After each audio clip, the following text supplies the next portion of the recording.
Hey friends, hope you're all doing well. We're doing okay too, just really tired since we've been working non-stop. We wanted to answer a question many of you ask: how does our publishing process work?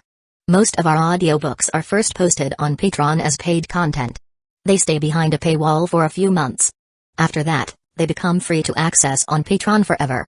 Then, a few weeks later, we upload them to other platforms like YouTube, Facebook, and Twitter, X. Lately, our community hasn't been growing much, and we could really use your help. Please share our site in your Facebook groups, Discord servers, Reddit threads, Twitter, X, or with any friends who might be interested. Every little bit helps and we really appreciate it. Thanks a lot for being with us and supporting what we do, Kanade. Let's pick another one. But we haven't even started. It's just a feeling. I don't think it'll be fun. Miharu turned her head, her mood dipping into a small sulk. A couple on the brink of divorce trying to reconcile? Absolutely not. She'd never divorce Kanade. Not in a million years. Fine. Kanade sighed in defeat. He was running out of options. He'd only recently started gaming again and had bought a few trending co-op games. Now both were ruled out. What was left? His single-player games? Downloading something new would take time. Don't mind me, Kanade. You can play on your own. I'll just watch. Miharu offered, sensing his dilemma. She hadn't come over to play games specifically, she just wanted to spend the day with him. It didn't matter what they did as long as they were together. Well. Alright. Kanade nodded, albeit reluctantly. He'd always imagined gaming as one of those perfect activities to bond with someone. But if Miharu didn't enjoy it, he couldn't force her. Being watched was nice too, in its own way. He pulled out another cartridge, this one containing his favorite game, Mario Maker 2. A Nintendo loyalist at heart, Kanade saw the company's exclusives as the essence of gaming. Open-world epics like Zelda were masterpieces best enjoyed solo, but Mario Maker 2's chaotic multiplayer mode was perfect for showcasing his skills. This was his chance to impress Miharu with his gaming prowess. A few victories, a nonchalant "oh, it's nothing." And he'd be one step closer to fulfilling the ultimate boyhood dream, looking cool in front of a girl. The game booted up. First match, Kanade eliminated 2 players but got outmaneuvered at the finish line. Second match, he played aggressively but was beaten by someone taking a shortcut. Third match, a disaster. He lost due to poor map choices and bad luck. Kanade sighed heavily, his confidence in tatters. I'm done. He declared, closing the game. You're stopping already? I thought it was fun to watch.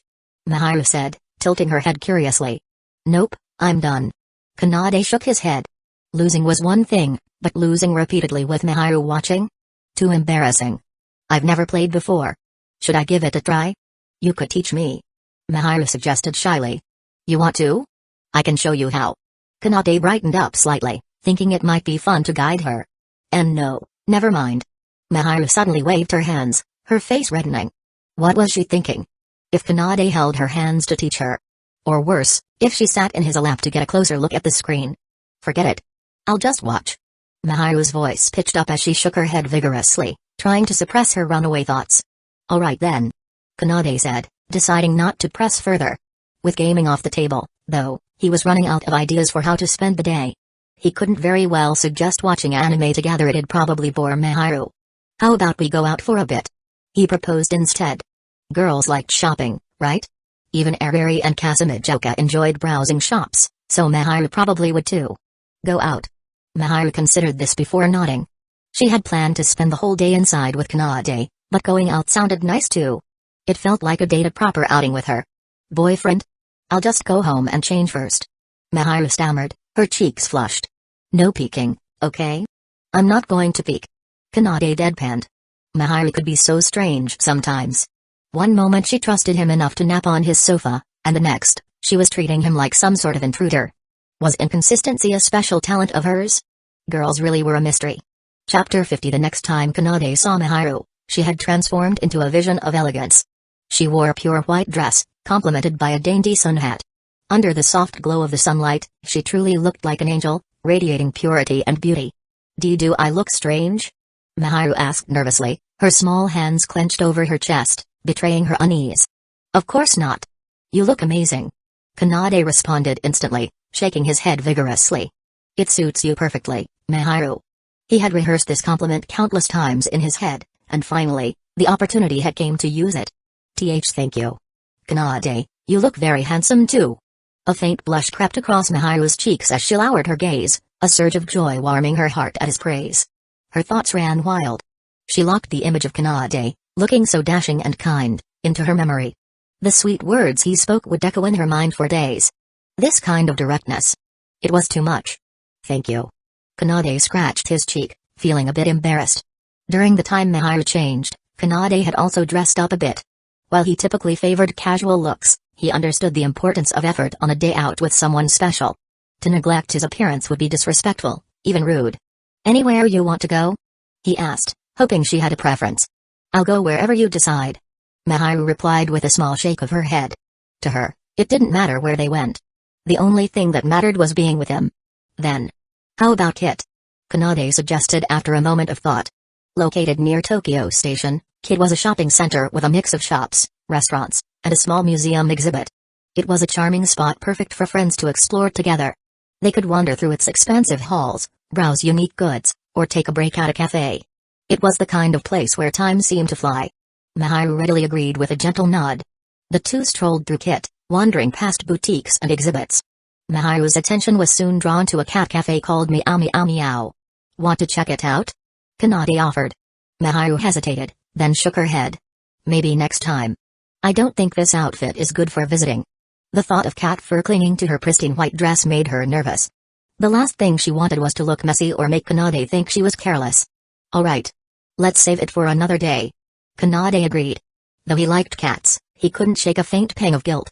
Spending time surrounded by cats in the cafe might feel like betraying Yuki, the stray he used to care for but hadn't visited in a while. After passing on the cat cafe, they visited the museum exhibits and grabbed some desserts to enjoy as they walked. The exhibits were really interesting. It's just a shame we couldn't take any pictures. Miharu said with a hint of regret. It's the rules, I guess.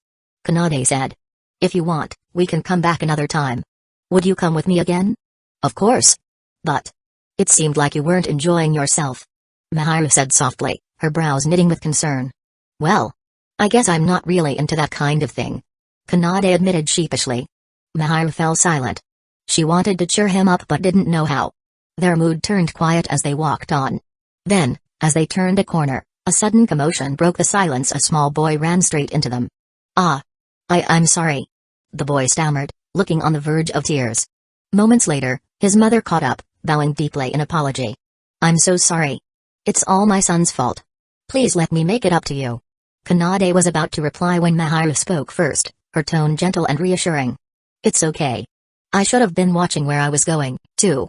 Please don't worry about it. Miharu knelt down and patted the boy's head, her smile as radiant as ever. You have to be more careful, okay? Running around like that can cause trouble for others. I understand. Thank you, big sister. After reassuring the boy and declining the mother's offer to compensate them, Miharu and Kanade sat down on a nearby bench to rest. Kanade took out a handkerchief and began dabbing at the ice cream stains on Miharu's dress. The child's fallen cone had splattered her pristine outfit with sticky streaks of pink and white. Should we head back? Kanade suggested. The dress looked salvageable if cleaned quickly, and he didn't want Miharu to feel uncomfortable walking around in it. It's fine. It's just a little stain. Miharu said, shaking her head. As she watched Kanade fuss over her dress with such care, her heart swelled. He wasn't upset with her, and that was enough. She didn't want something trivial like this to ruin their outing. But it doesn't look great. We should at least do something about it. Kanade said, frowning. Miharu's dress was more than just a piece of clothing, it was part of her carefully chosen image. Even if she brushed it off, he couldn't ignore it. I have an idea. Come with me. Kanade stood up suddenly, holding out a hand. What? Miharu gasped as he took her hand and started walking. His firm grasp sent a rush of warmth through her. She followed, her face growing redder with each step, hiding under the brim of her sun hat. Kanade was being so assertive. And she didn't mind it one bit. Chapter 51, Alright, go on in. Kanade urged, stopping in front of a women's clothing store.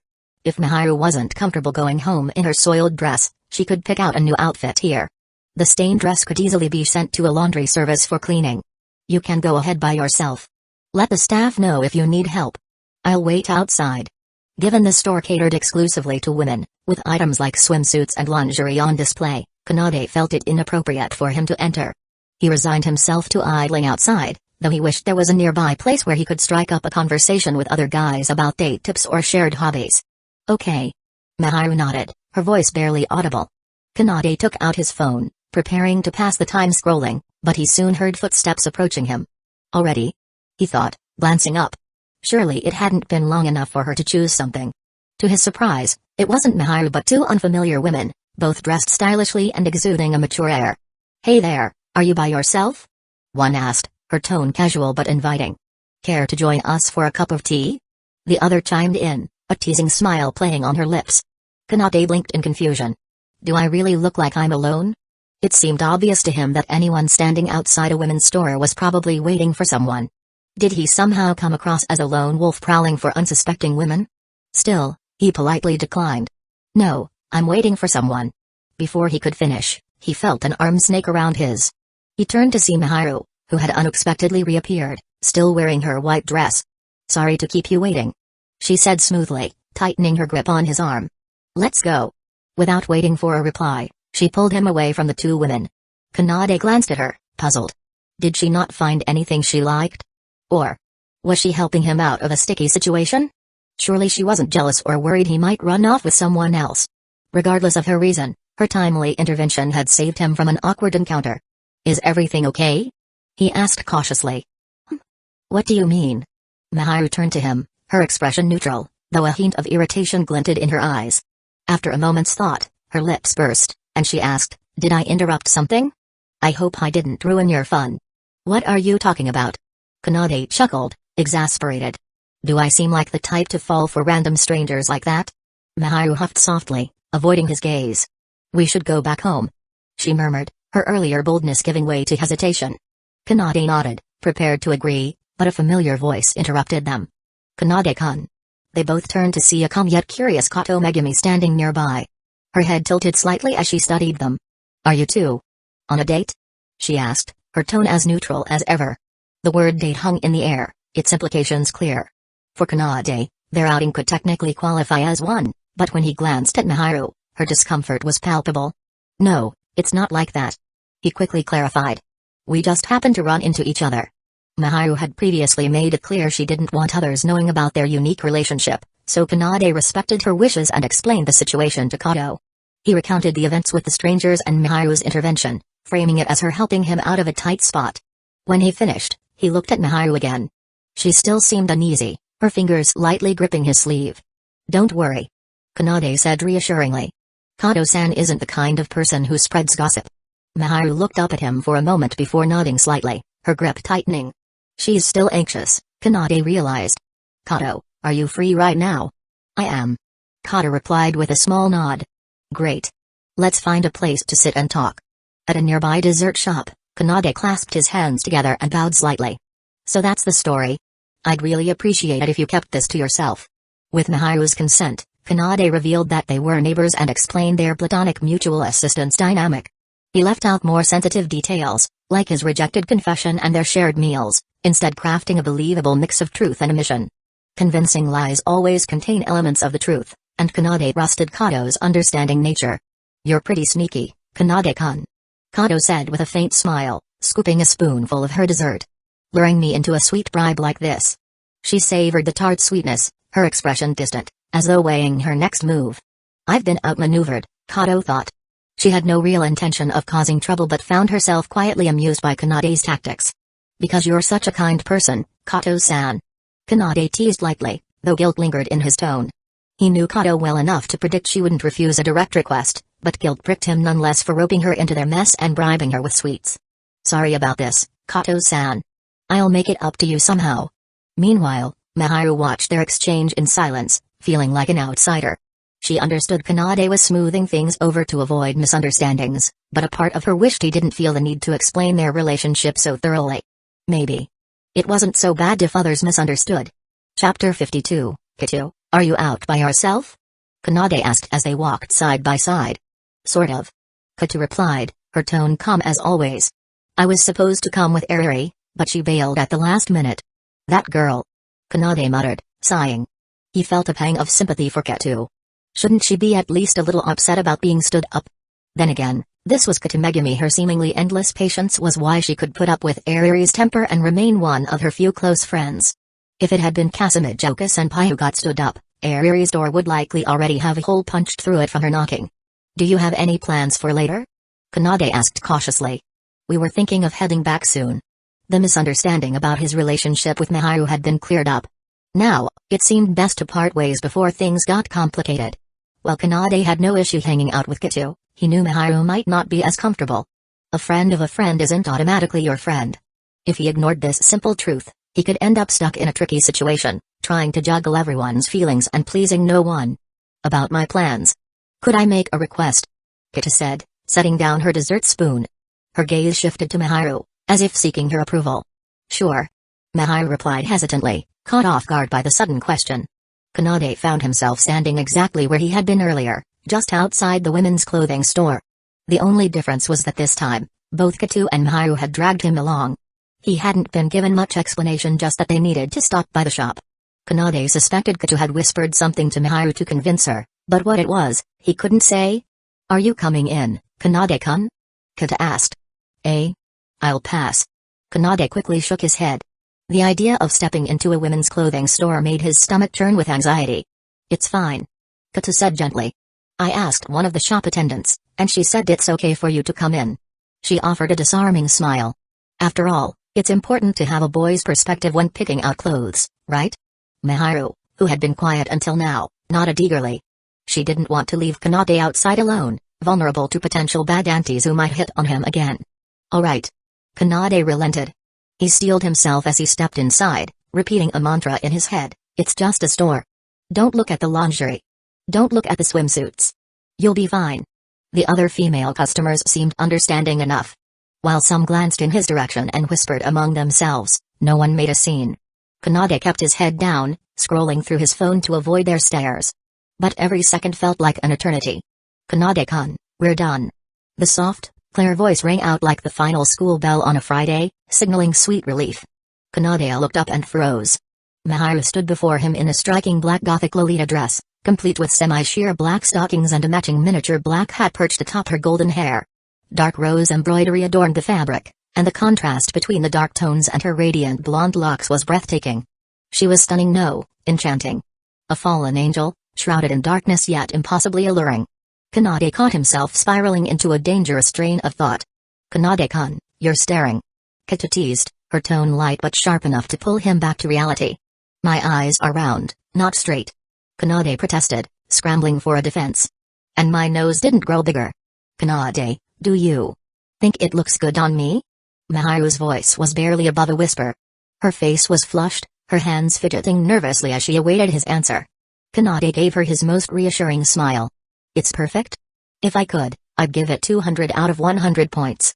Miharu's cheeks steepened in color, her lips curving into a shy smile. She didn't respond, but her eyes sparkled with relief and joy. Kanade turned to Kitu, who stood calmly behind Miharu. "What about you, Kitu? Aren't you going to try on something too?" "Kanade-kun, are you aiming for a harem now?" Kitu tilted her head, her gaze suddenly sharp. "What kind of conclusion is that?" Kanade exclaimed, exasperated. Kitu chuckled lightly. "I'll pass. Today, she's the star of the show," she said, gesturing towards Miharu. "You should keep your eyes on her." Miharu hesitated for a moment but finally met Kanade's gaze. "Miharu, are you planning to wear that outside?" Kanade asked abruptly, realizing something troubling. The whole reason they'd come here was to replace her stained dress. While this outfit was stunning, it was also a head-turner far too eye-catching for a casual outing. Kanade couldn't shake an unsettling thought. What if someone approached her? What if she took a liking to them? He knew it was irrational, even ridiculous. Miharu wasn't the type to be swayed so easily. But despite understanding this, a bitter pain tightened in his chest. An ugly possessiveness. "Kanade-kun." Kitu's gentle voice broke through his turmoil. "If there's something on your mind, you should say it. Whether it's a compliment or something else." Miharu stood beside her, her eyes filled with quiet concern. After a long pause, Kanade finally spoke. "Sorry," he muttered, then turned to Miharu. "Miharu, can you change into something else?" he asked, his tone soft but firm. "It's not that it doesn't look good, it looks amazing. But I'd prefer if you didn't wear it outside." He knew his request was sudden, but he couldn't help it. He had to be honest, even if it revealed his vulnerability. Miharu's eyes widened in surprise before she quickly nodded. "Of course. I'll go change right away." She disappeared back into the dressing room. Feeling better now? Kita asked, her gaze steady and knowing. Kanade gave her a weak smile. Yeah. Thanks, Ketu. Ketu pressed her lips together, a faint sigh escaping her. She glanced at Kanade, who was doing his best to act nonchalant. He may have resolved this moment, but the weight in his heart still lingered. Chapter 53, the sages once said, reflect on yourself 3 times a day. Have I been untrue in my friendships? Natsukawa Kanade never thought he would need to reflect on this question. He never considered himself insincere with his friends until today, when he was forced to face his true self after making such a selfish request to Shina. It wasn't that his plea lacked sincerity, but rather that it arose from an unbecoming desire. Perhaps Shina wouldn't find it an issue, but his suggestion was ultimately self-serving. He had essentially tried to deprive her of her freedom to dress as she pleased, even control her actions. In truth, it was merely an unusual, eye-catching outfit. Drawing attention from passers-by was natural and harmless, yet he found himself unwilling to let others see the adorable image of the angel. At its core, it was fear. Fear of her connecting with others, of her finding a romantic partner, and consequently drifting away. Or worse, fear that she would make friends and divide her attention. But as a friend, shouldn't he celebrate her happiness with a smile? He couldn't. The thought of Shina being taken away by someone else, of losing her care and affection, sent waves of pain through his chest. Being her lover would be ideal, but just being friends would suffice. He only wanted to maintain their closeness. Natsukawa Kanade pondered deeply, but his thoughts always returned to one question: did he truly like the angelic girl? She was his first love, his white moonlight. She was the person he was willing to change for, to do things he never would otherwise. But was that really love? He didn't understand. The signs seemed to suggest it was love. He wanted to stay by her side, capture her attention, win her approval, and keep her with him. But why was he so quick to let go when rejected? Wasn't first love supposed to leave a lifelong scar? Shouldn't love endure unwaveringly? So why did he fall for others like the Senior, Eri, or Yukino after knowing of their existence? Were all his efforts in the name of love nothing more than lies? Was there, deep inside him, an innate shallowness he hadn't yet recognized? Perhaps he simply wanted anyone to accept him. Initially, he sought it from familiar girls. Failing that, he began settling for others, even strangers. But that wasn't love. If someone claims to fall in love with everyone, they must first truly fall for one. Had he ever truly liked anyone? He admired the angel's gentleness, the senior's fiery passion, Eriri's tsundere charm, Yukino's resilience, and Kaguya's seriousness. But what he loved seemed to be qualities rather than people. These traits might exist in others, but he gravitated toward those he knew well, those with whom he was comfortable enough to connect. No. That wasn't love. It was merely fondness and appreciation. He yearned to experience those iconic interactions the original protagonist had, to imagine himself in the same scenarios. He had declared his love for so long, only to discover it was hollow. The so-called love was a mirage.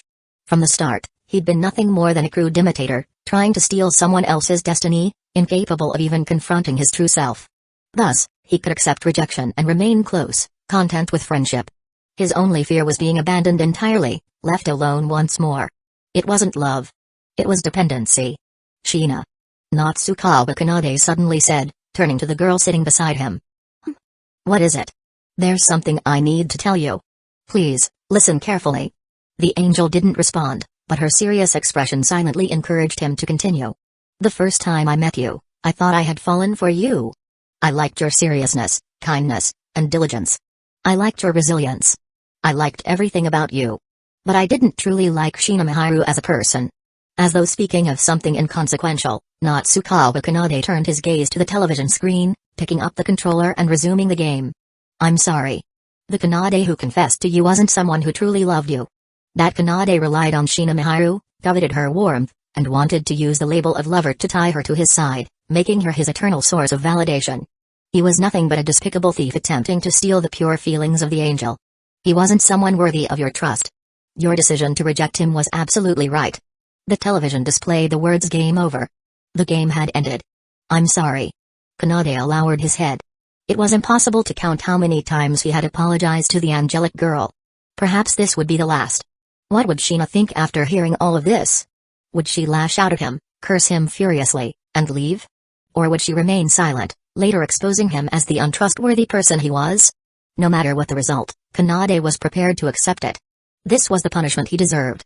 Inside, his heart was calm, even as memories of conversations with Kita surfaced. Kita was an empathetic girl, But even she couldn't have imagined that he had already acted so selfishly. Approaching others with impure intentions, crafting personas just to gain approval. Wasn't that the height of selfishness? It wasn't just Shina or Kitu, it applied to everyone. He must have disappointed them all. If they learn the truth behind his actions. No, maybe he was overestimating himself. Perhaps they had already seen through him long ago. After all, he wasn't some master manipulator. His attempts at maintaining a facade must have been full of flaws. Shina, I've been deceiving you all along. It's only right if you're angry. I am angry. Before Kanade could react, Shina had grabbed a throw pillow and was hitting him with it repeatedly. Idiot Kanade, you idiot. How could you only tell me now? You don't trust me at all, do you? Kanade wanted to explain that it wasn't like that. He had only recently came to fully realize these things. When he was rejected by everyone. When he was still trusted and validated despite being rejected. But explaining this now would just sound like making excuses, so he silently accepted the angelic girl's punishment. Idiot. Kanade, you're such an idiot. After tiring herself out, Shina threw the pillow aside and used her head to deliver a soft rocket headbutt to him. Her fists continued to pummel him lightly. But it was less like venting her anger and more like playful banter. The punches were so weak they could easily be caught, her fragrant scent wafted up from below, and the touch at her chest was anything but cold. Shina. Kanade. Have you ever really liked me? Her voice was muffled, making it hard to hear clearly. Kanade was silent for a long moment before shaking his head. I don't know anymore. After digging deep into his heart, all his former convictions had crumbled. He could no longer state such things with certainty. Terrible.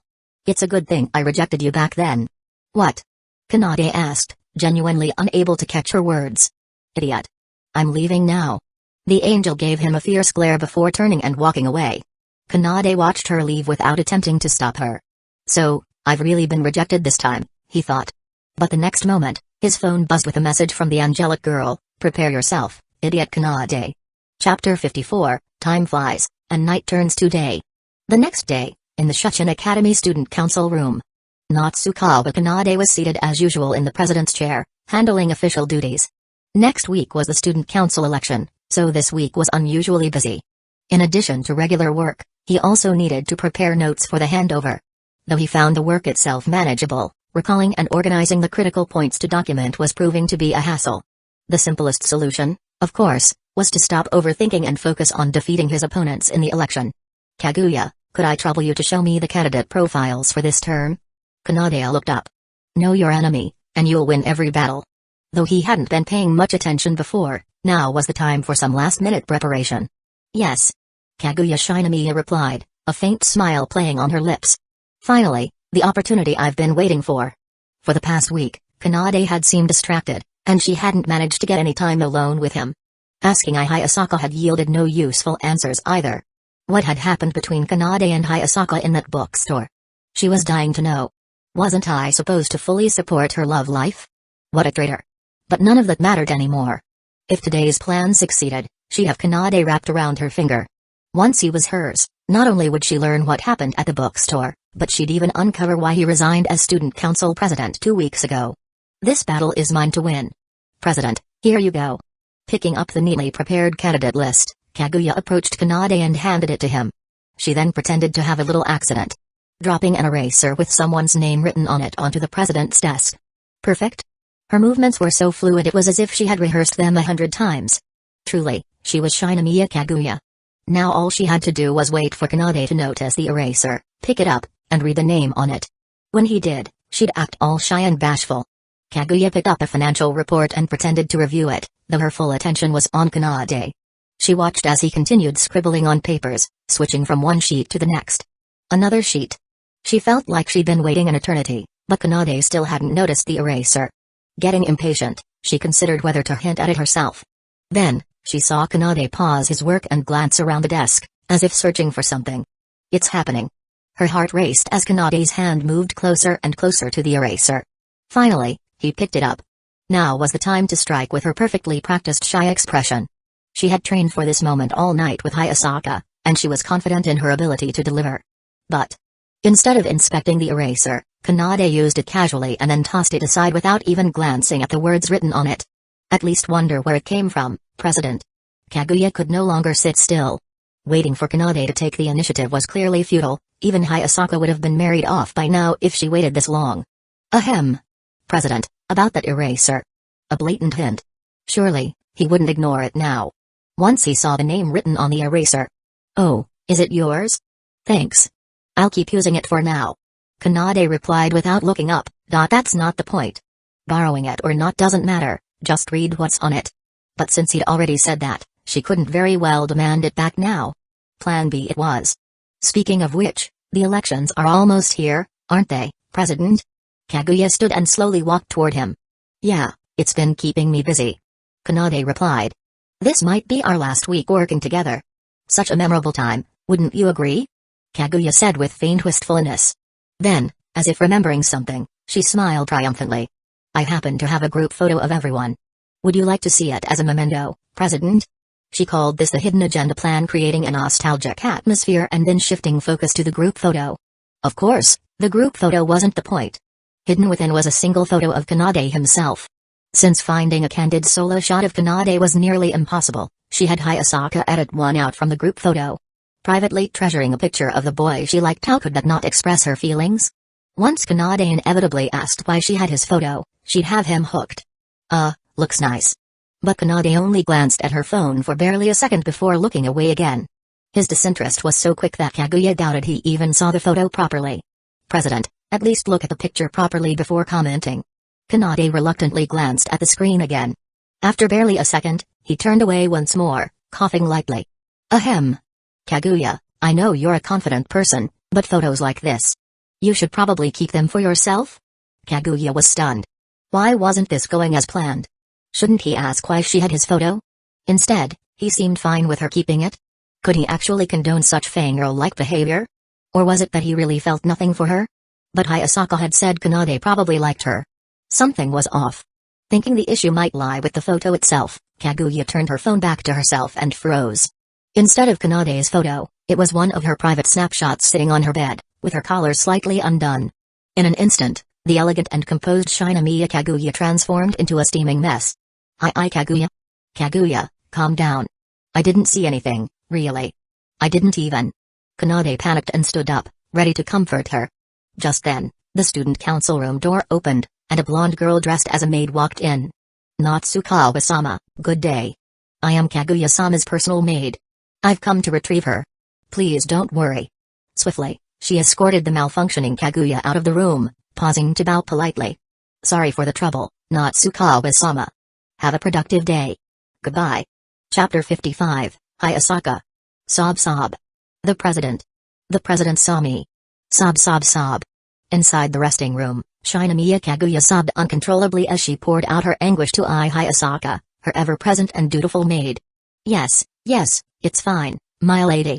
Honestly, your figure isn't anything special, so Master Natsukawa probably didn't care and might even forget about it in the next second. Hayasaka replied with a deadpan expression. Given her understanding of her young mistress, Hayasaka knew that comforting her directly would be futile.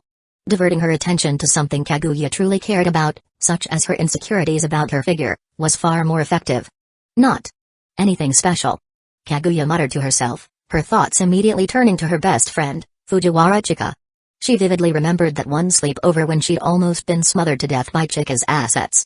They were about the same height, but Chika weighed significantly more, definitely because of all that excess fat in her chest and hips. It was utterly useless bulk. The thought left her even more despondent, wishing that large breasts would just vanish from existence. Hayasaka pressed her fingers to her temple, trying a new tactic to console her young mistress. If you keep making such a fuss, Master Natsukawa might overhear as he passes by and mistake you for some melancholic noblewoman pining for love. He might even want to come in and check on you. That must never happen. Kaguya responded immediately. Having a private photo exposed was bad enough, but if the president saw her crying like this, he'd definitely think she was hopelessly in love with him. She can't even handle me seeing her in pajamas? Could it be Shinigami-san cares deeply about my opinion of her? How adorable. Absolutely not. She couldn't let the president think that. Hayasaka, do you know if there's a device that can make someone forget their memories?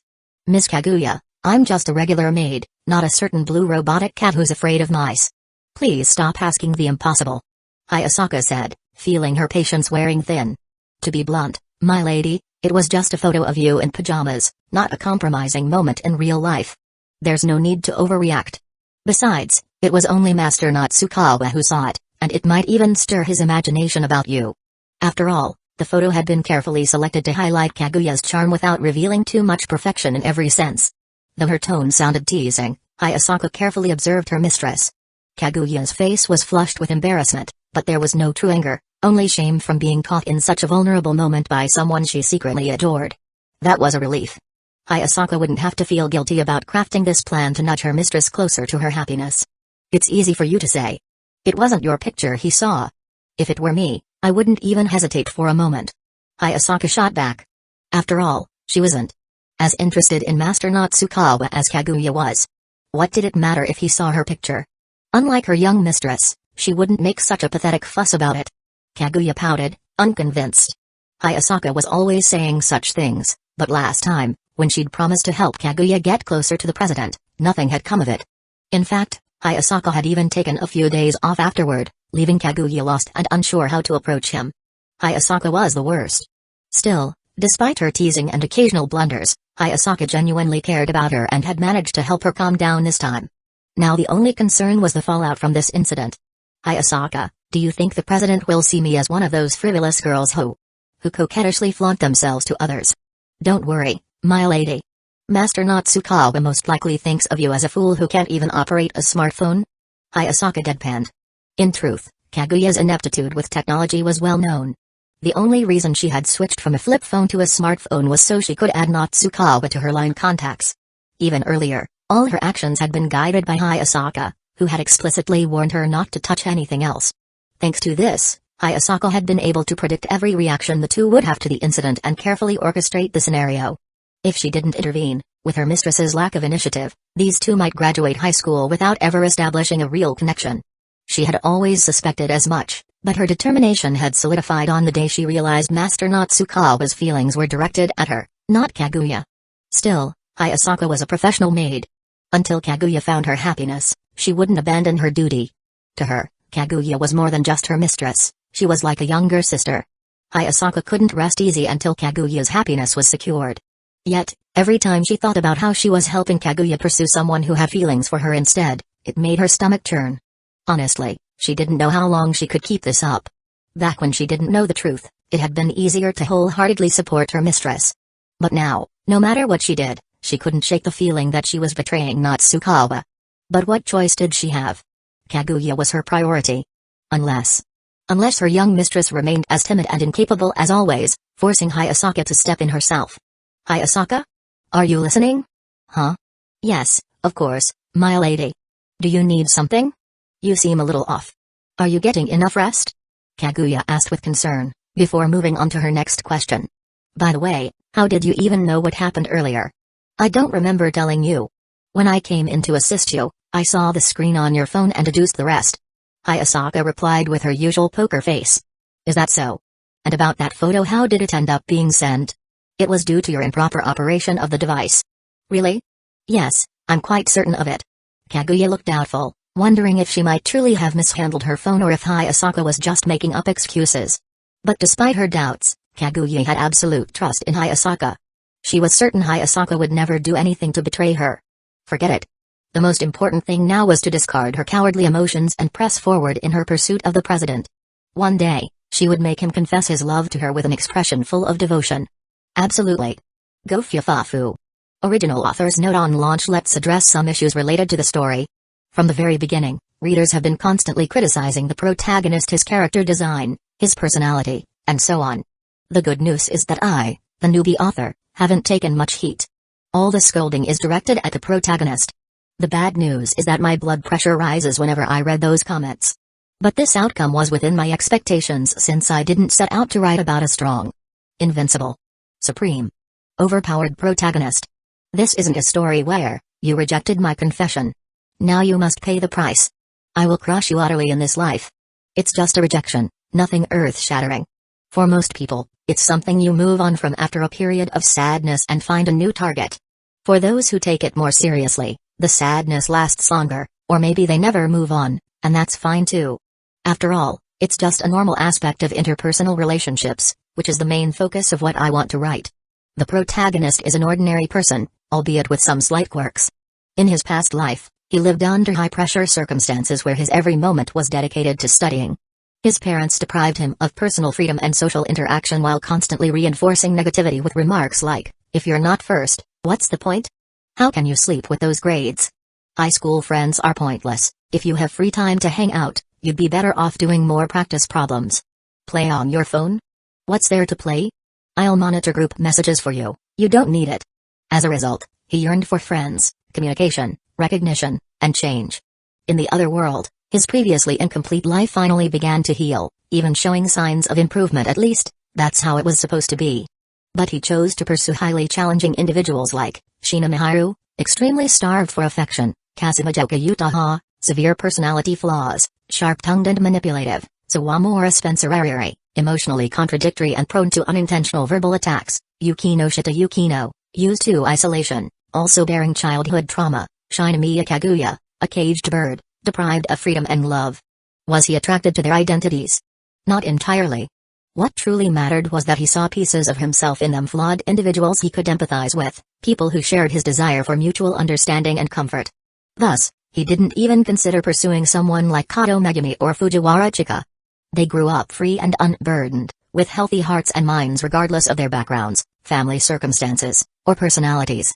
Whether they could recognize his true feelings or not, just being in a relationship with them could likely heal the protagonist, making him a healthier person. But then, the story would end right there. Laughs. I've always believed that writing original stories using established frameworks and characters is the essence of fan fiction. Simply copying existing plots feels utterly pointless. Chapter 56. Without Shinigami Kaguya's assistance, Natsukawa Kanade found handling his duties noticeably more troublesome. Everything had to be sorted and checked by himself. But it wasn't entirely a bad thing. At the very least, he didn't have to distract himself by contemplating whether to confess the truth about his intentions toward Kaguya. Strictly speaking, he hadn't shown any obvious signs of courting her, nor had he confessed his feelings. In fact, competing head-on might be a more accurate description of their dynamic. Judging from Kaguya's attitude toward him, she likely regarded him as a worthy rival. This meant that the so-called romance between them never existed in the first place, so there was no need to worry about it. Revealing his thoughts to her recklessly could jeopardize their current relationship. It was better to maintain the status quo, no need to force anything, just let things take their course. Tapping his fingers lightly on the desk, Kanade frowned in thought as he held two lists of candidates for this year's election. Inomiko, Ishiki Iroa. Both were first-year students. When it came to student council elections, third years were traditionally uninvolved, as they had more pressing matters like preparing for university. Meanwhile, second years, intimidated by Kanade's long-standing reputation and solid network, wouldn't risk challenging him. That left the first years bold and inexperienced, unafraid of the metaphorical tiger in front of them. Having yet to fully experience his leadership style, they likely thought they could compete with him for the presidency. One was Inomiko, with about 15% support, and the other, Ishiki Iroa, boasted around 30%. Frankly, Kanade hadn't expected either of them to garner such high support. He had previously dismissed Kaguya's various suggestions about countermeasures, but now it seemed he might need to take some action. Individually, neither posed a threat. But if their forces combined, it wasn't impossible. Kanade didn't know much about Inomiko or Ishiki Iroa beyond their roles as part of the main cast in the original story. He lacked detailed intelligence on them. Perhaps they were stubbornly independent and wouldn't consider teaming up, but he couldn't rule out the possibility. Why? Because he understood his precarious situation. Even now, many staunch Pure Academy students wanted to dethrone him, a mixed academy president. Their abilities alone weren't enough, but if they allied with a well-supported Pure Academy leader, the resulting momentum could be overwhelming. The Shinigami Corporation's influence deterred some opposition, but not everyone could be restrained. Moreover, given his current relationship with Kaguya, the outcome was unpredictable. Losing wasn't an option.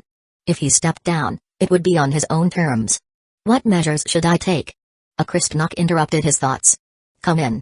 Kanade called, assuming it was Kaguya, perhaps recovered and ready to discuss strategy. To his surprise, it was a girl he had never met before. She looked somewhat familiar.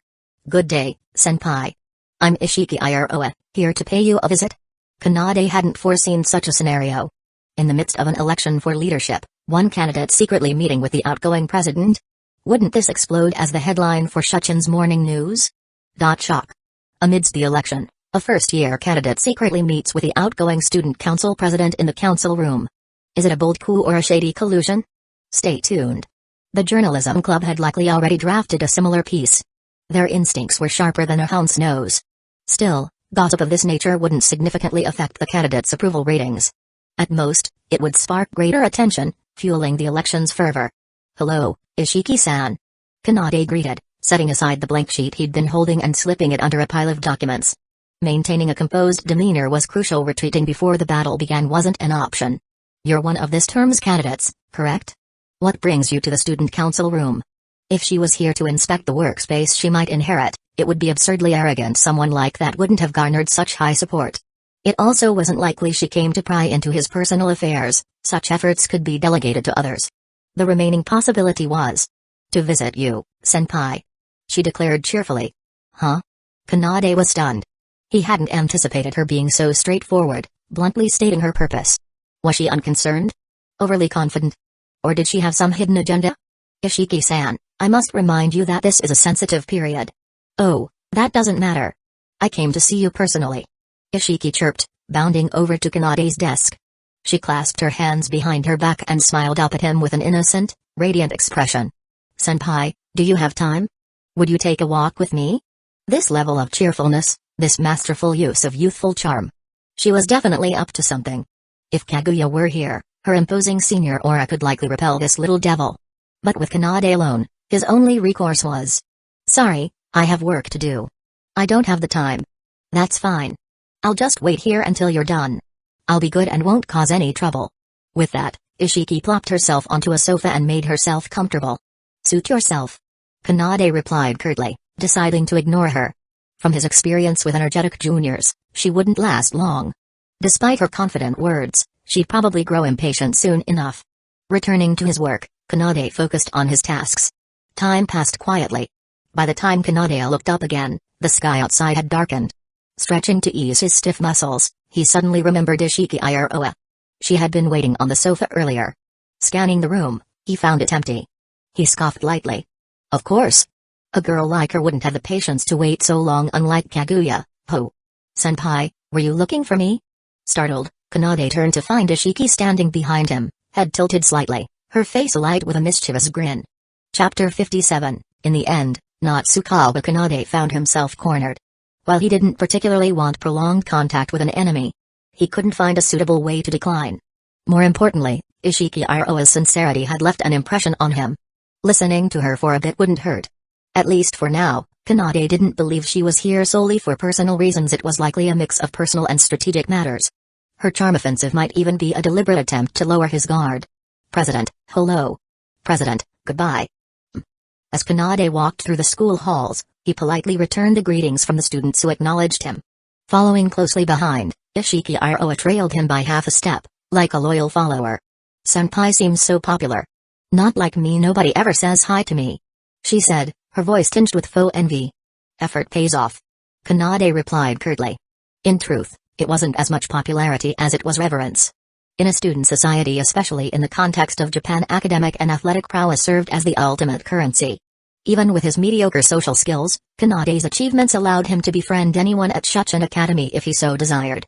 But mere excellence wasn't enough to gain the admiration of these prodigious scions and elite students.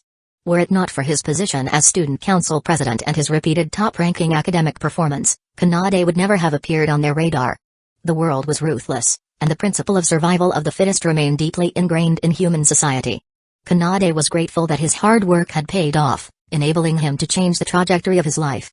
Although his initial motivation had been to win Kaguya's attention, his achievements had brought him personal satisfaction as well. Thanks to the care and camaraderie he shared with his friends, Kanade had learned the importance of valuing himself. This newfound appreciation extended to everything in his life: his relationships, friendships, and opportunities. He wouldn't let any underhanded schemers ruin them. "If you work hard enough, you can achieve this too," Kanade said in a gentle tone. He didn't harbor a bad impression of Ishiki Iroha. Although her intentions for visiting were clearly not pure, she had so far shown nothing but respect. To him, she seemed like a well-mannered junior who knew her place. "Ah, but I can't do it, senpai. Thinking about greeting so many people every day, I'd never be able to keep up." Ishiki stuck out her tongue playfully, trying to act cute. "Senpai is amazing managing the student council, keeping top grades, and even being good at sports." As she spoke, she lightly poked Kanade's shoulder, her fingers pressing against the muscle. Effort pays off. Kanade repeated, unsure how else to respond. Perhaps he had some talent, but it was his steady perseverance that had allowed him to reach this level. The cost, however, had been significant, like that one time he fell sick after a simple walk in the rain. It was likely the result of accumulated overwork catching up to him. Geez, senpai. You're so dismissive, repeating the same thing over and over. That won't win you any points with girls, you know. Ishiki pouted dramatically. Excessive humility is just arrogance in disguise.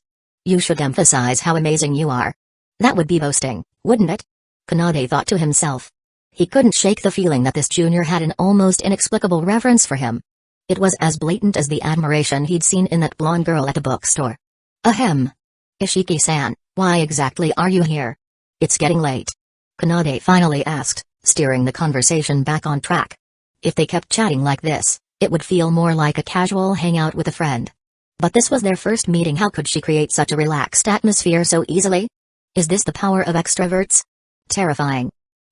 Can't I just want to stroll around campus with senpai? Ishiki teased, feigning innocence. Thankfully, she hadn't gone so far as to latch onto his arm, or it would have been all over the school's gossip channels by morning. Kanade simply stared at her in silence. Faced with his quiet scrutiny, Ishiki eventually conceded, muttering under her breath before finally speaking softly. Well, actually, I wanted to ask you. To ask? How to become the student council president. The determination in her voice was almost enough to make Kanade think she was asking him to teach her basketball. Kanade raised an eyebrow and replied slowly. The election speeches haven't even started yet. Isn't his a little premature for a victory declaration? Nuu, senpai, you've got it all wrong. Ishiki shot him a glare. This isn't about a victory declaration. I just thought, what if, hypothetically, senpai wanted to hand the position over to me? That's never going to happen. Give up on that idea. Senpai, stop interrupting. I mean, I just want you to teach me how to be a good president. You know, as a precaution. Compared to senpai, I'm obviously unqualified, which is why I need to learn from you. Ishiki nodded vigorously, then added with a pitiful expression, senpai wouldn't refuse, would you? It's just a bit of mentoring, and it's not like senpai would lose to me anyway. Unless, of course, you're not confident in yourself. A low-effort provocation, but one that worked on Kanade just enough. Fine, I'll do it. Kanade said, his expression blank.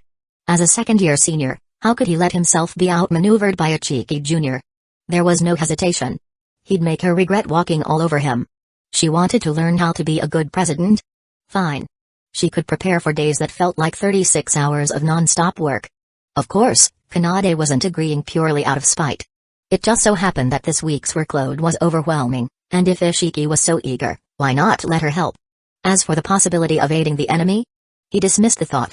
This would only improve her administrative skills, which wouldn't help her win the election at best. It would make her tenure smoother if she somehow managed to win. But that wouldn't happen. No way would he let this old junior walk all over him. That was simply unacceptable. Chapter 58. The next day was bright and sunny, but Shinomiya Kaguya's mood couldn't have been gloomier.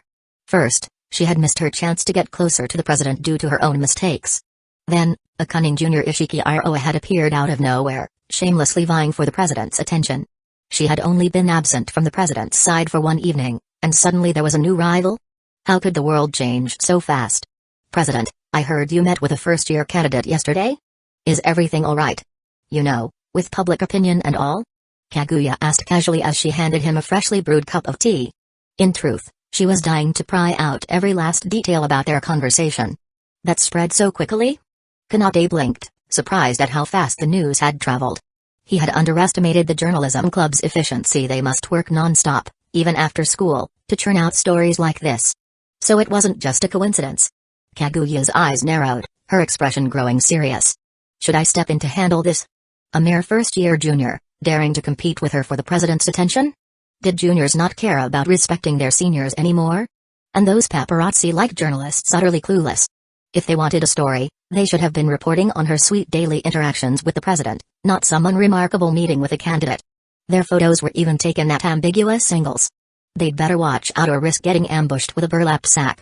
Fortunately, Kaguya trusted the president. She knew he wouldn't cheat on her like that. Thinking it over, the president was probably just gathering intelligence on the enemy himself, wasn't he? Yes, that had to be it. It was just like him to personally investigate. If only he had let her handle it, she would have completed the task flawlessly. No need. Let it be. It'll add some heat to the election, Kanade said with a light shake of his head. This was within his expectations, though how it would affect his support rate remained to be seen. Kanade understood the journalism club well. They had no clear political stance and were solely driven by sensationalism. While their reporting often put people in the spotlight, it rarely caused real trouble. They were careful to avoid defamation, instead relying on vague and ambiguous wording to spark intrigue. Becoming the subject of their stories meant standing in the limelight. But for someone like Kanade, who didn't mind public attention, it could also be a boon. Some people, uninterested in the details, might simply support whoever was more famous. What's more, Ishiki Iroha had repaid him with a list of recent supporters who had been suspiciously kind to her. The information was valuable, and he considered the trade fair. Kanade took a sip of tea, the rich aroma clearing his mind and alleviating some of the fatigue from his recent workload. Speaking of which, it's about time, Kanade muttered. Time for what? Kaguya asked. Before he could respond, a familiar knock came at the door. Knock, knock, knock. Just like yesterday. Come in, Kanade called. The door opened, and in walked the morning news sensation herself, Iroha Ishiki. Kaguya? Kanade stood and addressed the room. Allow me to introduce Ishiki Iroha, one of the current candidates. She'll be working with us this week as an auxiliary member of the student council. Let's all give her a warm welcome. Everyone in the room applauded politely, everyone except Kaguya, who was too stunned to react. What shocked her even more was how her best friend, Fujiwara Chika, suddenly dashed over to Ishiki and started enthusiastically embracing her. Iroha-chan, welcome to the student council. Chika chirped, even pressing their cheeks together in a friendly gesture. It's been a while, Chika-senpai. Iroha responded warmly, matching Chika's energy. The cheerful camaraderie between the girls immediately infected the rest of the student council, bringing smiles all around except to Kaguya. Not only are you after the president, but you're even taking Fujiwara away from me? Unforgivable. Retribution. Immediate retribution. As Kaguya's face cycled through expressions of frustration and indignation, Iroha suddenly broke away from Chika and approached her with a brisk jog. Vice President Shinigami, I've always admired you. I'm so excited to work alongside you. I hope I can become the kind of reliable partner you are to the president. Iroha said with an earnest look. Kaguya's heart instantly soared. She called me the president's reliable partner. She's acknowledging me as his chosen vice president. This means she sees us as a perfect pair. Self-indulgent fantasy, what a wonderful junior. Kaguya's suspicions melted away. So, Iroha wasn't here to pursue the president. She had joined the student council because she admired Kaguya. How could Kaguya not support such a promising young talent?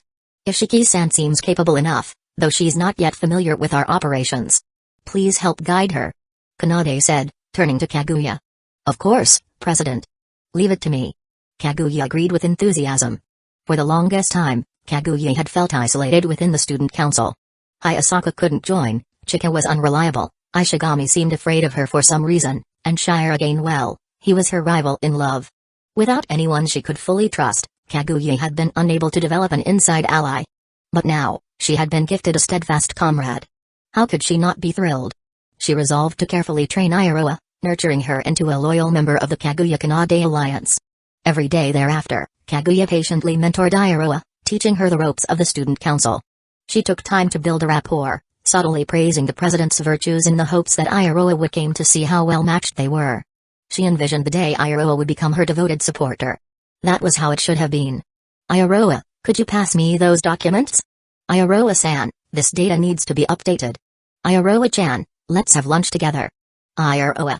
Why? Why did everyone like Ishiki Iroha so much? Even the president seemed to enjoy assigning her tasks that Kaguya had previously handled herself. Sure, Kaguya had wanted Iroha to be approachable and trusted by everyone, but this was too much. She couldn't help but feel like she was being replaced. Chapter 59, My lady, have you been slacking off lately? Hayasaka asked, taking the towel from a despondent Shinigami Kaguya, who was seated on her bed. Kaguya's usual clumsy antics could be endearing in their own way, but seeing her so silent and preoccupied worried Hayasaka more. This wasn't the composed, cold Kaguya of old, this was someone with a head full of tangled thoughts. At this rate, she'd bottle everything up and break down. No, I've been keeping up with my studies. Kaguya began. I meant with Master Natsukawa. Hayasaka clarified. The evidence? Kaguya hadn't came to her for advice on romantic schemes in days. Hayasaka had actually been getting proper rest. After all, with Kaguya's level of initiative, her plans were always so juvenile they wouldn't fool even a grade schooler. Kaguya fell silent before looking up at Hayasaka with a pitiful expression. "Hayasaka, what should I do?" She then poured out all her worries about the past few days. "My lady, are you afraid Ishiki Iroha will replace you?" Hayasaka asked. Knowing her mistress as well as she didn't even need Kaguya to spell it out. "Yes." Kaguya nodded meekly, though it wasn't just the fear of being replaced. She was also terrified that the president might no longer rely on her. "You don't need to worry about that. Your role is unique and irreplaceable, my lady. No matter what, Master Natsukawa won't abandon you," Hayasaka said gently. The Kaguya of old, cool, brilliant, and secure, would never have entertained such fears. Backed by the Shinigami family's influence, Natsukawa wouldn't dare forsake her if he valued his position as student council president. But the current Kaguya was a girl caught in the throes of love, fretting over trivial matters and losing herself in anxious spirals. "If you're really concerned, why not ask him directly?" Hayasaka suggested, holding up Kaguya's phone as if to encourage her to send a message. From Hayasaka's perspective, whether Natsukawa still had pragmatic or emotional ties to the Shinigami family, he wouldn't easily cast Kaguya aside. "I can't do that. What if he misunderstands and thinks I like him?" Kaguya protested, her denial as reflexive as ever. Hayasaka gave her a sharp warning. "But if you don't act, Master Natsukawa really might leave you for someone else. Imagine him holding another girl close while you're left crying, wishing you could take her place." "I know that already. But... Kaguya slammed her hand on the bed in frustration before softening, her voice trembling. "I just can't do it." Confessing her feelings first? Impossible. Hayasaka sighed. Her mistress was still unable to overcome her own barriers. Then why not deal with Ishiki Iroha directly? Threaten or bribe her, perhaps? Absolutely not. The president entrusted her to me. How could I betray his trust? Kaguya's sudden resolve surprised Hayasaka. Then at least hint to her that she shouldn't get too close to Master Natsukawa. Or better yet, confide your feelings to her outright. What if she betrays me? What if she tells him everything? I can't reveal my heart to someone I don't fully trust, Kaguya said, shaking her head. She hadn't even told her closest friend, Fujiwara Chika, there was no way she'd share her feelings with someone she'd just met. If nothing else, I could approach Master Natsukawa myself to probe the situation further. Hayasaka offered. She was running out of options. Her advice was being shot down at every turn, and she couldn't bear to see Kaguya in such turmoil. Her frustration boiled over internally. This is all Natsukawa's fault. What was he thinking, introducing an auxiliary member at such a sensitive time, especially someone who was also a candidate for student council president? From Kaguya's description, Natsukawa's attitude toward Ishiki seemed unusually lenient. But by any measure, Kaguya was more capable. Even in terms of looks, Ishiki didn't hold a candle to Fujiwara Chika. And a student council only needed one eye candy member at most. No matter how much Hayasaka tried to puzzle it out, she couldn't discern Natsukawa's motives. Was this truly a spur-of-the-moment decision? That seemed unlikely.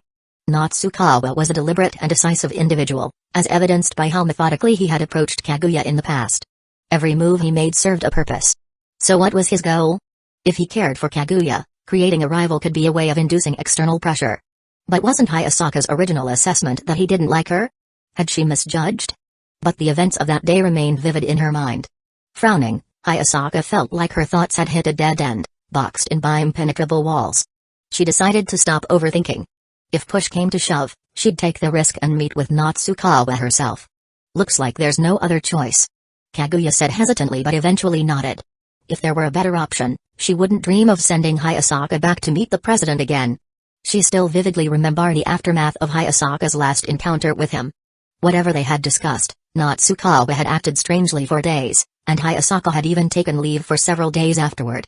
Could it be that Hayasaka had confessed to him and been rejected? It wasn't impossible. The president was so exceptional that even Hayasaka, constantly hearing about him, might have developed feelings. But Kaguya trusted Hayasaka and leaned toward another explanation. Hayasaka, while probing for information, might have inadvertently let slip something that made Natsukawa think she liked him. In his usual straightforward manner, he'd rejected her outright, leaving Hayasaka humiliated and sulking for days. After all, the president is a kind person. If he had to reject someone to their face, of course, he'd feel bad about it afterward. That explained his subdued mood during those days. Yes, that must be it. Kaguya nodded emphatically to herself. Her heart swelled with reassurance. The president cared deeply for her, For other girls, he offered only the politeness expected of a student council president. Nothing more. Chapter 60, Friday, the final day before the temporary dissolution of the current student council. With the election scheduled for Monday, the so-called dissolution was more of a 2-day break for the members to regroup and prepare. After all, Kanade Natsukawa wasn't going to lose. He had the principles of victory firmly in his grasp. Although he had been busy with administrative work and avoided public appearances, his subordinates had taken the spotlight. Clubs, faculty offices, classrooms, anywhere with people, the student council left its mark, spreading his campaign influence. That said, their efforts mainly involved mingling with first years and teachers to build familiarity. Kanade disdained underhanded tactics, but he didn't mind subtle psychological nudges. The only problem was the cringe of distributing flyers with his own face on them, which he promptly delegated to others. Interestingly, Ishiki Iroha, the auxiliary member, had joined in on these activities, handing out enemy flyers for Kanade's campaign. Meanwhile, she had done nothing to promote herself. According to Kaguya's reports, Iroha had a professional PR team supporting her, but they had recently gone quiet. Are they afraid of getting caught? Kanade wondered. He suspected this team was composed of anti-Kanade factions seeking to unseat him, yet their inactivity in such a prime moment raised suspicions of a larger scheme. Then again, even the grandest plots would crumble against overwhelming strength. Kanade dismissed the matter as unworthy of concern. The campus forums, a crucial battleground for student opinions, were under his campaign's control. No significant opposition had emerged publicly, and even one of his rival candidates was now working alongside him in the student council, almost as if to stage a performance of Your Majesty, why surrender first? All of this made Kanade question why he'd been so cautious. It felt like preparing for a decisive knockout in a boxing match, only for his opponent to suddenly raise a white flag. What a buzzkill. What is this, France? With the election seemingly secure, Kanade's next priority was finding someone to deliver the endorsement speech. Last time, he had asked Kaguya Shinomiya, and she had done well. This time, she was the logical choice again. However, she had seemed out of sorts lately, leaving Kanade unsure if she'd accept. Perhaps Fujiwara Chika would be better? Kanade tapped his fingers lightly on the desk, weighing the pros and cons. Fujiwara came from a politically influential family and, by osmosis, likely had some familiarity with such matters. However, her personality was unique. Trusting her to handle something as important as a speech required a leap of faith. Fortunately, the speech didn't need to be extraordinary, just solid enough to convey the message. Popularity and leadership were more important, and Fujiwara possessed both in spades. While she often played the fool in the student council, her charisma on campus was undeniable. Moreover, everyone already knew Kaguya was firmly in his camp. Her absence wouldn't sway her supporters. Combining Fujiwara's appeal with a portion of Kanade's own loyalists would ensure an easy win. Decision made, Kanade picked up his phone and contacted Fujiwara. Soon, she arrived, her face beaming. Yeah, hello. What's up, President? I was busy studying insects. She even pulled out a magnifying glass for dramatic effect. Kanade glanced at her, thinking, she really knows how to enjoy herself, before motioning for her to sit on the sofa. Let me get straight to the point, I'd like you to deliver the endorsement speech next week. Kanade said bluntly. When dealing with Fujiwara, directness was key. Beating around the bush risked getting ensnared in her chaotic thought patterns and losing control of the conversation entirely. An endorsement speech? Fujiwara tilted her head, feigning confusion. Didn't Kaguya agree to help you? Kanade raised an eyebrow, puzzled by the mention of Kaguya. He answered truthfully, I haven't asked Kaguya. I came straight to you. Fujiwara's eyes widened in exaggerated shock before she let out a giggle, only to switch to a serious expression moments later. Her rapid-fire emoting left Kanade momentarily stunned. Did she study face-changing opera or something?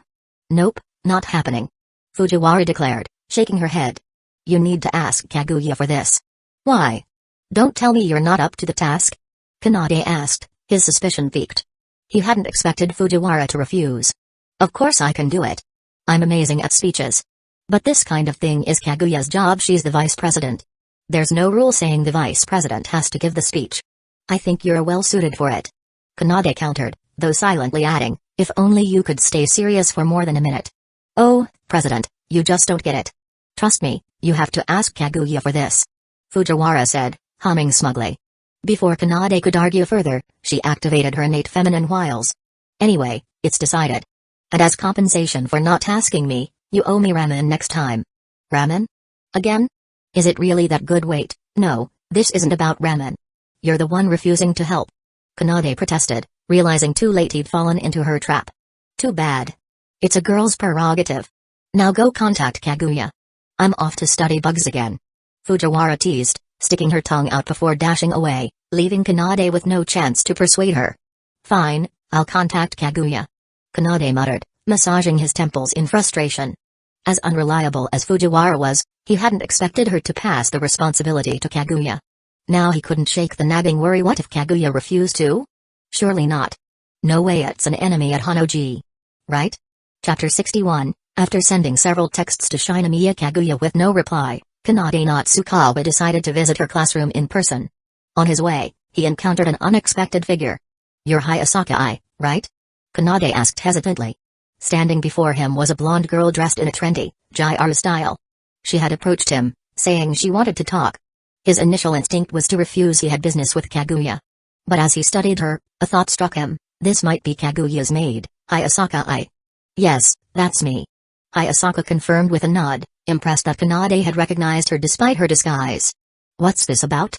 Kanade asked, puzzled. Although he'd known Kaguya for some time, this was his first proper encounter with her maid. If Hayasaka was seeking him out, it had to be related to Kaguya. But why wouldn't Kaguya approach him directly? Can we speak somewhere more private? All right. Kanade followed her to a quieter spot. Kaguya-sama hasn't been in great spirits lately. Hayasaka began, dropping her Gyara facade and adopting a more respectful tone. However, she kept her distance, as though she didn't want to get too close. Kanade noticed but didn't comment, assuming it was just her being cautious. Her words, however, caught his attention. She's feeling down. He had noticed as much himself, but he wasn't sure what Hayasaka expected him to do about it. He responded instinctively. Maybe she should hang out with Fujiwara? I hear shopping with friends can lift someone's mood. Hayasaka shot him a sharp look, barely hiding her irritation. Oh, please. As if you're not the reason she's like this. If she didn't know for a fact that Kanade was single, Hayasaka might have considered giving him a piece of her mind for being a two-timing jerk. How dare he play with her mistress's emotions like this? Kanade-sama, I hope you'll be more straightforward and treat Kaguya-sama kindly. I'm counting on you. Hayasaka said with a slight bow, her tone sincere and respectful. Be more straightforward. Kanade repeated, nodding slightly. He had to admit, his behavior toward Kaguya had been immature, constantly challenging her, teasing her, and pulling stunts to get her attention. Looking back, he must have come across as a grade schooler trying to impress a crush. It was embarrassing. All right, I'll keep that in mind. He said, his tone apologetic. Kanade felt genuinely guilty. His clumsy attempts to connect with Kaguya had likely caused her distress, something he had never intended. He'd always thought she enjoyed their playful rivalry, but clearly, he'd misjudged. Please convey my apologies to her, or no, I'll apologize to her myself. He added, his voice tinged with remorse. He was already planning to meet Kaguya, and now he had another reason. The only problem was whether she'd even agree to see him. Hayasaka blinked, surprised by how readily Kanade had agreed. Wait, isn't his the part where he makes some outrageous demand? Like asking for a date or something? This didn't make sense. Kanade-sama. Is there really nothing else you want to say? She asked cautiously. Hayasaka had mentally prepared herself to endure whatever conditions he might impose. She'd even considered secretly recording their conversation to gather evidence of his misconduct. But he wanted nothing? How was she supposed to stage a dramatic confrontation for Kaguya's benefit now? Something else. Kanade frowned, trying to think. Finally, he offered weakly, take care of your mistress. Hayasaka. That's it? That's all you've got? That's literally my job. She had expected something more selfish, more revealing of his true intentions. At this rate, she couldn't even frame him as a playboy taking advantage of her mistress. Are you even the same Casanova I thought you were? Where's the cunning manipulator? Hayasaka was now questioning all her assumptions. Does he not have any ulterior motives for Kaguya? But then why did he recognize me in disguise? Why did he confess to me that day? Could it be he gave up after I rejected him? That seemed plausible, but it also meant he might not pay much attention to Kaguya anymore. If that was the case, then this wasn't some scheme to make Kaguya jealous or to draw Hayasaka out as a hidden rival. Maybe he had genuinely taken an interest in Ishiki Iroha? On the surface, this should have been a relief. If Kanade left her mistress alone, Kaguya wouldn't have to endure the emotional roller coaster he'd been putting her through. But the current state of affairs suggested otherwise. Kaguya was already so distressed, and if Kanade truly stopped paying her any attention, her misery might deepen into something far worse. Wait. Could Kanade have foreseen all this? Hayasaka's thoughts spiraled. Is he leveraging my concern for Kaguya to force me into action? No. This can't be him giving up. He's just making me take the initiative. That's diabolical. This kind of person wasn't suitable for her mistress. Kaguya couldn't afford to be entangled with someone so dangerous. Hayasaka had to act to protect Kaguya, even if it meant sacrificing herself. Taking a deep breath to steady herself, Hayasaka forced a calm expression. Kanade-sama, are you free this weekend? I was thinking sorry, I have plans this weekend. Kanade cut her off. Huh? Hayasaka was genuinely dumbfounded. She practically spelled it out, and he said no? Yeah, I'm meeting up with some friends. If it's important, we can talk another time. Kanade added, shaking his head. To be honest, he didn't see why he needed to meet with Hayasaka privately. They weren't friends, and unless it was about Kaguya, he didn't feel any obligation to humor her. Hayasaka stared at him, finally realizing that he wasn't even trying to string her along. He wasn't leaving any openings, not even the token next time promise. What is with this guy? Was everything I thought wrong? No wonder Kaguya was so frustrated. Dealing with Kanade was like trying to read a closed book. Who wouldn't be driven crazy by this? Chapter 62. After parting ways with Hayasaka, Kanade Natsukawa quickly found Shinomiya Kaguya, who was in her classroom and hadn't gone anywhere. Standing outside, Kanade asked a passing girl to call Kaguya for him, then waited patiently. Kaguya-san, the president wants to see you. In an instant, the classroom buzzed with excitement. The president? Isn't this the first time he's come here? Why is he looking for Kaguya-san? Student council business? Doesn't seem like it. If it were, they could just talk in the council room. Could it be that? Yeah. Maybe it's that. Kaguya's thin skin wasn't built to handle this kind of speculation. Her face turned crimson as she hurried to the door, head lowered. President, what do you need me for? She stammered. She knew Hayasaka had gone to meet Kanade, supposedly to gather intel, but she hadn't expected things to escalate to the point where Kanade came to find her in person. Hayasaka's efficiency was terrifying. Could it be that Hayasaka had told him about her feelings? And now? Kaguya recalled her classmates' teasing voices. It can't be. Yeah, it's a personal matter. Kanade replied with a slight nod. Technically, asking Kaguya to deliver an endorsement speech for him was personal business. If she declined, it wasn't a big deal, as he had half-pressured her last time anyway. Can we talk somewhere quieter? Kanade suggested, glancing at the noisy classroom where curious eyes were fixed on them. If Kaguya refused him here, the next morning's headlines would surely explode with something along the lines of Scandal. Former vice president refuses to help former president with election speech. He wasn't thrilled by the idea of becoming gossip fodder, especially if it morphed into some baseless love triangle drama. He loved hearing juicy stories, but not when he was the subject. Kaguya panicked at his suggestion and stammered, "See, could Yuji give me a moment?" Kanade nodded, telling her he'd wait on the field. Originally, he had planned to use the student council room, but since the keys had already been returned to the faculty, he figured the open space of the field would suffice. After Kanade left, Kaguya floated back to her seat, her steps light and unsteady. Her classmates swarmed her immediately. Kaguya-san, it's that, isn't it? Definitely that.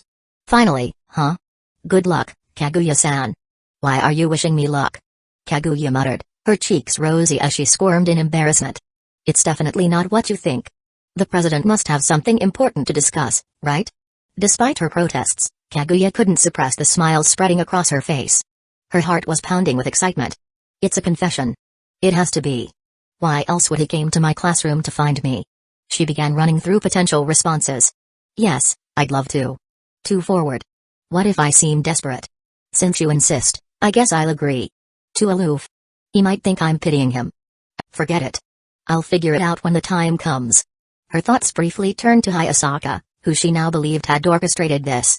Kaguya sent her a text, "Hayasaka, you're amazing. The president is going to confess to me." The message was marked as read immediately, followed by a single reply, "Huh?"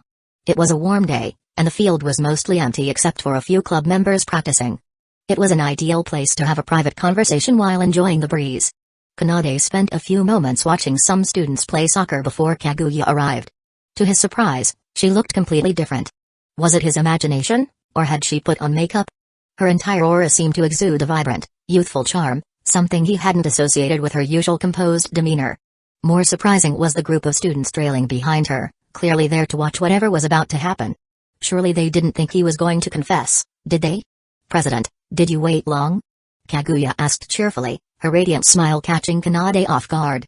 Who is this adorable girl, and what has she done with Shinigami Kaguya? Kaguya, are you okay? Kanade asked cautiously. Of course. But you said you had something to tell me? Kaguya replied, stepping closer. Too close. Her flawless skin, delicate lashes, rosy lips, and the faint sweetness of her breath, all of it was far too close for Kanade to maintain his composure. Oh, alright, I'll just get to it. Kanade took a deep breath, trying to steady himself. Kaguya, I'd like to ask you. Kaguya gazed at him expectantly, her heart racing. Kanade opened his mouth to speak, but the words caught in his throat. He couldn't stop thinking about how stunning she looked in that moment. Nervousness, doubt, and a strange, unfamiliar excitement overwhelmed him. For the first time in ages, his heart pounded uncontrollably. President? Kaguya tilted her head, looking at him with concern. A breeze rustled through the trees, scattering flowers from the nearby locust tree. A few petals landed in Kaguya's hair and in Kanade's heart. Placing a hand over his chest, Kanade finally resolved himself. Kaguya. I'd like you to continue being my vice president. Kaguya's expression fell briefly, and Kanade quickly added, I know I'm asking a lot. There's no wager this time, so if you don't want to, that's okay. President. Yes. I'd love to. What? Whether as vice president or anything else, my answer is yes, I'd love to. Kaguya's smile softened, radiating warmth. But as a reward, would you hold my hand? Hand? President, are you unwilling? No, but if it's just holding hands. Kanade railed off, glancing at the onlookers behind her. Won't they misunderstand? I don't mind. Alright, just for a moment. Kaguya immediately reached for his hand, intertwining her fingers with his.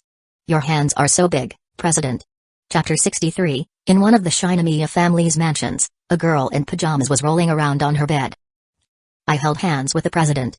The same words had been repeated so many times that the maid nearby was starting to lose her patience. Miss Kaguya. May I remind you that it's already 11:30 p.m.? You should go to sleep. Hayasaka, I said. But I can't sleep. Kaguya sat up abruptly, pouting. Her giddy demeanor radiated pink, flower-filled girlish energy throughout the room. Since the President held my hand. What will happen next? My lady, if I may, instead of overthinking things, why don't you message Kanade-sama right now and invite him out tomorrow? Hayasaka suggested, gesturing to the phone Kaguya had been clutching since she got home. Ever since returning, her foolish mistress had been obsessively holding her phone, claiming she was waiting for Kanade to text her first. Dream on. Just because you held his hand, an act she initiated, did she think she could capture that playboy's heart? Oh, no way. Inviting the President out would be moving way too fast. Kaguya protested. Hayasaka's face went blank. You think holding hands is less fast than asking him to hang out? Her mistress truly lived in her own sanitized bubble. That look on your face. Holding hands is nothing. Hanging out together is far more intimate. Who knows what could happen? Kaguya trailed off, rolling around on her bed again and making delighted squealing noises. Yet here you are, squealing about holding hands. Hayasaka sighed, utterly defeated. Her lady was utterly hopeless, head over heels for that so-called playboy President. If Kanade genuinely reciprocated Kaguya's feelings, Hayasaka could accept that and support her. But after all her subtle probing, she still couldn't figure out Kanade's true intentions. If he didn't like Kaguya, why keep teasing her and staying close to her? Yet if he did like her, why confess to her, Hayasaka, before? Could he really be a shameless womanizer trying to juggle multiple girls? But Kanade's profile didn't match that. His behavior was maddeningly contradictory, leaving Hayasaka more frustrated than ever. She had a sinking feeling that Kaguya's romantic journey would be riddled with obstacles. Meanwhile, Kanade lay awake in his bed, staring at the ceiling. He'd been tossing and turning for over an hour, his mind stuck on one thing: why did Kaguya hold my hand like that? Does she like me? But wasn't Kaguya supposed to like Sharingan Miyuki? Or had he misunderstood all along? Was he the one Kaguya liked from the start? Kanade's mind spiraled with confusion. He couldn't bring himself to believe that Kaguya Shinigami, the girl who had always challenged him with icy glares, actually harbored feelings for him. Honestly, he found it easier to believe Fujiwara Chika had a crush on him than Kaguya. Up until that afternoon, Kanade had thought Kaguya barely tolerated him. Her cold demeanor gave him little reason to think otherwise. And now, suddenly, she's smiling sweetly at me because she likes me? It sounded like the plot of a light novel. Kanade was more inclined to think she was either playing some elaborate game or had momentarily lost her senses. Unless Kaguya had been an exceptional actress all along, hiding her true feelings behind a stoic facade. This didn't match anything he knew about her, not in reality, nor in the original story. Then there was something else on Kanade's mind. I don't feel the same way about them anymore. If this had been the old him, the moment Kaguya smiled warmly at him and said, "President, do you need something?" he would have thrown caution to the wind and confessed on the spot. For her to transform from the Ice Queen to someone willing to show him such vulnerability would have been proof enough of her feelings. But now, he couldn't do it. He couldn't confess. He was afraid of being rejected and losing the tenuous friendship they had. He was also afraid of the opposite, that if she accepted, he'd spiral further into confusion. Instead, he deflected. He asked her to continue being my vice president instead of saying, "I like you. Please go out with me." On the surface, it looked like cowardice. But to Kanade, it was a sign of his newfound seriousness. In the past, Kanade would have insisted his feelings were genuine, believing that even a superficial connection could grow into something real. But now he saw that as a flawed mindset. He'd grown thanks to his friends, who had taught him a valuable lesson: entering a relationship without genuine feelings was a mistake. Even if his intentions weren't malicious, uncertainty in his own heart was still wrong. A false love, no matter how polished, would remain an illusion. Kanade sighed deeply, grappling with this newfound clarity. He couldn't bring himself to act until he was sure of his emotions. And if that day ever came, he knew he'd be ready to stand before the girl he truly loved, not as the hesitant, insecure boy he was now, but as someone confident and sincere. He'd proudly declare, "I like you. Please go out with me." If she accepted, he'd celebrate by spinning her around in joy. If she rejected him, he'd smile and wish her happiness with someone else. And later, in the privacy of an empty corner, he'd let himself cry, not out of regret for wasted effort, but from the raw pain of unrequited love. Yes, he thought. I've really grown. Even though he now hesitated and second-guessed himself, this only proved he was more thoughtful, more serious about love. Good night. Kanade murmured softly. To the person I used to be. Chapter 64, by the standards of a single resident, Kanade Natsukawa was a textbook example of perfection: regular routines, a healthy diet, meticulous personal hygiene, and an absence of women frequenting his home. In short, the ideal high school bachelor. But the truth was that his healthy lifestyle wasn't entirely self-imposed. The so-called angel next door, Maharushina, had a habit of criticizing his bad habits and forcefully intervening in his life, all in a misguided effort to turn him into a couch potato. To avoid becoming a total slacker under her watch, Kanade worked hard to behave. Especially recently, as the angel had grown increasingly bold, entering his home unannounced and meddling in his daily life. "Good morning, Kanade." Maharu greeted cheerfully as soon as she saw him emerge from his room. "Good morning." Kanade yawned, rubbing his eyes. He no longer found it surprising to see Maharu in his home, cooking breakfast in the kitchen or waiting for him in the living room. Even as he ate her meticulously prepared meal, he couldn't help but let his mind wander to more frivolous thoughts. Was Maharu perhaps a little tsundere? For all her claims about making him ready himself, her actions weren't so different from before. If anything, she had expanded her repertoire from making dinner to occasionally preparing breakfast, lunch boxes, and even cleaning his apartment. The ready-yourself part seemed a bit exaggerated for these domestic duties. At first, Kanade had resisted her intrusions, but he found himself unable to hold out against her adorable pouts and playful tantrums. There had been awkward moments too, like the time Maharu decided to do his laundry and found an oddly stained pair of underwear in his basket. She turned beet red, scolded him mercilessly, and stormed back to her apartment, refusing to do his laundry ever again. Not that he'd wanted her to in the first place. "Do you have plans today, Kanade?" Maharu asked as she cleared the table. "Yeah, I'm meeting up with a friend," Kanade replied, nodding. Maharu had become increasingly like a live-in housekeeper lately. If not for certain tasks he still did himself, he'd feel like he was being trained into a complete freeloader. "Then, take care on the way, and let me know when you're back," Maharu said with a slight nod, refraining from prying further.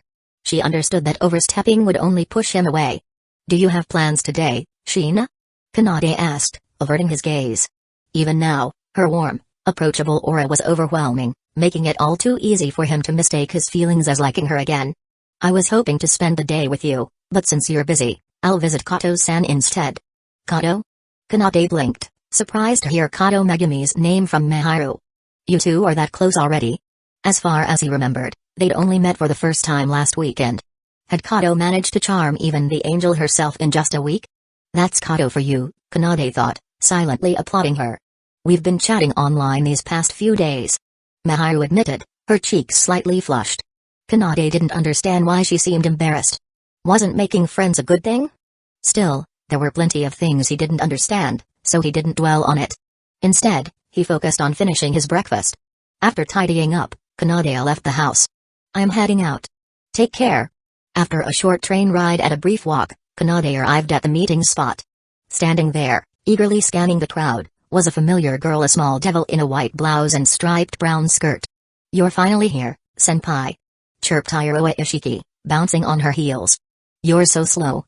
I almost fell asleep waiting for you." "I'm not late. You're just early."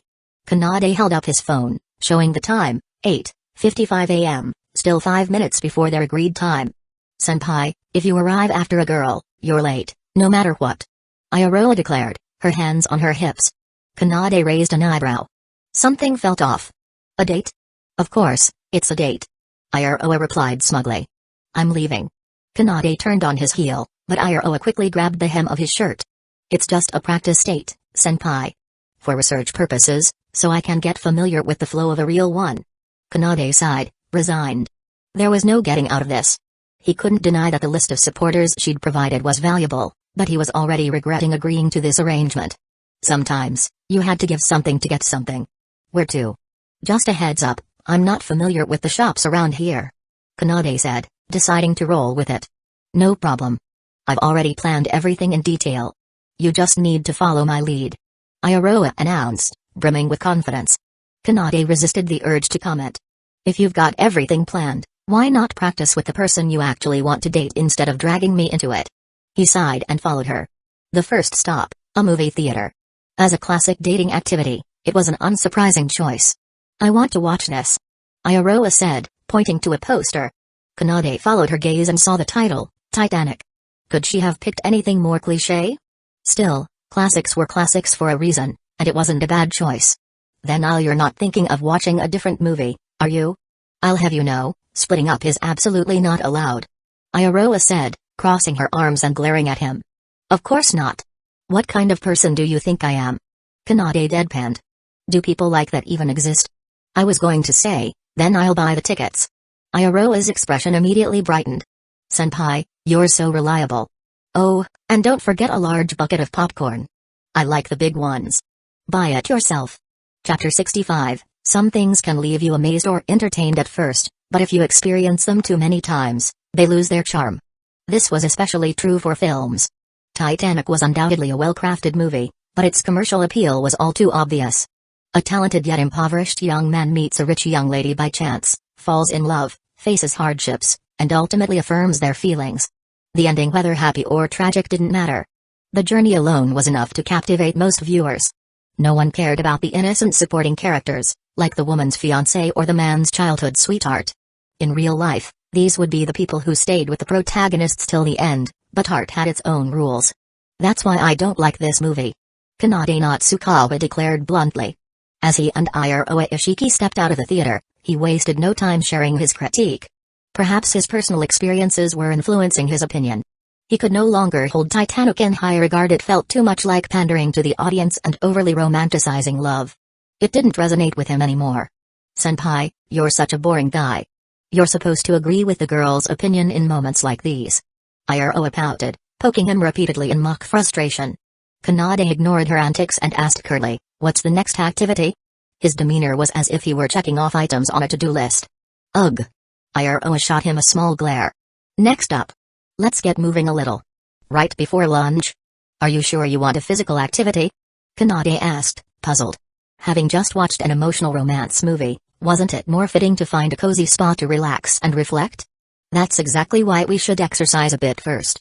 Food tastes better when you've worked up an appetite," Iroha explained, pointing toward a nearby sports center. "Let's go, senpai." "Fine." Kanade sighed, resigning himself to her whims once again.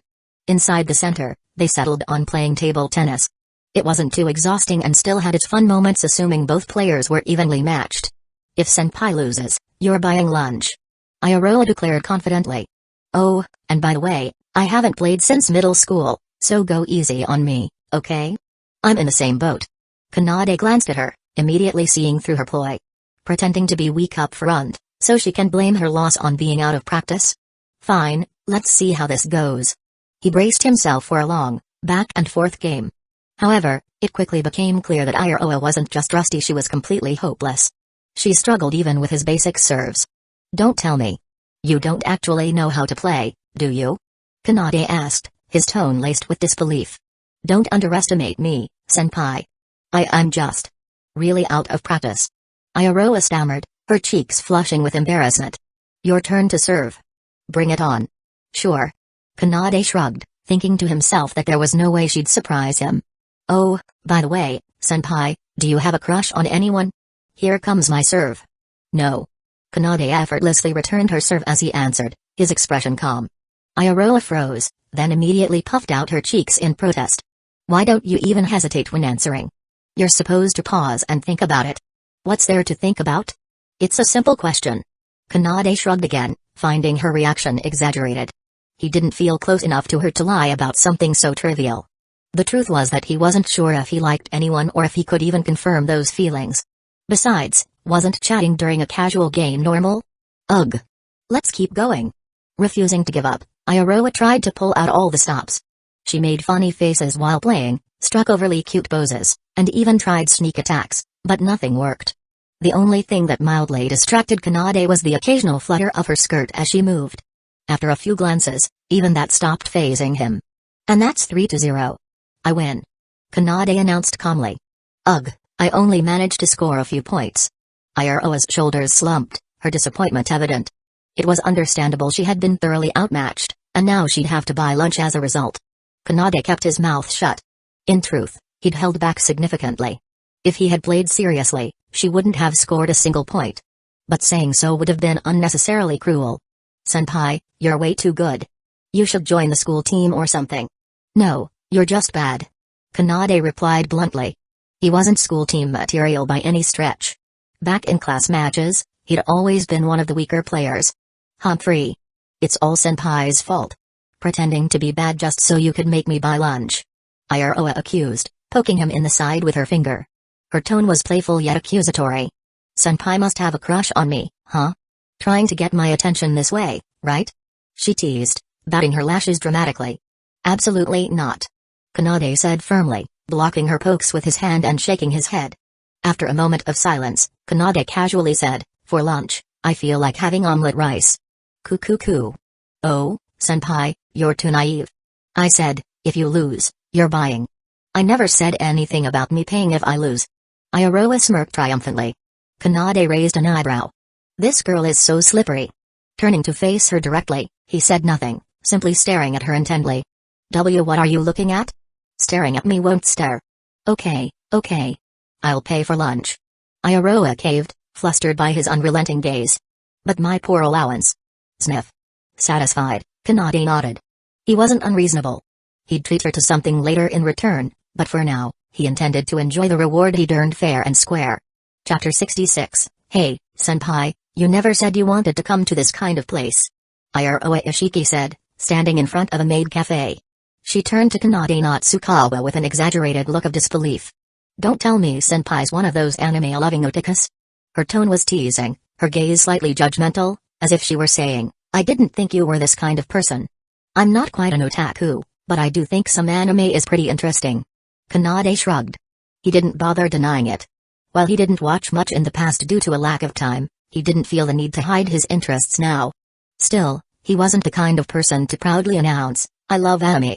After all, in Japanese society, the phrase otaku are worse than dogs wasn't always a mere joke. I've always been curious about maid cafes. Kanade explained, but I didn't want to go alone. Since we're out together today, I thought I'd check it out with you. If it were his fellow club members or even Eriri, he wouldn't have dared to ask. But with Iroha? He didn't really care what she thought. Eek. Iroha let out a disgusted noise but didn't outright refuse. After a moment of hesitation, she nodded reluctantly. Fine, but if it turns out to be a word place, I'm ditching you. Don't worry. I checked in advance, it's a reputable shop, not the kind you're imagining. Iroha's eyes narrowed in suspicion. So senpai did think about that kind of place, huh? I've been baited.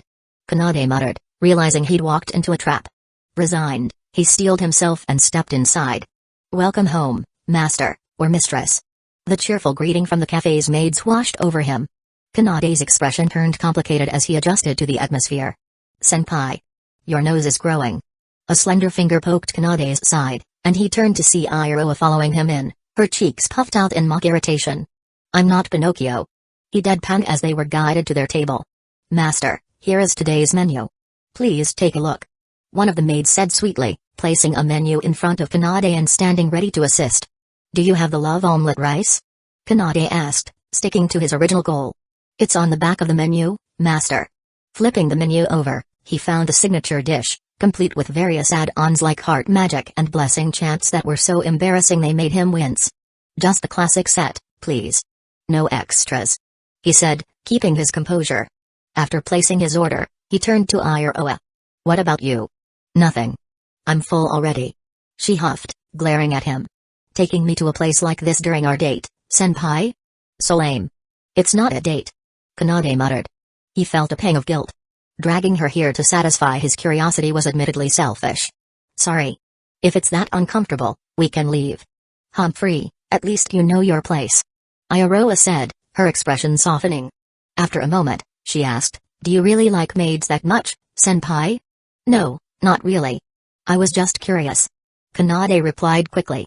But in his mind, an image surfaced unbidden Miharushina in a maid outfit, welcoming him home with a soft welcome back, master in her angelic voice.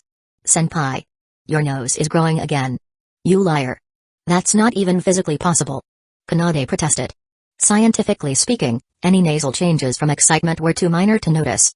Just hurry up and order something, and stop making a scene. He said, trying to change the subject. Humphrey. Iroha gave him a look before getting up. I'm going to the restroom. Don't peek, you perv. Who would even do that?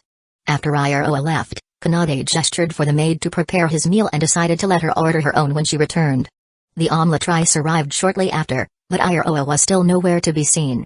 Master, here is your love omelette rice. The server said in a sugary voice that sent shivers down Kanade's spine. Thanks. But as he turned to accept the plate, Kanade froze. The maid serving him wasn't one of the cafe staff, it was Iroha, now dressed in a maid outfit. What? What's wrong, senpai? Doesn't my maid uniform look good? Iroha struck a playful pose, holding the tray under one arm and flashing a peace sign. This is the part where you're supposed to excitedly ask for a photo. Sure. Kanade said, instinctively pulling out his phone. Immediately, Iroha's expression shifted to mock disgust. Wow, senpai. I knew it, you're just a big pig. The moment I let you, you're all excited to take a picture. Kanade clenched his fist. For a moment, he seriously considered teaching this cheeky kuhai a lesson, a light tap to the forehead to let her know what a bonk sounded like in real life. Don't just stay silent. Do you think I look bad in this outfit or something? Iroha asked, her tone turning unexpectedly shy. No, it looks fine. Kanade admitted, averting his eyes. Yay. I knew it. Senpai's totally a maid fan. Iroha cheered, spinning in place. You little. Chapter 67, Ugh. I'm so hungry. I feel like I'm out of energy. Iroha Ishiki whined dramatically, rubbing her stomach with a pitiful expression. Whose fault is that? You skipped lunch and have been running around all day. Of course, you're hungry now. Kanade Natsukawa retorted sharply. I seriously don't get you. You'd rather spend money dressing up for cosplay than just ordering food earlier. Why? Eating something as embarrassing as maid cafe food would ruin me forever. I'd turn into one of those guys who can't eat properly without a girl's help. Iroha replied, looking utterly self-righteous. Kanade blinked in disbelief. What are you talking about? That's not otaku behavior, that's a literal baby. You're a girl yourself, though? He pointed out. And don't underestimate otakus. They're not helpless. They're strong people who live fulfilling lives even without girls by their side. They're warriors with hearts of steel. Is senpai one of them? No. I'm not. Kanade replied instantly. PFFT, no way anyone would believe you. Iroha puffed out her cheeks in mock indignation, then switched to a saccharine tone. Senpai, do you like desserts? If you really want to eat something sweet, I might be willing to tag along. Desserts before dinner? Not a great habit. Kanade said, giving her a side glance. He was tempted to shut her down with the blunt I'm not interested. But he didn't want to upset her too much. Dinner's just around the corner. Can't you hold on a little longer? Unbelievable. Senpai, you're a devil in disguise. Your adorable kuhai is starving to death, and you're telling her to endure it. Iroha exclaimed, dramatically poking Kanade's side with her fingers. You're so cruel, senpai. After all the trouble I went to treating you earlier. Fine, fine. I was just joking. Kanade said, easily fending off her half-hearted pokes. He pointed toward a nearby storefront. There's a dessert shop right there. Ayaroa's eyes lit up as she spotted it, but her expression quickly turned skeptical. Wait a minute. How did Senpai know there's a dessert shop here? Don't tell me you've been here before with another girl. Use your brain for once. Kanade groaned and quickly clarified, I checked the map earlier when you first complained about being hungry. Inside the shop, Kanade guided them to a quiet corner. After glancing at the menu, he handed it to Ayaroa. What do you want? I'll have a starry mousse and a strawberry parfait. What about you, senpai? Just an espresso. Huh? No desserts? They even have ice cream here. Ayaroa said, flipping to another page of the menu. I'll pass. Saving my appetite for dinner. Kanade shook his head. He had been trained well by a certain angelic neighbor to maintain a healthy lifestyle. Besides, he wasn't much of a sweet tooth anyway. You're seriously planning to eat dinner later? What else would I eat? You? Kanade deadpanned, picking up the pamphlet from the table and flipping through its food recommendations. Keep dreaming, senpai. Ayaroa huffed, giving him a playful glare before turning to whisper something to the server. The desserts soon arrived, including a plate of wagashi that Kanade didn't remember being ordered. You sure you can finish all this? Kanade asked, raising an eyebrow. The sheer amount of food in front of Ayaroa seemed excessive, even for someone who skipped lunch. Don't worry about me, senpai. Focus on your coffee. Suit yourself. Kanade sipped his espresso. The nutty aroma filled his senses, followed by a sharp bitterness that lingered pleasantly before fading into a faint sweetness. Senpai, how's the coffee? Is it good? Ayaroa asked, her curiosity piqued as she watched him savor the drink. Kanade smirked. She wants to laugh at me, doesn't she? He set down his cup and replied, it's good sweet, actually. Want to try? Right now. Ayaroa stammered, her face flushing slightly. After a moment of hesitation, she nodded. Fine, but no funny ideas, senpai. Funny ideas? Kanade tilted his head, genuinely confused. What kind of tricks could he possibly pull with coffee? Suppressing a chuckle, he pushed the cup toward her. His movements were calm and deliberate, with just the right amount of nonchalance. It's fine. Try it. Alright. Ayaroa cautiously picked up the cup and took a small sip. For a second, her expression froze. Then PFFFT. The coffee sprayed out of her mouth, hitting Kanade square inches the face. Kanade slowly wiped his face, his composure slipping. Senpai. Why is it so bitter? Ayaroa wailed, clutching her throat as if she'd just swallowed poison. Kanade clenched his fists. I should have just let her starve. Chapter 68. It's a well-known fact, or at least a whimsical thought, that girls are made of sugar, spice, and all things nice. For boys, even the simplest exchange of fluids, like a shared drink, can be thrilling, never mind anything more. But today, Kanade Natsukawa had the dubious honor of being doused not in honey, nor sweetness, but a full-on spray of coffee. Sorry. I'm so sorry, senpai. I didn't mean to. I'm really, really sorry. Ayaroa Ishiki was practically bowing in her seat, her usual smug demeanor replaced by an earnest attempt to atone. Meanwhile, Kanade sat frozen, his mind a blank slate. The situation had effectively numbed him, mentally and emotionally. What started as a harmless prank tricking Ayaroa into trying the bitter espresso by calling it sweet had backfired spectacularly. He had envisioned a funny grimace, maybe some playful complaining. Instead, she'd spat the bitter drink out in shock. Directly onto his face, chest, and neck. His clothes bore splatters of coffee, and while his dark attire camouflaged the stains, the warm stickiness was a constant reminder of his miscalculation. Are you okay, senpai? Ayaroa's voice was unusually timid. Kanade got up and headed to the restroom to wash his face. After a few moments of running cold water over his skin, he returned, his expression unreadable. Let's finish the food. He finally said. Finish? You mean, stay here and eat? Ayaroa asked, tilting her head. Of course. Wasting food is unacceptable. Kanade replied flatly, sitting back down. The embarrassment might have been bearable if he could at least take solace in the idea of a free meal. But he had paid for the coffee she spat out, and the cafe wasn't offering refunds for casualties of poor taste testing. Back at the table, Ayaroa seemed eager to make amends. Senpai, as an apology, how about you share my parfait? Kanade glanced at the half-melted parfait she'd pushed toward him and shook his head. You eat it. I'm fine. Don't be like that. You'll love it. It's sweet. No, thanks. He had learned his lesson.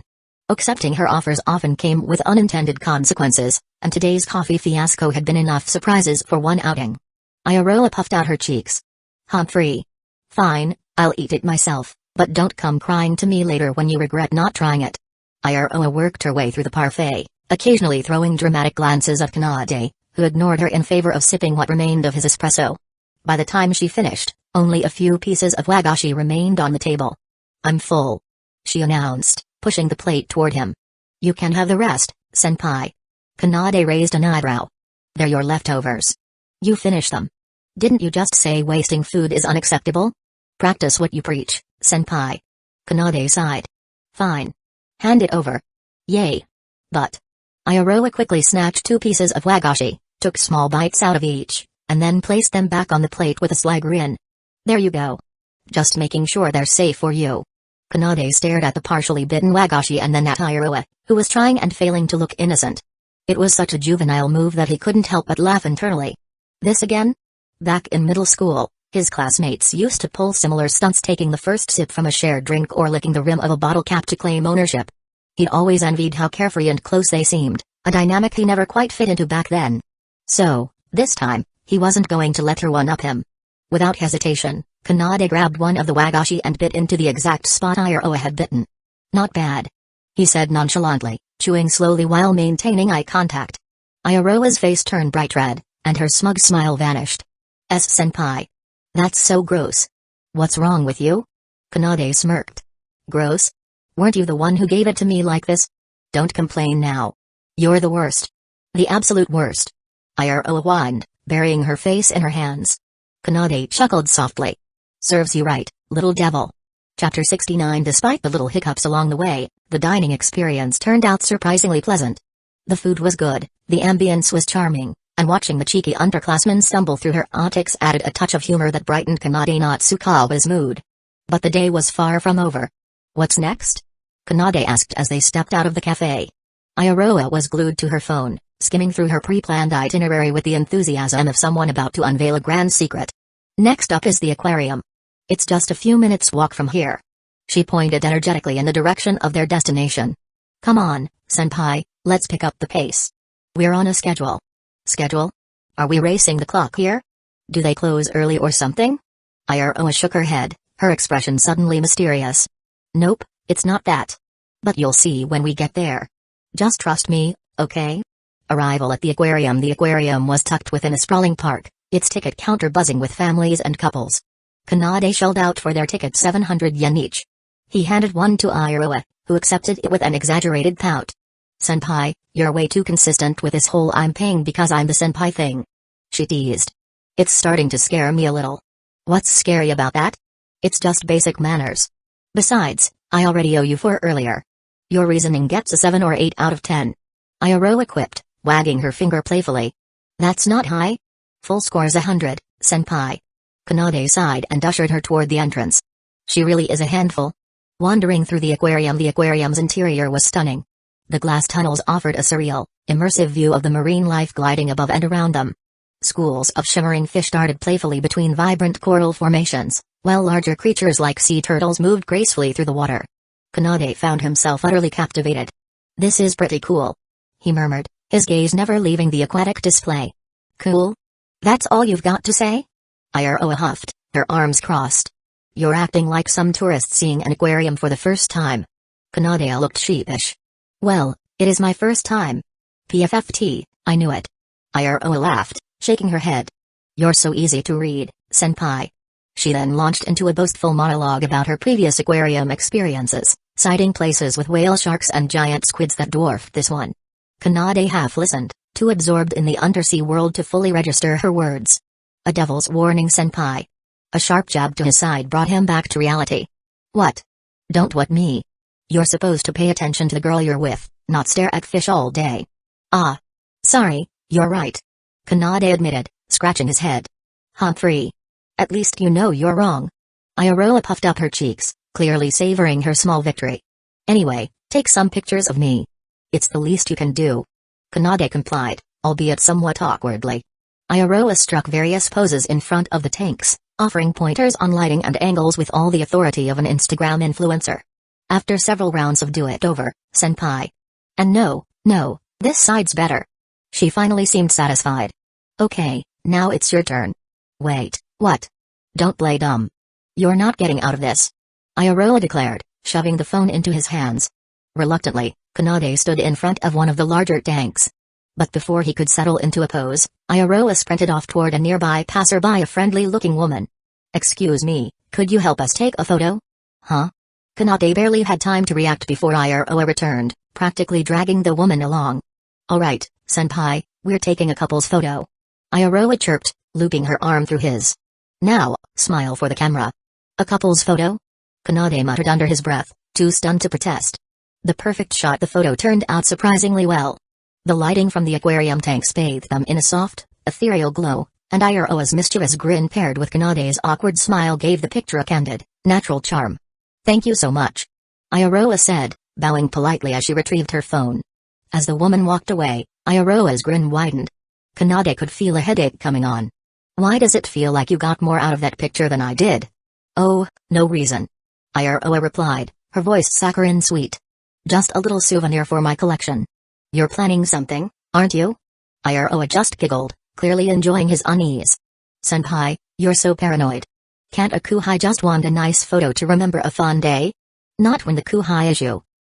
You wound me." Kanade shook his head. "I should have known better." As they moved on to the next exhibit, Kanade couldn't help but think that Ayaroa's antics, as exhausting as they were, added a unique flavor to the day. No wonder it's you, Ayaroa Ishiki. Chapter 70. After visiting the aquarium and enjoying the dolphin show, time slipped away unnoticed. This park offered plenty of attractions. In addition to its natural beauty, other facilities required separate fees. The two of them had managed to experience quite a bit during their outing. Perhaps because it was approaching evening, some things began to lose their initial charm. However, the atmosphere was enhanced by the appearance of colorful ribbons of light decorating the park, adding a romantic vibe to the night. "Is this the last activity?" Kanade Natsukawa looked at the massive Ferris wheel in front of him and felt a slight sense of relief. The day had been packed with activities.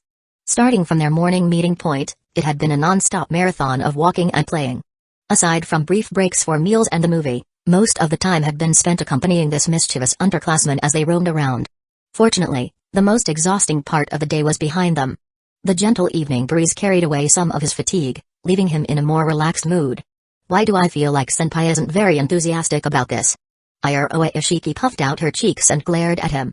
In contrast to Kanade's fatigue, the little devilish junior seemed as energetic as ever, her small frame brimming with surprising vitality. "Is spending time with me that boring?" "Not at all. Overall, I think it's been pretty enjoyable," Kanade replied, shaking his head. "I was just reflecting a little. It feels like when you realize that an anime you've been following for a long time is about to end." "Huh? That doesn't make any sense." Ayaroa tilted her head in confusion. Without dwelling too much on his sentiment, she grabbed his arm and led him toward an open Ferris wheel cabin. "Alright, whether you like it or not, this is the last activity. For my sake, just bear with it a little longer. I've already said it's not that I dislike it." Kanade sighed and followed her inside. The two of them sat across from each other. Occasionally they exchanged words, and at other times, they gazed out the window. As the tall trees around them gradually receded and finally disappeared from view, a strange feeling welled up in Kanade's heart. Through the glass, he could see the city below. The dark tones of the landscape were suddenly illuminated as if the entire area had been set alight. Neon lights sparkled everywhere, from the park at their feet to the distant office buildings. The city was enveloped in a sea of brilliance. Wow! Kanade found himself a little entranced. Though he'd been out at night before and had visited lively commercial districts, it was his first time seeing the city from such a height. The experience of being part of it versus observing it from above was completely different. "Pretty amazing, right, senpai? Look at how the people resemble ants." "Could you not say it like that?" Kanade gave her a wry smile. "If you didn't throw in those kinds of lines, I might agree with you more." Despite his complaint, he couldn't deny that this view was impressive. It gave him a sense of satisfaction, as though the day had been well worth it. "Not bad, not bad. It seems like senpai has completely absorbed what I taught him. In moments like this, you should focus on the girl you're with." Ayaroa teased, nodding smugly. Then she suddenly adopted the mysterious expression. "Speaking of which, senpai, do you know about the romantic legends associated with Ferris wheels?" She leaned forward slightly, blinking her eyes expectantly. The gesture, combined with her childlike curiosity, was undeniably endearing. "They say that couples who ride Ferris wheels together are destined to break up. But if they share a kiss when the Ferris wheel reaches its peak, their love will last forever. Just an urban legend." We should focus on science. Kanade replied without hesitation. Given what he knew of her, he was sure she brought this up just to tease him and see his flustered reaction. Naturally, he wasn't about to fall for it. Iroha, you have to understand that legends like this are usually marketing gimmicks created by businesses to attract more customers. They're baseless and shouldn't be taken seriously. If anything, instead of indulging in such gimmicks, he believed a lasting relationship required genuine care and attention to the other person's emotions and needs. Yes, I think the same way. I've never believed in such legends. Iroha agreed, nodding earnestly. Her bright smile lit up her face. Hey, senpai, why don't we disprove this myth together? Suddenly, the ambient noise around them faded. Before he realized it, the Ferris wheel had reached its highest point. Huh? What do you mean? Kanade raised an eyebrow.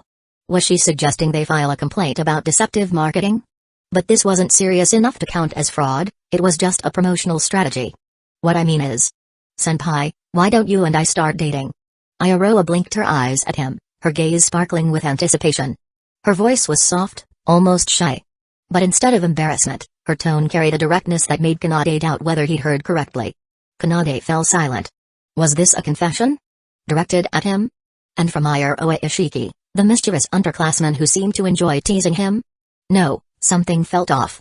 They'd only known each other for a week. Oh, I get it. This is just another part of the practice. Right? The final stage of your research, a mock confession, maybe? Or some trendy game like Truth or Dare? I like you, senpai. No, this wasn't right. It didn't make sense. Why would she like him? What was there to like about him? He wasn't particularly attractive or charming. He didn't possess qualities that would naturally draw girls to him. Ah, he understood now. It wasn't love. It had to be something else: admiration, respect, or even infatuation with an idealized version of him. Just like those anonymous letters he sometimes found in his shoe locker from students who had only heard stories about him and idolized that Kanade Natsukawa. Much like that girl he met at the bookstore the other day. After a brief silence following her unexpected confession, Kanade Natsukawa finally shook his head resolutely. I'm sorry, Ishiki. I think there's been a misunderstanding. He said, his voice steady, though his expression carried a hint of seriousness. Misunderstanding? Yes, in several ways. Unbidden, memories of his own past confessions surfaced in his mind. Back then, he had gone to great lengths to create a romantic atmosphere, culminating in a heartfelt declaration at the end of a date. And each time, he had been rejected. Looking back now, perhaps those girls had seen through his lack of sincerity, something he himself had failed to recognize at the time. He had mistaken fleeting infatuation for genuine love, a realization that only came much later. And now, faced with Ishiki's confession, it felt as though the roles had been reversed. Listen, Ishiki. He began softly, choosing his words carefully to avoid hurting her. You might not realize it yourself, but what you're calling like might just be a common kind of admiration, the kind people often feel during their youth. To me, it feels more like respect or reverence than true affection. He paused to gauge her reaction before continuing. We've only known each other for about a week, right? When we first met, you approached me because you wanted me to teach you how to become the student council president. That's the key. He explained. You're not attracted to me as a person, you're drawn to the idea of the student council president. You've projected that admiration onto me, but it's not the same as love. While Kanade didn't claim to fully understand what love truly was, he was sure that what Ishiki felt wasn't it. As someone who had made the same mistake in the past, he couldn't simply stand by and let her repeat his error. Perhaps his personal experiences could spare her from the painful realization that might come later. If he could help her understand her feelings now, it would be for the best. So, like I said, he concluded gently, your feelings aren't what you think they are. I'm sorry. Kanade lowered his head slightly, his tone filled with regret. In his mind, he reflected on his past. The greatest mistake he had made was approaching others and confessing without understanding his own emotions, inadvertently hurting them in the process. At least this time, he had stopped things before it was too late. After a long silence, Ishiki sighed deeply and gave him an exasperated look. Senpai, have you ever even been in a relationship? Does that matter? Kanade asked, caught off guard. Of course it matters. You have no idea what you're talking about. Ishiki retorted, her voice tinged with frustration. Naturally, she was upset after all, he had just rejected her confession. All that stuff about admiration and reverence. Let's be honest, senpai, you just don't like me, do you? You went on and on analyzing my feelings, but you don't understand me at all, do you? She accused, glaring at him. Humphrey. You even had the nerve to call my feelings fake. Fine. I'll prove it to you. Before Kanade could respond, Ishiki abruptly stood up. He tensed, half expecting her to storm off or worse, make a scene, but to his surprise, she calmly walked over to sit beside him. Then, without hesitation, she looped her arm around his and rested her head on his shoulder. Kanade froze as her warmth pressed against him. While her actions weren't overbearing, the sudden closeness was definitely enough to make him uncomfortable. Isn't his a little too close? He ventured cautiously. Don't talk, senpai. This is part of the research. The day's tasks aren't over yet. This is my time now. Ishiki replied matter-of-factly, refusing to budge. If it's part of the deal, I guess there's no helping it. He muttered. Senpai. She said after a moment, her voice soft but insistent. Do you like me? Even just a little? That would be never mind. I don't want to hear it. Just shut up, senpai. Senpai. What now? Brace yourself. Chapter 071, Angel? Fallen Angel. After stepping off the Ferris wheel and having dinner with the mischievous junior, Kanade Natsukawa found himself feeling somewhat distracted. Following her unexpected confession, Ishiki seemed unchanged in demeanor. However, Kanade couldn't help but feel a bit awkward, unable to view her in the same light as before. Thankfully, she didn't tease him or try to make things uncomfortable, keeping a reasonable distance as they walked back. Returning to his apartment and slipping into his indoor slippers, Kanade immediately noticed Maharushina sitting on the couch. He had no idea when she'd returned or whether she'd eaten dinner yet. I'm home. He called out. Maharu's reaction was peculiar. She looked startled, hurriedly hiding her phone behind her back. Welcome back. Something was definitely up. Kanade's sharp intuition told him there was more to this than met the eye. Normally, Maharu would ask how his day went or if he had fun. This time, however, she said nothing of the sort, leaving him curious about what might have happened. Could it be related to today's events? Suspecting a connection, Kanade decided to change into fresh clothes and wash up before addressing the matter. Once settled beside her on the couch, he casually turned on the television and asked, Did you have fun today, Sheena? What did you and Kato do? We didn't do much. Just wandered around a bit. It was fun. Her words didn't match her behavior. The timid way she avoided eye contact and her visibly stiff posture didn't convey someone who had enjoyed themselves. Sheena, did you do something that might upset me? Eh? Why would you ask that? Maharu exclaimed, covering her mouth with her hand, her eyes wide with shock. Well, I think I've gotten to know you pretty well. For example, you're not great at hiding your emotions. Kanade remarked gently.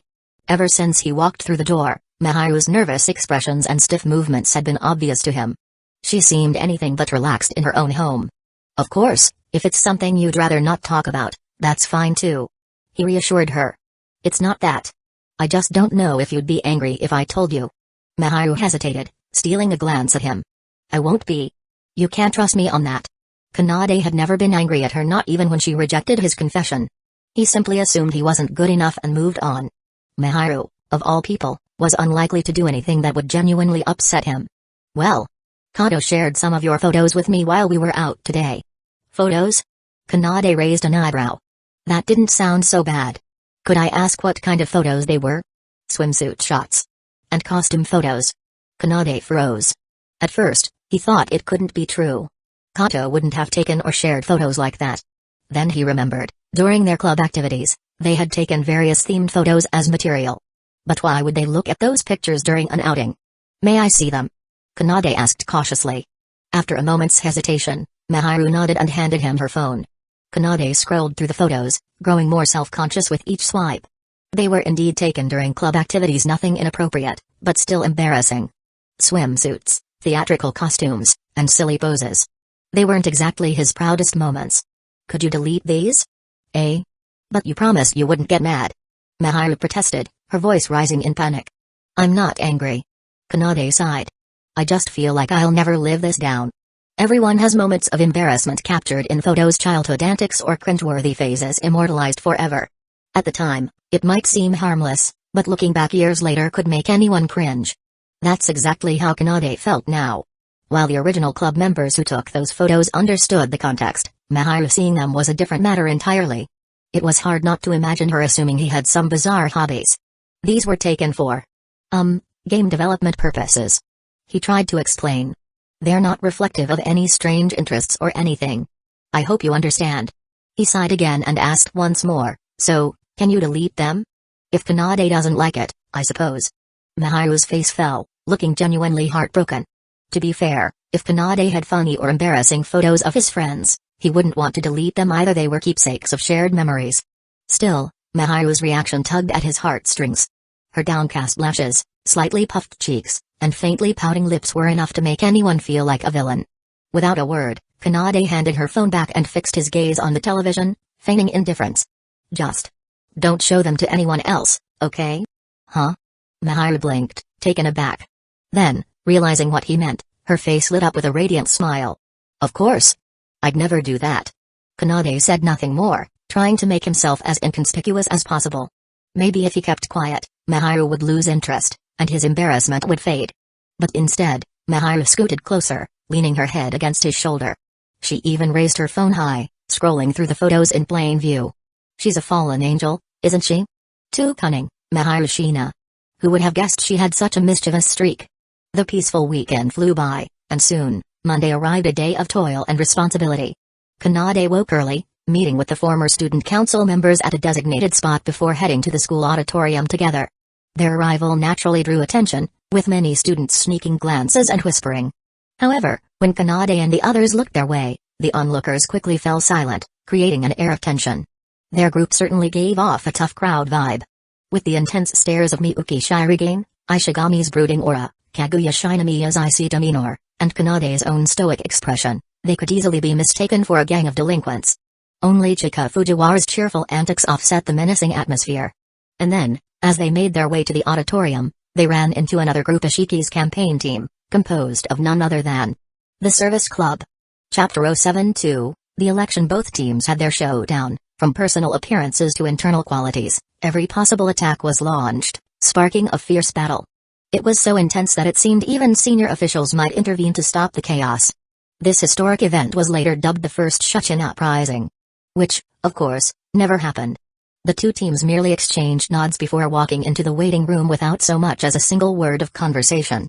With only 10 minutes left until the election officially began, there was no time to waste on meaningless confrontations. The only task at hand was to mentally prepare for their speeches. Based on the order of the draw, the candidates were to speak in the following sequence: Ishiki Iroha, followed by fellow first-year Maiko Aino, and finally, Kanade Natsukawa. This arrangement gave Kanade the advantage of timing, setting, and momentum, a perfect setup. The start of the election. The event began promptly, starting with the support speeches for each candidate. First up was Ishiki Iroha's representative, none other than Yukino Shita Yukino. A predictable choice. From the moment Kanade saw their team earlier, he had pieced together much of the situation. Why Ishiki Iroha became a candidate, it was unlikely she volunteered herself. A more plausible explanation was that she had offended certain classmates or groups, prompting them to nominate her as a candidate out of spite. Their goal was likely to see her lose miserably and become a laughingstock. However, Ishiki, unwilling to back down, sought assistance from the Service Club. The Service Club's involvement, whether it was Ishiki's own resolve or Yukino Shita Yukino's strategic planning, the result was this current scenario. The meticulous execution of their campaign made it evident that the Service Club had been involved in the past few weeks. Yet, his supposed friend Hikage Ihukaman hadn't breathed a word about such a major incident. Kanade had been left in the dark, suspecting the scheming of certain conservative factions in Shuchin instead. After this is over, I'm definitely going to extort him at least his allowance for the week. Kanade thought bitterly.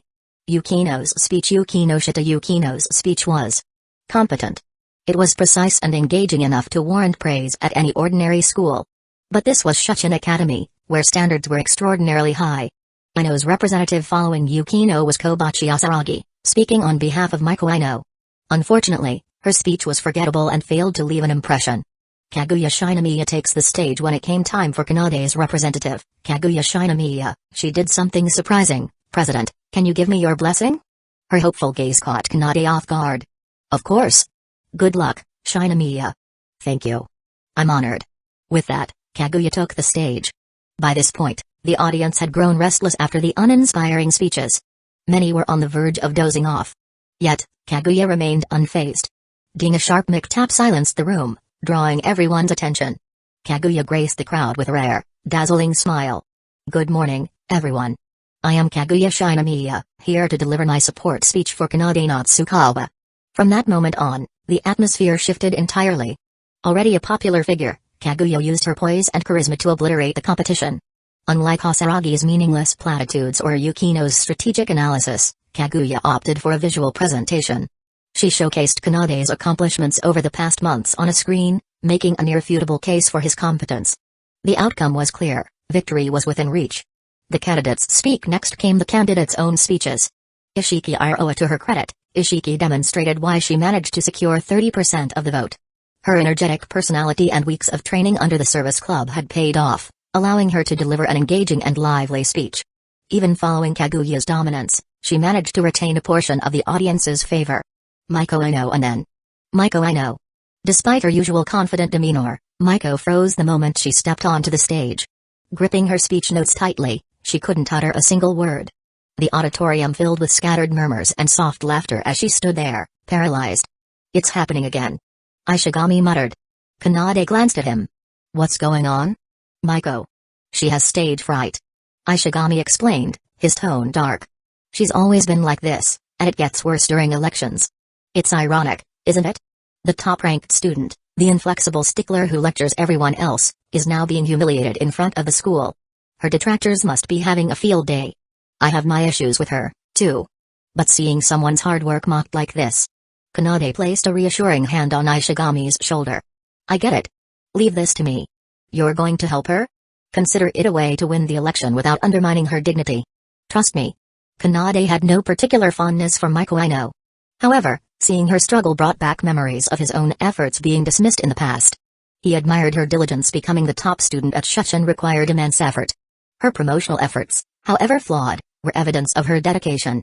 Walking up to the stage, Kanade took the microphone and addressed the crowd. Silence. The chatter instantly ceased as all eyes turned to him. "You are students of Shuchen Academy, individuals this institution is proud to call its own. Surely, you understand what it means to show respect." Kanade's voice was calm but commanding. "You are free to have opinions, even criticisms. But those should be expressed through your votes, not by disrupting the speaker's presentation." He then turned to Maiko Ino. "You still have 15 minutes left. Or would you rather waste this opportunity?" Maiko remained frozen, unable to meet his gaze. Kanade pressed on, lowering his voice. "Forcing others to shave their heads and banning flashy clothing? Do you really think such ridiculous rules will win you votes? Ridiculous. That's what they are, aren't they? Do you think anyone would support rules like that? Unless you disagree? Of course not. I then prove it. Look me in the eye and say so." Maiko hesitated, her gaze wavering. But slowly, she looked up and met his eyes. I think. Yes. I think these rules aren't ridiculous at all." With newfound confidence, Maiko grabbed the mic and launched into her speech. Her trembling voice steadied, and her passion became evident. No longer the timid girl who froze on stage, she boldly outlined her vision and even critiqued some of Kanade's policies. Kanade watched with satisfaction. She had found her voice. Chapter 073, Overboard, Way Overboard. The election had ended. Maiko Ino, emboldened by her courage, had indeed demonstrated a striking charm and a natural leadership presence that resonated with many. However, her overly strict policies proved too difficult for most to accept. As for Ishiki Iroha, her mundane proposals were a poor fit for the vibrant and ambitious culture of Shuchen Academy. Following a 30-minute heated debate with Kanade and Kaguya, her approval ratings plummeted, leaving her with no chance of victory. Unsurprisingly, Kanade Natsukawa secured the win. "That was closer than I expected," Kanade muttered. The voting results posted on the wall painted a striking picture. Initially trailing, Maiko Ino had surged to second place after her powerful speech, coming within a few dozen votes of Kanade's total. While some votes likely came from the faction loyal to Shuchen's traditions, the majority must have supported her for her evident hard work. Without the accomplishments he and the student council had achieved over the past term, Kanade might well have lost to the first-year underdog. That realization was a little painful. In some respects, Maiko Ino and her tiny team had outperformed his larger, more experienced team in terms of winning hearts and minds. Fine, that settles it, Kanade thought. I'll bring her into the student council. Whether it was to harness her capabilities or prevent her from ousting him in the next election, inviting her on board was a strategic necessity. If she was reluctant, he could offer a deal. I'll fully support you in becoming the next student council president during the next election. Helping her succeed after he stepped down would ensure a familiar ally took the helm while earning her gratitude. Recruiting Inoue, Ishigami, Kanade called, turning to his friend. What do you think about inviting Maiko Ino to join the student council? Eh? You're serious, President?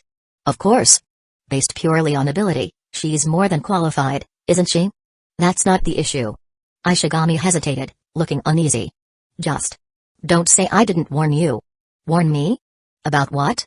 Kanade was puzzled but didn't press further. To him, Maiko seemed like a straightforward, by-the-book junior. A bit rigid, perhaps, but surely manageable with the right guidance.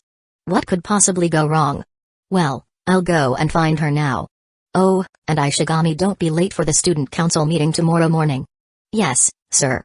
Kanade found Maiko chatting animatedly with Kobachi Asaragi, surrounded by a group of students offering congratulations. He waited patiently nearby until the crowd dispersed, then approached. President. Hello. Is there something you need? Maiko greeted him with a polite but wary tone. Her lingering frustration from narrowly losing the election was evident, though she tried to mask it. I wouldn't call it needing something. Kanade replied, offering his hand. I'll get straight to the point. Would you like to join the student council? If you still aspire to be student council president, gaining hands-on experience would be invaluable. Don't you agree? Maiko's eyes sparkled with interest, though she hesitated. Kobachi, however, shook her head. I'll pass. To be honest, I'm not that interested in the student council. I was just here to cheer for Maiko. What about you, Maiko? I've never been invited to join the student council before. Maiko stammered. Please, allow me some time to think it over. Of course. If you're interested, come by the student council room tomorrow morning. You'll be very welcome. Kanade said with a friendly smile. And Kobachi, you're welcome too. Thank you, President. I have other matters to attend to, so I'll take my leave now. See you tomorrow? With a polite wave, Kanade departed. Visiting Kaguya having extended the invitation, Kanade turned his attention to a more pressing matter, checking on Kaguya Shinigami. According to a message from Hayasaka, Kaguya had fallen ill likely due to stress and was resting in the infirmary. Though Hayasaka assured him she was asleep, Kanade felt it necessary to visit. Quietly pushing open the door to the infirmary, Kanade entered, intending to wait until Kaguya woke up. What he heard, however, froze him in place. Why hasn't the president come to check on me? I collapsed. Shouldn't he be moving heaven and earth to visit me? Could it be the president doesn't want me in the student council anymore? Hayasaka's calm voice interjected, but didn't Kanade specifically invite you to stay on as vice president? That's only because he doesn't know the real me yet. My personality. My underhanded tactics against the other candidates. He probably knows everything. The secret deals I made to consolidate votes from various clubs. That, too, might be exposed. And what if he's discovered that the election committee was secretly influenced by me? Hayasaka, you've certainly been busy, haven't you? Of course. If I didn't do all that, there was no guarantee how things would turn out. But let's face it, I'm just a scheming, manipulative woman. Even if he wanted to kick me out of the student council, I couldn't blame him. It's not even a matter of blame at this point. It's just outright unfair. All my hard-earned support was handed over on a silver platter to others. It's like a hard-working wife slaving away day and night to save money, only for her deadbeat husband to squander it on frivolities. Wait. Who's the wife here? Hayasaka, if you have so much to say, why not tell Kanade directly? What? Kaguya froze, following Hayasaka's pointed finger to the doorway, where Kanade stood with an awkward expression. Sorry. I didn't mean to eavesdrop. Chapter 074, The Naive Heiress Meets the Scheming Prodigy. Kaguya Shinigami had always carried an aura of unapproachability, her icy demeanor acting as a natural barrier to the world. It wasn't a front born of social aversion but rather the result of the grueling imperial education instilled in her as the eldest daughter of the Shinigami family. Coupled with her naturally calculating nature, she had grown into someone who instinctively judged others by their utility and sought to leverage them. Kanade Natsukawa had long been aware of this. Whether from observing her through the media or spending time with her in person, he had seen enough to confirm it. Yet, what he hadn't expected was to witness Kaguya, usually so composed, acting in such an adorably childish manner. Hugging a pillow, she repeatedly smacked the bed. Her hands waved aimlessly in frustration, and she pounded the mattress with a vigor that was almost comedic. No longer the cold and aloof ice queen. She now seemed more like a playful little girl venting her frustrations. She was undeniably adorable. Well, I'll leave her to you, said Hayasaka, nodding respectfully to Kanade before stepping out of the infirmary. She closed the door, leaving the two of them alone. The atmosphere grew heavy. Wrapped tightly in her blanket, Kaguya remained still, leaving Kanade at a loss for how to break the ice. Should I pretend I didn't hear anything? Do I tease her about her surprisingly childish side?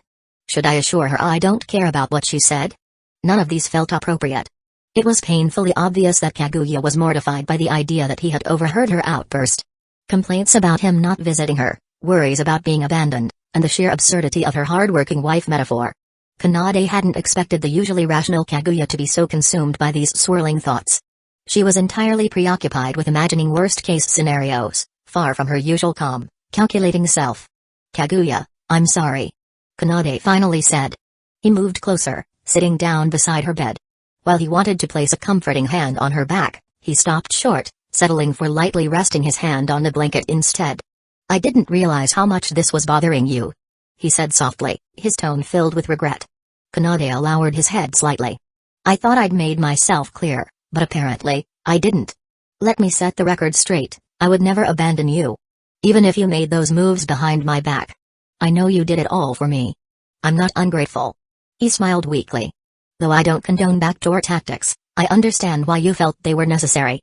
If anything, it's my fault for not earning your complete trust. I know I'm not good enough yet. Not enough to deserve someone like you backing me up." "That's not true," came a muffled response from beneath the blanket. A slender hand peeked out, resting atop his. "You're the most capable president there is. It's because I'm underhanded and despicable that I resorted to such things." Her hand trembled slightly, betraying the turmoil she felt inside. Kanade responded firmly, clasping her hand to stop her retreat. "No, you didn't do anything wrong. Networking is just another form of resource management, isn't it?" He chuckled self-deprecatingly. "If anything, it's me who's at fault. I've been so caught up trying to prove myself to you all, trying to protect this stupid pride of mine." "President." Kanade's gaze softened. "But now I realize. What really matters isn't my pride. It's the chance to keep working alongside you and the others. That's what I value most." He took a deep breath. "I've made plenty of mistakes resigning to escape my responsibilities, acting rashly today. But it's because of you, all of you, that I've been able to face my shortcomings. I might not be capable on my own, but with you by my side, I feel like I can accomplish anything. So, Kaguya Shinamiya." He met her gaze, his expression serious. "Will you continue being my vice president? I need you." Kaguya's hand twitched in his grasp, her fingers gently scratching his palm. Slowly, she traced the letters O and K. Kanade's face lit up with a bright smile. "Thank you, Kaguya. I'm so glad." After Kanade left, Hayasaka entered the room, pulling back the blanket to reveal Kaguya's face. What she found was a crimson-faced girl, her hands pressed to her cheeks, her entire demeanor radiating giddy delight. Small, imaginary flowers seemed to bloom and sway around her head, mirroring the flutter of her emotions. He. Hayasaka sighed. "Miss Kaguya, don't you think it's time to calm down a little?" Hayasaka. He. "President. He still values me so much." Yes, he does." Hayasaka replied dryly. Her smitten mistress, too wrapped up in her blissful days, didn't even realize how Kanade had overheard everything. Worse, she had been thoroughly swayed by his words, her heart now brimming with unwavering devotion. "I can't do it without you. Because you're here, I'm brave. You've done nothing wrong. I need you." Hayasaka's lips twitched. "If anything, it's more like he's conditioning you. By implanting thoughts like the president can't function without me. I must always support the president. And it's my duty to take care of the president's dirty work." Kanade was subtly ensuring Kaguya's dependency on him. How despicable, Kanade Natsukawa. Chapter 075, Stay Back. "Just move it here, thanks, Ishigami, Sharingan," Kanade Natsukawa said, wiping the thin sheen of sweat from his forehead. He gave the two young men hauling equipment a grateful nod. "Fujiwara and I can handle the rest from here. You guys can head back now." Before either of them could respond, Chika Fujiwara puffed out her cheeks and exploded. "What? Why do I have to stay? This is so unfair. Why am I the only one stuck working? I demand labor arbitration." "Because you've been slacking off this whole time," Kanade replied flatly. From the very beginning, he'd noticed how this ditzy secretary dragged her feet, constantly excusing herself to the restroom or claiming to be thirsty. Others had already made 3 trips to the storage room while she barely managed one, all while pretending to wipe away imaginary sweat under his watchful gaze. Did she really think he was that gullible? No more excuses. "I'll supervise you myself to make sure you don't slack off again." Ugh. Kanade, you're such a heartless capitalist. You're going to end up strung up by the masses someday. "Don't worry," Kanade replied with a smirk. "I'll make sure to squeeze every last bit of value out of you before that happens." Ignoring her protests, He grabbed her wrist and led her toward the hall where the remaining equipment waited. No point trying to stall with small talk, Fujiwara. I'll make sure you keep moving. You tyrant. You brute. You. Say whatever you like, it's not going to change anything. Chika's exaggerated struggles drew attention from passing students, but upon realizing that the aggressor was none other than their newly elected student council president, they all swiftly averted their gazes, pretending not to see anything. Kanade tightened his grip as Chika tried harder to pull away. Despite her frantic efforts, there was no escaping his firm grasp. To be honest, Kanade harbored a bit of a grudge against her. Not only had she rejected his request to give a campaign speech during the elections, but she'd later had the audacity to demand he treat her to dinner. And then there were her countless antics throughout their time together. Today, he decided, she needed a proper lesson. That one, and that one over there, all of it needs to go to the storage room. No exceptions. Kanade declared, crossing his arms as he stood guard over the remaining equipment. Chika, still pouting, gave him a pitiful look. Can't you help me just a little, President? Pretty please? Kanade remained silent, his gaze unyielding. Come on, I've learned my lesson. Next time, I promise to work hard and never slack off again. Pretty please, just let me off the hook this once. Kanade continued to stare, unimpressed. Grr. You're a tyrant, an abuser of power, and a generic light novel protagonist. The corners of Kanade's mouth twitched. If only she knew how much time he'd spent defending the integrity of light novels during heated online debates back in his club days. Her weak verbal jabs were laughable by comparison. Keep this up, and I really won't help you. He warned. Chika immediately straightened, giving a mock salute. Yes, sir. I knew you were the best, President. Hee hee. Kanade rolled his eyes, hoisting a heavy speaker. Coil up those cables over there, and don't drag them across the floor. Someone might trip. The bulky speaker would have been too much for Chika to handle alone, so he hadn't expected her to finish everything by herself. His goal wasn't to overwork her, it was simply to give her a taste of her own medicine. Yeah, don't worry. I'm not that careless, you know. Why do you think I'm worried? Ugh. President, you're the real idiot here. Oh? Care to repeat that while I'm holding this? He asked, nodding toward the heavy equipment in his arms. I said. The president looks super cool today. Especially during the election speech. Where exactly do you see stars shining? Super cool. Really? As the hours wore on, their pace slowed. To accommodate Chika's lack of stamina, they alternated between moving equipment and taking short breaks. By the time they'd finished, the sky outside had darkened, and most of the campus was empty. Finally done. Kanade said with satisfaction, surveying the neatly arranged storage room. Good work, Fujiwara. He turned to her, ready to offer a few words of praise, only to find her slumped in a chair, looking utterly defeated. Ugh, it's so hot. I'm melting here. Despite her goofy antics, there was no denying that Chika Fujiwara had a unique charm. Her delicate features, flawless skin, and sparkling blue eyes could easily captivate anyone. Her slightly tousled hair and the way the light caught the sweat on her collarbone. Want a handkerchief? He asked, offering his own. Thanks, President. Chika took the handkerchief but suddenly jumped up, backing away several steps. Her eyes held an accusatory glare. Don't get so close. You smell sweaty. She really did just say that. Kanade froze. Whatever momentary flutter of admiration he'd felt instantly vanished. Why? Why had he even entertained those thoughts about her? Kanade heaved a long sigh, muttering to himself, my brain must be broken. Chapter 76, Had enough rest? If so, hurry and get out. I need to finish checking everything and lock up. Watching Chika Fujiwara casually pocket the handkerchief that clearly belonged to him, Natsukawa Kanade couldn't help but feel a vein throb on his forehead. Sure, it was just a handkerchief, nothing important, but wasn't it weird to just take someone else's belongings without even asking? Better not be planning some weird voodoo ritual with it. Alright. Geez, President, you're always rushing people. Chika puffed out her cheeks, then stood up with a relaxed demeanor, brushing the dust off her clothes. Today was such a productive day. Hard work feels so rewarding. Kanade resisted the urge to comment, instead focusing on cross-checking the inventory against the checklist in his hands. But it didn't take long before Chika trotted back over to him, wearing a mysterious expression. President. I've got some good news and some bad news. Which one do you want to hear first? Start with the good news. Kanade replied without looking up.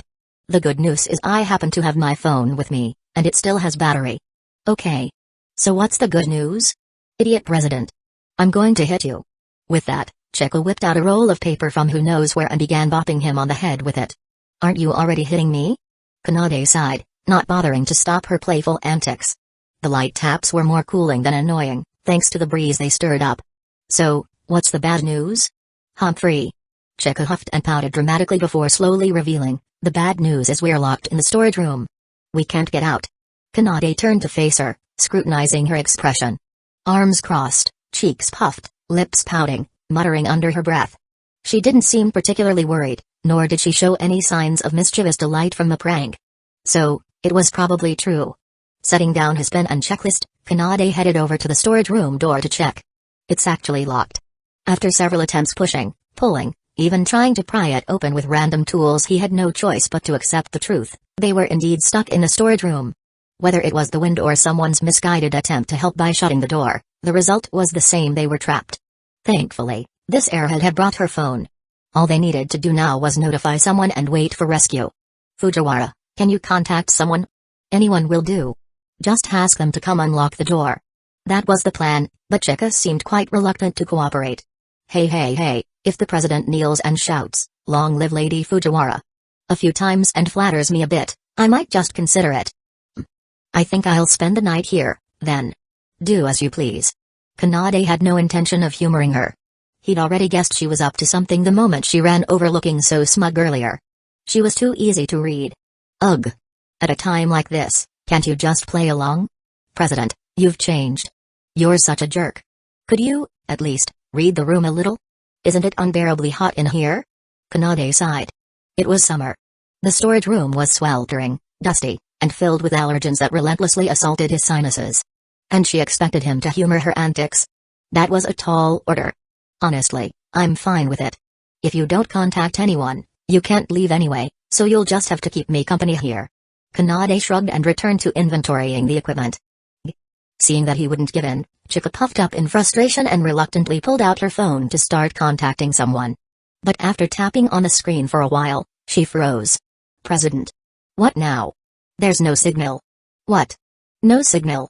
Chika thrust the phone screen in front of Kanade's face to prove it. Wow. Kanade was at a loss for words. Who would have thought that the real killer wasn't a dead phone or forgetting to bring one but a lack of signal? Still, it wasn't an insurmountable problem. If there was no signal, they just needed to find a spot where there was. Give me the phone. I'll try. Kanade took the phone and tested it in various corners of the storage room, but the signal remained non-existent. Then, his eyes fell on the small window high up on the wall. Chika noticed his gaze and immediately recoiled, her face flushing red as she crossed her arms over her chest. What are you planning, President? Don't even think about doing anything inappropriate. Not in a dirty place like this. What kind of nonsense is running through your head? Kanade rolled his eyes. He pointed at the window. See that? There might be a signal up there. You're going to stand on a chair, raise the phone, and see if you can send a message. Eh? Why don't you try it yourself? You're not planning to peek up at me from below, are you? Because I don't trust you not to fall, you idiot. I'll hold the chair steady. Kanade's tone carried a hint of exasperation. Normally, she didn't care about these things. Why was she suddenly so self-conscious now? Was she deliberately trying to mess with him? Hurry up and stop stalling. Get up there. I'll hold the chair. Geez, President, you're so impatient. My mom said boys shouldn't rush things. Chika stuck out her tongue playfully and climbed onto the chair just as Kanade was about to glare at her. Infuriating. Absolutely infuriating. Kanade resolved then and there that once this ordeal was over, he would assign her so much work she wouldn't have the energy to stand straight for a week. Ugh. How's it going? Any luck? Not yet. I might need to go higher. Let me try standing on my tiptoes. Don't overdo it. If it's too dangerous, let me. Kanade began to caution her, but before he could finish, Chika wobbled and lost her balance. Acting on reflex, Kanade leapt forward to catch her, pulling her into his arms. His back, however, made painful contact with the ground in the process. Ugh. A sharp, burning pain flared up along his back, sending waves of discomfort through his body. President? Are you okay? Chika had closed her eyes, bracing herself for a painful fall, but instead found herself enveloped in a warm embrace. Opening her eyes, she was greeted by Kanade's strained expression as he endured the pain. This is all my fault. Chika muttered guiltily, realizing her carelessness had caused this. You. Yes. President, I'm here. Just tell me. Could you get up first? Chika's immediate instinct was to complain about him, implying she was heavy, but then it hit her. She was completely sprawled on top of him, and his back had taken the full brunt of the fall. Startled, she scrambled to her feet and helped him up. "President, are you hurt?" "Let me see. It's probably nothing. Don't you dare play tough. You're such a big dummy sometimes." Chika glared at him and ordered, "Turn around and lift your shirt so I can take a look." Without a word, Kanade did as instructed, slowly pulling up his shirt. "Yikes. You're bleeding." On his back were several scrapes, streaks of blood standing out against his skin. The abrasions were from the friction of the fall, and while there were no visible bruises, it was hard to tell if there was any internal damage. "Sit tight and don't move. I'll find something to treat this." With that, Chika rushed off to search for supplies. A short while later, she returned with a bottle of iodine, a few cotton swabs, and a large roll of gauze. "It's just a scrape. Cleaning it up should be enough. Isn't the gauze a bit overkill?" "President, zip it. Don't question my professionalism." Chika shot him a playful glare before kneeling beside him. "I'll wipe away the blood first. It might sting a little, so be a good boy and bear with it, okay? Where do you even get this doting aunt attitude from?" Kanade sighed, feeling as though she had suddenly gone into full maternal mode, treating him like a child. Chika didn't respond, focusing intently on cleaning his wounds. After what felt like an eternity, the blood was cleaned, and she moved on to wrapping him in gauze. "Seriously, are you trying to mummify me? Do you really need this many layers?" "It's just in case. If I don't wrap it well enough, you might reopen the wound while bathing." Chika suddenly paused, as if struck by an idea. "Oh, right. With your back like this, you can't possibly bathe on your own. Want me to come over and help you tonight? I could scrub your back for you. Although, my curfew might be a problem." "That won't be necessary." Kanade quickly waved off the suggestion. Aside from the potential for awkward situations at home, there was also the matter of Shinigami, who lived next door. He had promised her he would keep her living arrangement a secret, and having Chika over would jeopardize that. Humphrey. Chika gave him a look that seemed to say, "Are you rejecting me?" Kanade, however, interpreted it differently, assuming her real thought was more along the lines of, "What a shame, I can't tease him anymore." The air in the storage room felt stifling. Having removed his uniform earlier for treatment, Kanade's upper body was now wrapped in gauze while his toned ABS remained exposed. Chika's eyes drifted to the uncovered area. "Humphrey. I want to touch them again." Her fingers twitched as she remembered the missed opportunity last time. Now, with Kanade in a vulnerable state, there was no way he could resist her. And so, she made her move. Chika's cool, delicate hands landed on Kanade's stomach, making him flinch at the icy sensation. "Hey. What are you doing?" "Oh, don't be shy, President. It's not like I haven't already seen everything." Chika giggled mischievously, straddling his lap to keep him pinned down. She leaned forward, her playful grin looming over him.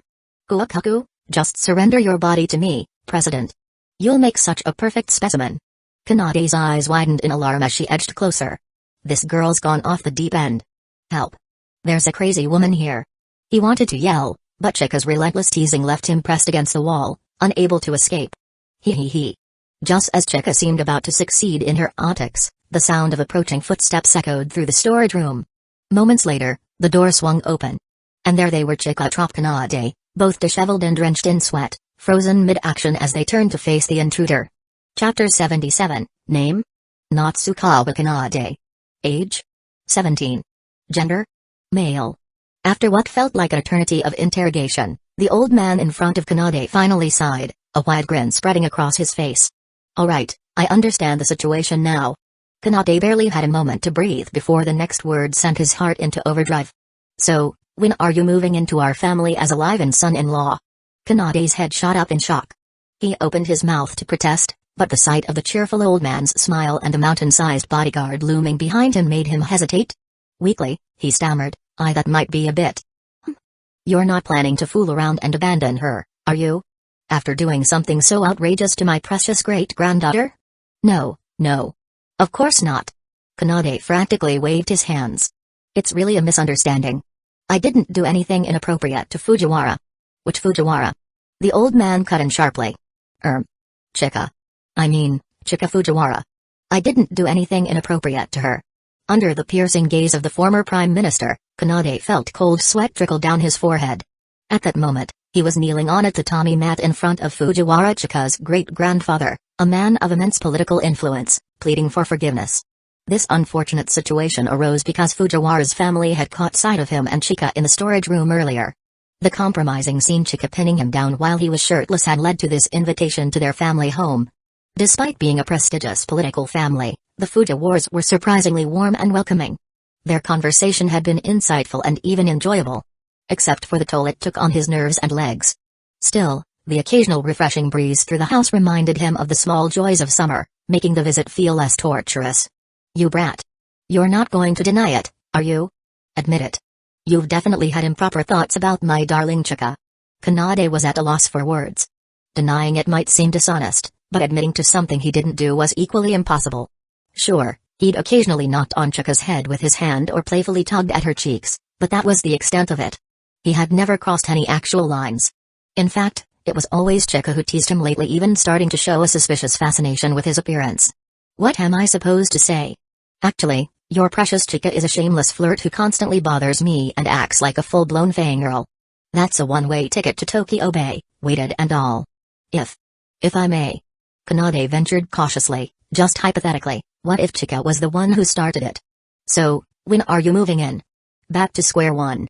Damn it. Kanade felt a chill run down his spine. Was this how his future was going to be decided? Was he destined to marry Chika Fujiwara? To have a dozen children, potentially even twins or quintuplets? To form a family so large they'd have their own soccer team, all while enduring Chika's relentless teasing? Never being able to get mad at her, catering to her every whim. Why does this actually sound somewhat appealing? No. He couldn't surrender. Giving in now would mean spending his entire life under Chika's thumb, unable to push back against her antics ever again. This was his moment to explain everything clearly, even if it meant risking being dumped into the Tokyo Bay. Look. Chika is, without a doubt, an amazing girl. She's wonderful as a partner. But shouldn't we ask for her opinion first? Oh, so you have no objections, then? The old man grinned, clearly satisfied, and began to say something further when a crisp, cheerful voice interrupted him. Great-grandpa. Turning toward the sound, Kanade saw Chika Fujiwara skipping into the room. Fresh from a bath, her cheeks were flushed pink, and she was dressed in a pair of adorable bear-themed pajamas. She rushed over to the old man's side, her bubbly energy filling the room. It's been ages. Have you been eating well recently? She asked, before glancing at Kanade. Tilting her head in confusion, she added, why is the president kneeling? Get up already. Oh, right. President, you haven't eaten yet, have you? Want to join us for dinner? Great-grandpa hasn't eaten either, right? Let's eat together. Kanade glanced at the old man, seeking permission. Seeing the elder nod slightly, Kanade felt an immense weight lift off his shoulders. If it's no trouble, I'll pass tonight. The old man said with a chuckle. I've got some work to handle. You kids enjoy yourselves. Chika gleefully took Kanade's hand, pulling him toward the dining area. You're in for a treat. Dinner tonight was made by my sister Toyomi. Her cooking is amazing. Alright. Kanade nodded absent-mindedly, not daring to look back in case he locked eyes with that fearsome elder again. Thankfully, the bodyguard and the old man didn't follow, allowing Kanade to relax until his eyes landed on the sight in the kitchen. A woman who looked like an older version of Chika, wearing only underwear, casually emerged from the kitchen. Toyomi sis, what are you doing? Go put on some clothes. Chika shrieked, running over to shield her sister. Huh? But it's so hot. I just finished cooking, let me cool down a bit. Toyomi, looking slightly troubled, scratched her head. No way. You can't stay like this. Go get dressed. Chika insisted, pushing her sister back toward her room. Before leaving, she turned to glare at Kanade. President, shut your eyes. Don't look. Yes, ma'am. Kanade complied immediately. He wasn't about to risk his life, not with the possibility of a bodyguard springing out of nowhere to gouge his eyes out. Just as he relaxed, a cool sensation brushed against his face. Is this a knife? A gun? Whatever it is, I surrender. Spare me. Pokey poke. Pokey poke. His face and neck were under continuous assault. Panicking, he opened his eyes slightly to find a sweet-looking girl, resembling Chika but smaller and just as adorable, crouched beside him.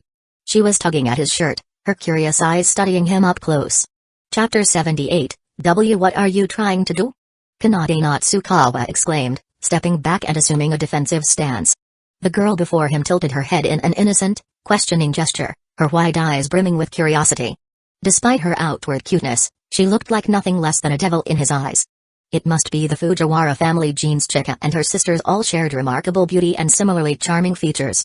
If not for slight differences in hairstyles and subtle details, Kanade might have mistaken this girl for Chika herself. Huh? What am I doing? I'm just really curious about boys' ABS.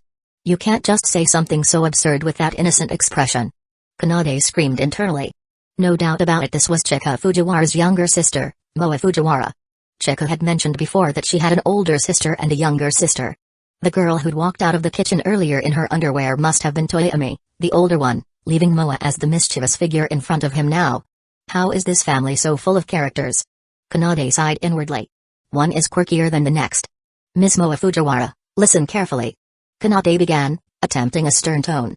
No matter how curious you are about a boy's ABS, you can't just go lifting his shirt.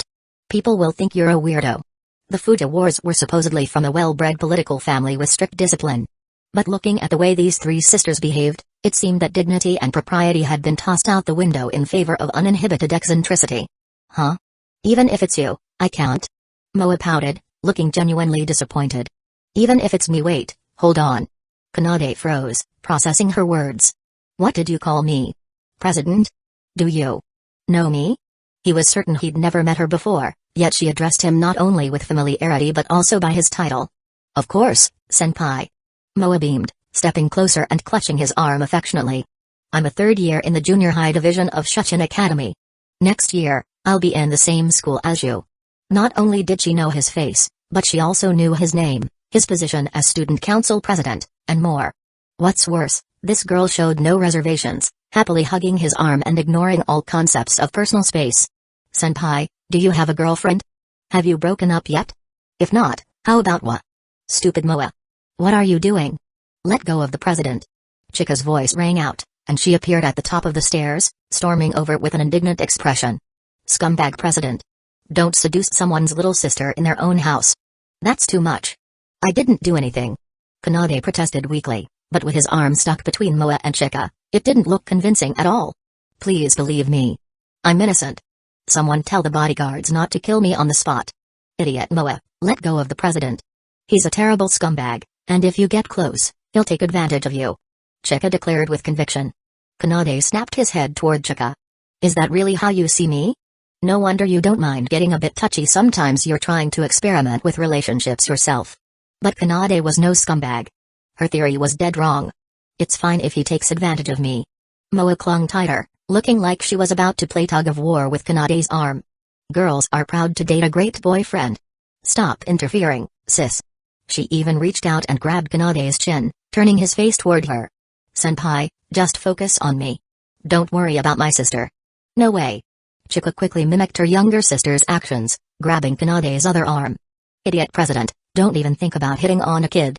You'll get struck by divine punishment. Moa's not a kid. I'm already grown up. Moa protested, puffing out her chest for emphasis. You're just a junior high schooler.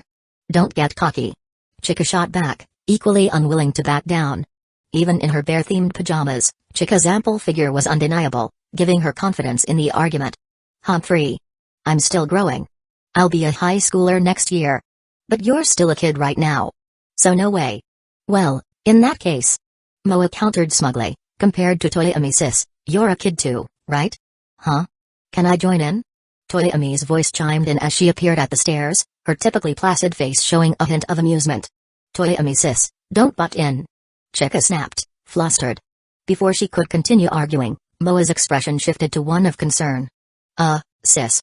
Senpai looks like he's struggling a bit. Chika glanced at Kanade, only to see him rolling his eyes and looking faint. President. Are you okay? Wow, you're finally awake, President.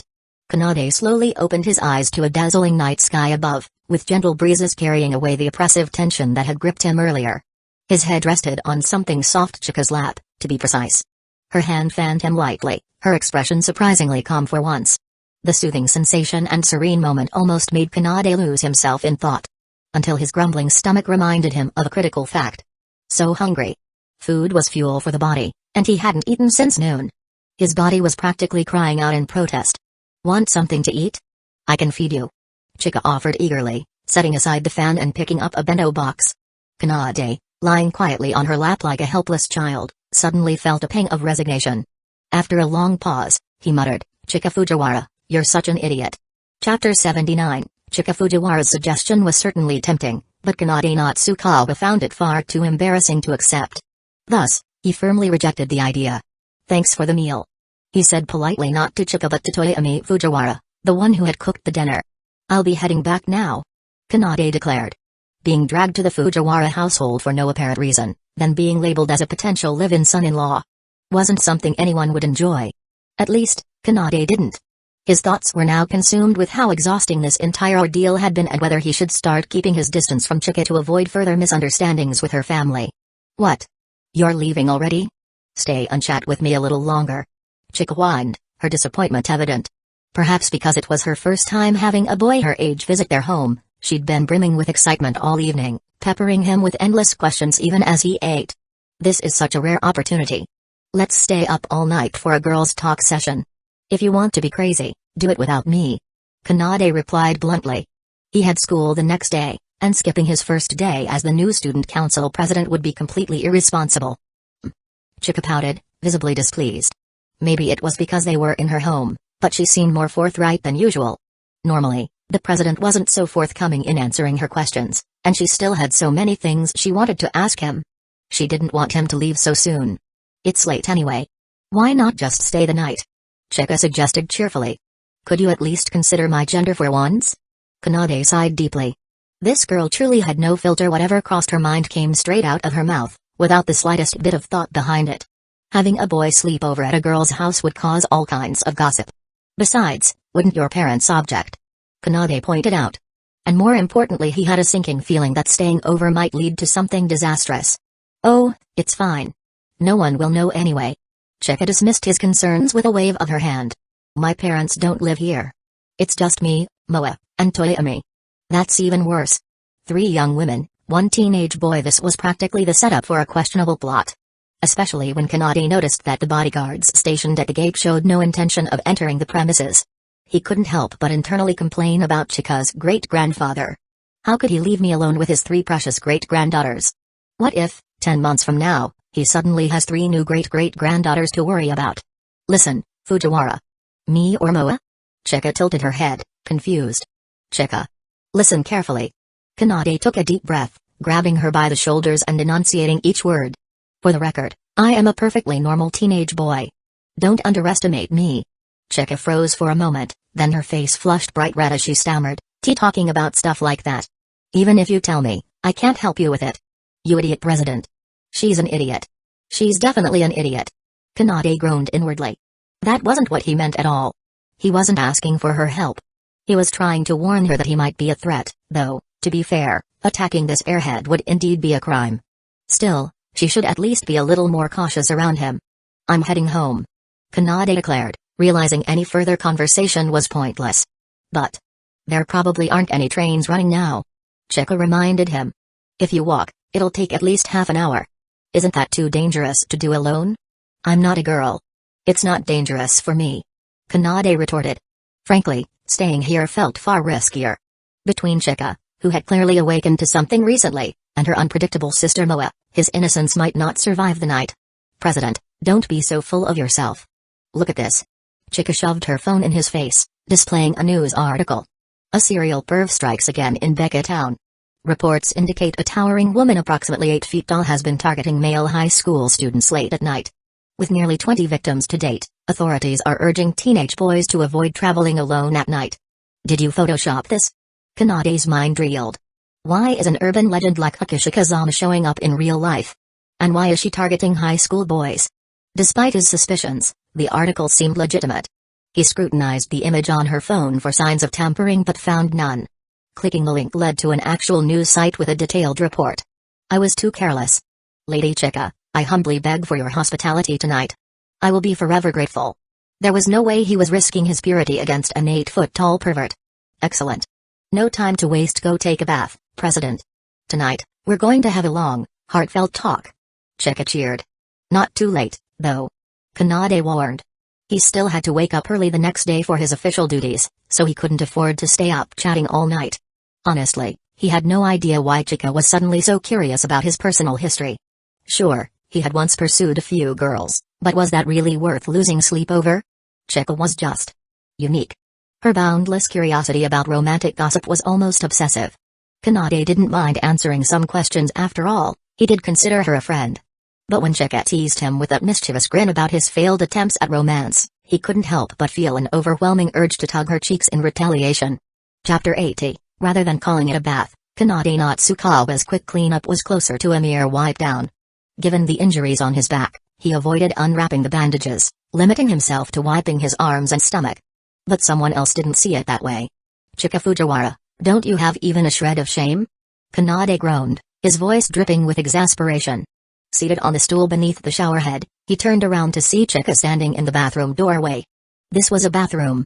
How could she just barge in like that? Of course I do. Chika huffed, her embarrassment tinged with determination. It's just. As a Fujiwara, I have to live by our family's code. When you make a mistake, you must take responsibility. Kanade raised an eyebrow, incredulous. Your back is hurt, so I came to help you clean it up. And I brought you a fresh towel. Dressed in a bathrobe and with her hair tied up in a loose knot, Chika stepped into the bathroom, holding out a pristine white towel.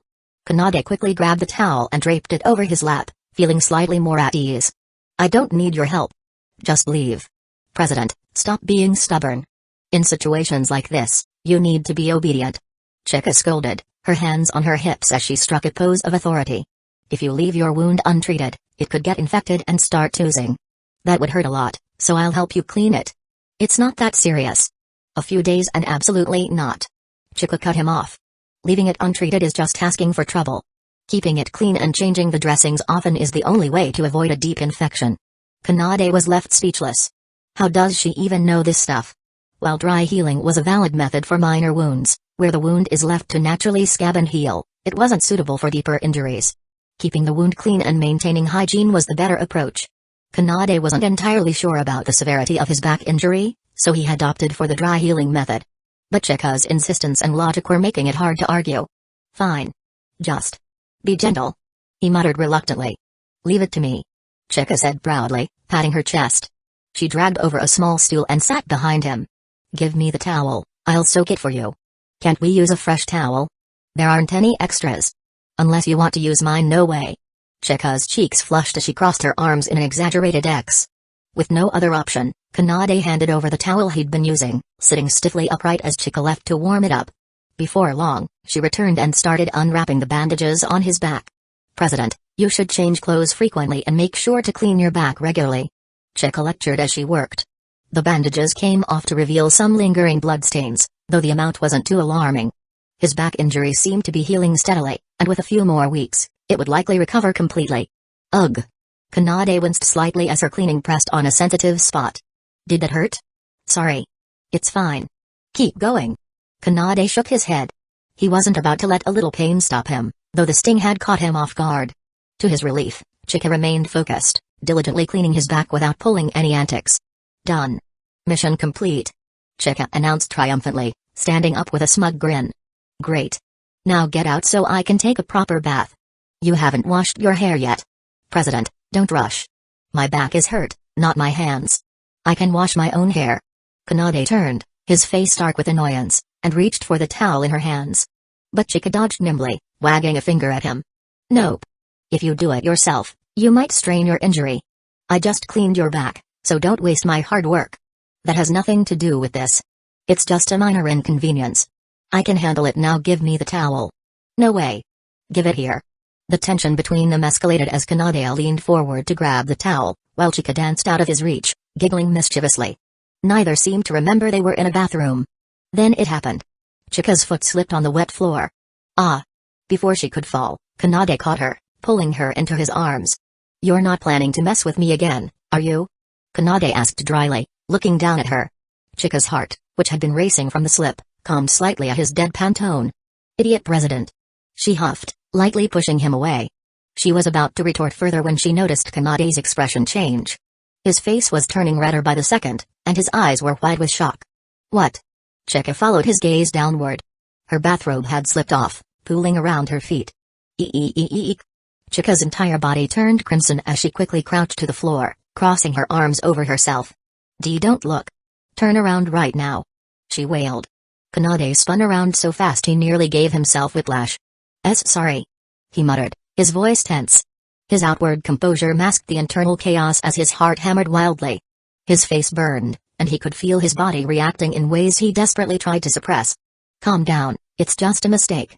A total accident," Kanade repeated to himself. But when no sound came from behind him, he glanced back cautiously only to find the bathroom empty. Chapter 81. After his bath, Kanade Natsukawa donned the pajamas Chika had provided and made his way to the living room. Chika wasn't there waiting for him, likely too embarrassed to face him after the incident in the bathroom.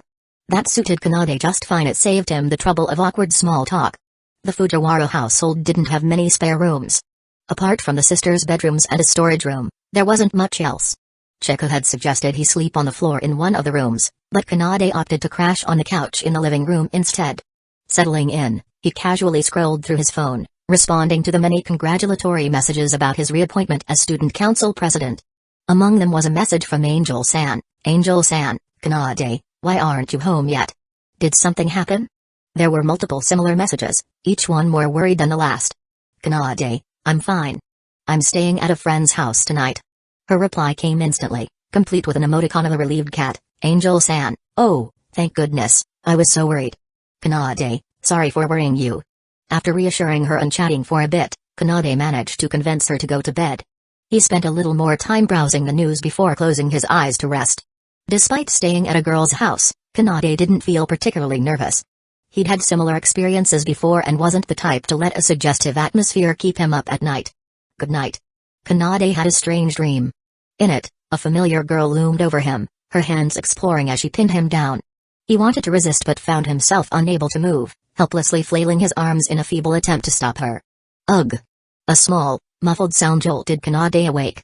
Still half asleep, he noticed a heavy weight pressing down on his stomach, making it hard to breathe. Through the faint moonlight streaming in, he made out a shadowy figure sitting on him, staring down with an unsettling intensity. "You be gentle, please." Kanade snapped, fully awake, realizing the weight on his stomach was a girl. To make matters worse, his hand was inexplicably resting on her chest. Who are you?" Kanade's voice rose, but before he could shout, the girl clamped her hand over his mouth, silencing him with a panicked mm. His heart raced with fear as snippets of his earlier conversation with Chika flashed through his mind. Hakishikazama. Predator. High school boys. Kanade's blood ran cold. He was sure that his purity was in danger. Where were the bodyguards? How had this maniac gotten in? "Don't move, senpai," the girl whispered, leaning in close enough that her breath tickled his ear. "You don't want my sister to find out what we're doing, do you?" Kanade's mind spun as he finally recognized the voice. It was Chika's younger sister, Moa Fujiwara. Of course it's her. Kanade immediately tried to push her away, but his hands were suddenly stopped by a metallic clink. Glancing down, he saw his wrists were bound together with handcuffs. "Do you like them? I picked them out just for you," Moa said, her sweet smile sending shivers down his spine. Who would like handcuffs? Kanade wanted to scream. "I don't have that kind of hobby, stop insulting me." "What do you want?" he asked warily, trying to steady his breathing. The living room was eerily silent, amplifying the sound of his pounding heart. Kanade's mind raced for a way out. With his hands restrained and no leverage to move, he had no choice but to stall for time. I don't think things like this should be one-sided," he stammered. "Shouldn't there be mutual consent?"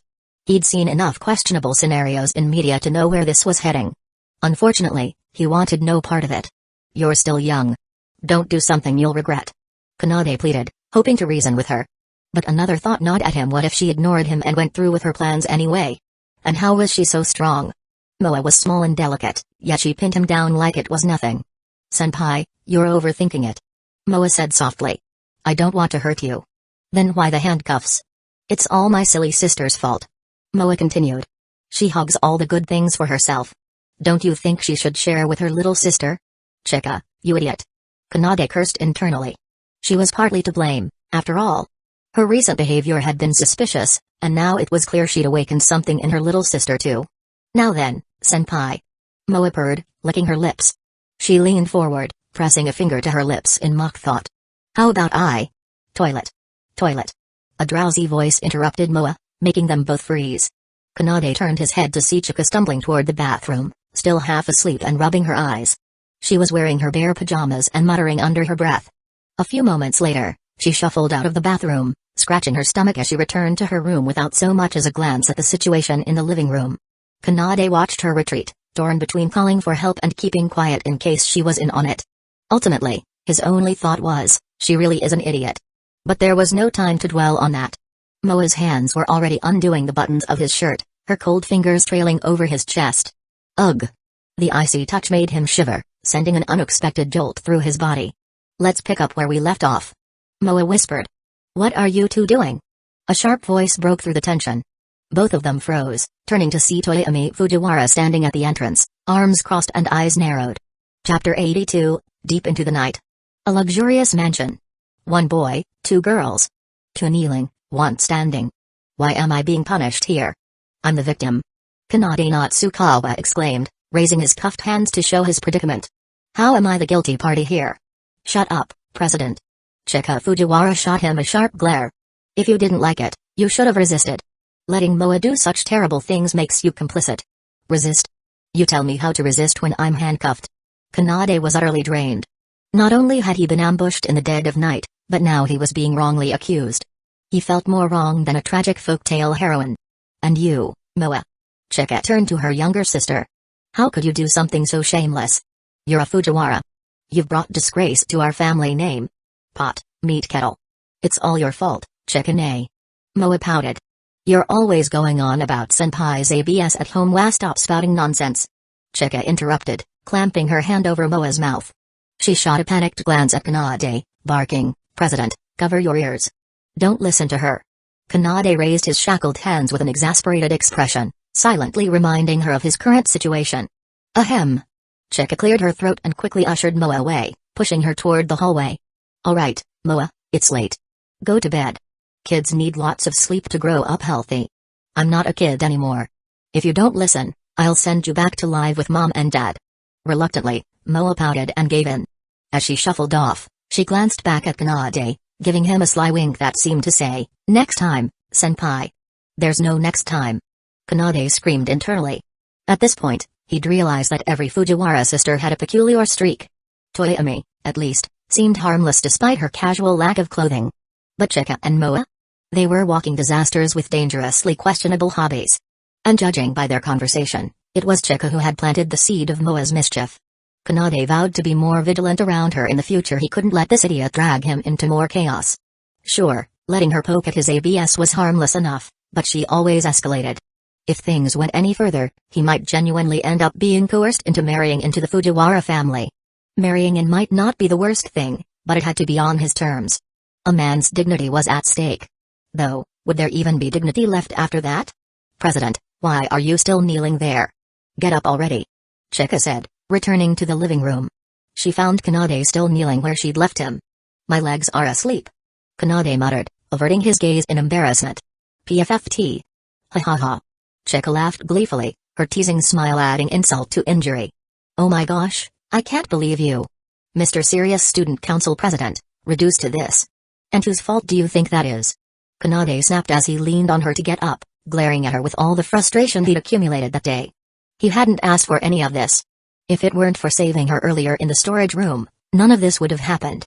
Honestly, he was beginning to suspect he'd been too lenient with Chika in the past. Whenever she made a request, he almost always gave in as long as it wasn't unreasonable. And this was how she repaid him? He vowed to find a way to properly punish her for this someday. By the way, can you take these handcuffs off now? I need to use the bathroom. Kanade said bluntly, his physical needs finally catching up with him. Chika froze, then let out an awkward laugh. Oh, right. I forgot about that. I'll go wake up Moa. Just hold it for a bit. Make it quick. Kanade grumbled.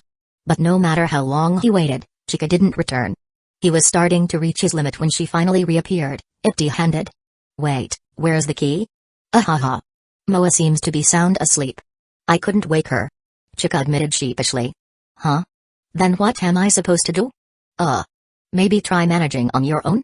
Then teach me how, genius. Kanade snapped, glaring at her. His arms were stiff from being stuck in an awkward position, and moving them was a surefire way to hurt his wrists. Chika stammered, clearly out of ideas. Forget it. I'll just hold it until I die. Kanade groaned, rolling his eyes in defeat. After a long pause, Chika finally blurted out, her face glowing red. Maybe I could help you? Kanade raised an eyebrow. Oh? So you're going to help me out? Bravo, Chika Fujiwara. Truly, you're a saint. Not like that. Chika shrieked, waving her hands in a panic. I just meant come with me. Dragging him by the sleeve, she led him to the bathroom and unceremoniously pushed him in front of the toilet. Okay, here you go, she said, stepping back. Kanade blinked at her. What, am I supposed to stare at it until my imagination does the work? Or are you hoping I just wet myself? This is so embarrassing. Chika muttered under her breath, her face a fiery red. After taking a deep breath, she tentatively reached for his waistband. What are you doing? Kanade yelped, stepping back in alarm. I'm trying to help you take your pants off. Chika shot back, her voice high-pitched from embarrassment. Stop moving around. If you wet your pajamas, I'll never forgive you. Kanade stared at her, utterly mortified. Sure, he'd misunderstood her intentions at first, but this wasn't any better. Was he really going to let her do this? Chika, on the other hand, was psyching herself up. It's no big deal. Just think of it like helping a baby. Yeah, nothing weird about it. Not at all. But when her hands actually made contact, she froze. This isn't baby-sized at all. Chika wailed internally, withdrawing her hands in horror. I'm contaminated. This hand is ruined forever. Chapter 83, It Felt Like a Dream. Kanade Natsukawa began questioning whether the events of the past few hours had truly happened. He had been in close contact with a girl. Though it wasn't voluntary. He had touched that part of someone. Though, again, it wasn't voluntary. And the girl in question had been Chika Fujiwara. Maybe he should pinch himself to wake up from this bizarre dream. Ow! Despite several attempts, the sight before him remained unchanged, Chika's closed bedroom door. Inside, she was tidying up a futon for him, insisting he sleep in her room tonight to avoid another late-night ambush from Moa. It wasn't that big of a deal, really just spending the night in the same room. Kanade had experienced this sort of thing before and was confident in his ability to behave himself. Still, the earlier events had left his mind in such a whirl that he couldn't quite collect himself. The door creaked open, and Chika poked her head out, motioning him inside. President, come in. The bed's all set up. All right. Unlike him, burdened by an unshakable heaviness, Chika seemed completely unfazed by what had happened. There wasn't even a trace of embarrassment on her face. How carefree can she be? Kanade thought, slightly amazed. Maybe he was the one overthinking everything. It's late, let's sleep, Chika declared. She climbed into her bed, leaning over to switch off the light with a decisive click. The room was plunged into darkness. The enveloping blackness felt oddly soothing to Kanade. Compared to her mischievous younger sister, Chika's quiet presence in the dark was a welcome reprieve. It made him feel surprisingly at ease. For once, she seemed composed, almost elegant, and Kanade's restless thoughts began to subside. Sleepiness crept over him. Can't sleep. Really can't sleep. Chika suddenly flung off her blanket and switched on the bedside lamp, leaning over the edge of her bed to peer down at him. President, stop trying to sleep and talk with me. Even with his eyes closed, Kanade could feel her expectant gaze boring into him. With a sigh, he opened his eyes and replied, I have student council duties tomorrow morning. He tried to reason with her, but it was clear she wasn't listening. I can't sleep. I just can't. Chika propped her chin on her hands, staring at him. Tell me more stories about yourself. I want to hear them. There's nothing else to tell, Kanade said, staring blankly at the ceiling. He had already shared most of his romantic misadventures, venting as if to a close friend. But the thought of revisiting old memories now felt exhausting. What next? Should I talk about pursuing Kaguya? He mused. But he hadn't even confessed his feelings, and Kaguya likely didn't know. There was no need to complicate things by revealing it to Chika, Kaguya's close friend. And besides, Kanade added, if this is supposed to be a friend's heart-to-heart, it's unfair that I'm the only one sharing. How about you tell me something for a change? He hadn't expected her to agree, but to his surprise, Chika nodded. All right, but just a little bit, she said, sitting up straight. Chika began recounting stories about her life, mostly focusing on how she'd met and bonded with Kaguya. Mixed in were bits and pieces about her own experiences. That's why I love Kaguya. She's the best in the world, Chika exclaimed proudly. Yeah, that's pretty obvious, Kanade replied with a chuckle. What about you, President? How do you feel about Kaguya? The sudden shift in the conversation caught Kanade off guard, but as a natural continuation, it made sense.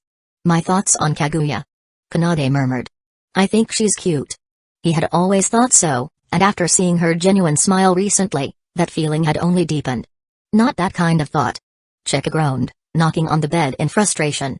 I mean, do you like her? Kanade hesitated. Well, because she's cute, right? She's popular with both boys and girls, everyone admires her. That's more like admiration, not romantic interest. Chika pointed out. Kanade sighed. She wasn't wrong. He'd received countless love letters himself, some from boys, some from girls, but he wouldn't categorize all of them as genuine romantic feelings. Feelings like love are complicated and hard to define. Kanade said. I can't even fully understand my own emotions, let alone others. Maybe some of those letters do carry sincere feelings, but... President, stop overthinking it. Just answer the question. Chika demanded, waving her hands dramatically. It's a yes or no question, do you like her or not? Who are you imitating now? Kanade muttered before sighing and answering. Of course I like her. Maybe he couldn't articulate his feelings perfectly, but if the question was whether he wanted to continue spending time with her, the answer was clear. Kaguya's exterior might seem cold, but beneath it lay a soft and kind heart. Her determination when it came to love was admirable, even if she could be hilariously awkward at times. Add her intelligence, beauty, and countless other qualities, what wasn't to like? And not just her. Kanade added. I like you, Ishigami, Sharingan. I like all of you and want to stay friends with everyone. Chika blinked in surprise. Her playful demeanor faltered for a moment as she processed his words. That's so unfair. She muttered, her cheeks puffing slightly in protest. You're just being vague to dodge the question. And why did you include me? Because it's true. Kanade replied simply. Chika turned away, flustered. I'm done talking to you. No more chatting for the next few hours. Good. Now stay quiet and... Good night. She huffed, diving under her blanket. Good night. Chapter 84, President, you're walking too fast. Slow down. The familiar, lively voice behind him made Kanade Natsukawa sigh in resignation. There was no escaping her now. Not only had he spent the night at the Fujiwara household, but he'd also stayed for a delicious breakfast. Despite his best efforts to finish quickly and leave ahead of her, Chika Fujiwara had managed to catch up to him, bread in her mouth, running down the road. Stupid President, why were you running so fast? You didn't even wait for me. Chika complained, catching her breath as she fell into step beside him. You were too slow. Kanade mumbled, his reply tinged with guilt. The truth was, he didn't want to be seen walking to school with Chika. Since they lived on opposite sides of town, anyone who noticed them together would inevitably jump to conclusions, leading to all sorts of unwanted rumors. This uniform. Chika leaned closer, sniffing him lightly. A mischievous smile spread across her face. President, don't tell me you didn't change clothes. Ugh, you stink. She was lying. In reality, Kanade didn't smell bad at all. After all, it had only been a day, and he carried the faint, comforting scent of her family's shampoo. But as payback for him leaving her behind earlier, Chika decided to tease him. President, how could you be so gross? Wearing yesterday's clothes out in public. She giggled, leaning in and poking his arm playfully. Her voice was just loud enough for Kanade to hear, a private jab meant to fluster him. I didn't have any other clothes to wear. Kanade stammered, avoiding her gaze. He hadn't planned to stay overnight, so bringing a change of clothes hadn't crossed his mind. After the chaos of last night, the thought of washing his uniform and drying it had completely slipped his mind. It wasn't just the reused uniform that bothered him. If Chika found out he wasn't wearing a certain essential garment underneath, that would be mortifying. Then don't get so close if you think I stink. Kanade muttered softly, trying to deter her. But his hushed tone only made them look more like a close couple to passing bystanders. Mom, look. A little boy on the side of the road tugged on his mother's pants, pointing at the pair. A dumb couple showing off this early in the morning. Goodness. You're right. The mother sighed, then sharply reprimanded her son, smacking him lightly on the head. Don't say that so loudly. You'll cause trouble for them. Kanade and Chika both froze, their faces flushing red at the unexpected observation. Let's hurry. Chika stammered, breaking the tension.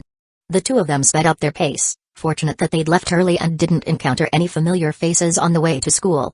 Once inside the student council room, Kanade finally let out a breath of relief. There was a spare winter uniform here, and he wasted no time in preparing to change into it. He'd sent Chika off to monitor the school gates, and with the room empty, it was the perfect opportunity to get changed in peace. At least, that was the plan. Maiko stood outside the student council room, conflicted. She had never been elected to a leadership position before. Every campaign she'd run since elementary school had ended in failure. Even though this year's student council election hadn't been as demoralizing as past experiences, the sting of defeat still lingered. Yet, she'd been invited to join the student council. For I know, this was entirely new territory. It felt like the invitation was a recognition of her potential, like an opportunity to prove herself and grow. Maybe, just maybe, the president saw something in her that even she didn't see. Could he be trying to groom me into the next student council president? She wondered, half laughing at the absurdity of the idea. Regardless, the invitation was exciting. Working with the esteemed members of the student council, learning from them, being mentored, it all felt like a dream. I should at least visit the student council room, I thought. Even if it's just as a prospective member. With that resolve, she timidly pushed open the door to the student council room, only to be met with a half-naked boy, midway through pulling up his pants. The sight stunned her. Her brain momentarily shut down as her wide eyes took in the horrifying scene. Kanade, his lower half exposed, facing away from her. Without thinking, Maiko quickly shut the door and leaned against it, her heart racing. This isn't right, she thought, shaking her head. I was supposed to see the council hard at work, setting an example for the students. Why was he? It had to be a hallucination. She must have been so excited the night before that her mind was playing tricks on her. Yes, that had to be it. Kanade Natsukawa was a serious and diligent president. Surely he was just sitting at the main desk, sipping tea, and reviewing documents. Determined to prove herself wrong, Maiko hesitated, then pushed the door open once more to confirm, and there he was, fully dressed and seated at the desk, intently working on paperwork. Ah, this makes sense. Relieved, Maiko stepped inside. Good morning, President," she said, holding a clipboard close to her chest, her face still slightly flushed. Kanade didn't respond immediately, appearing engrossed in his work. It wasn't until she raised her voice and greeted him again that he looked up, blinking as if waking from a trance. "Oh, I know, San. Good morning." "Yes. Good morning, President." She lowered her head slightly, feeling a mix of embarrassment and guilt. After all, she'd just imagined her president doing something so indecent in the sacred student council room. "President Natsukawa, I'm so sorry for misjudging you." Chapter 85, President, is there anything I can help with? Maiko asked softly. It had been at least 10 minutes since she entered the student council room, and apart from a brief exchange upon her arrival, the president hadn't spoken to her. With no clear task at hand, she had been sitting idly on the couch, growing increasingly restless. "Anything at all. As long as I can be of help," she added earnestly. Kanade Natsukawa looked up from his desk, seemingly about to respond when Maiko suddenly blurted out, Well, nothing inappropriate, of course. Only proper tasks." Kanade sighed internally, pausing before replying, "Then could you bring me the files on the coffee table?" He observed her expression as she moved to comply. Despite her words, it was clear she hadn't completely forgotten the earlier incident. She was likely pretending not to have seen anything to avoid further awkwardness. What a thoughtful kid, Kanade thought. As Maiko handed him the files, he decided to shift the topic. "You're also a part-time disciplinary committee member, right? Shouldn't you be on patrol this morning? Fujiwara-senpai told me to come here. She said it would be best for new members to report in, and she offered to cover my duties." Maiko replied, standing obediently by his side as if eager to watch him work up close. Kanade raised an eyebrow. "Are you sure that's okay?" He held back the urge to groan. Of course this is Fujiwara Chika's doing. But he hadn't expected Maiko to trust Chika so implicitly. Did she really not know Chika's true nature? Of course it's fine. Fujiwara-senpai is amazing. She even won a gold medal at the National Pythia Piano competition. That was in 4th grade. Not only that, she's fluent in 5 languages. She's a linguistic genius. Yet she struggles with basic Japanese. And she's an average scholar at Shuchen Academy. That sounds more like a flaw.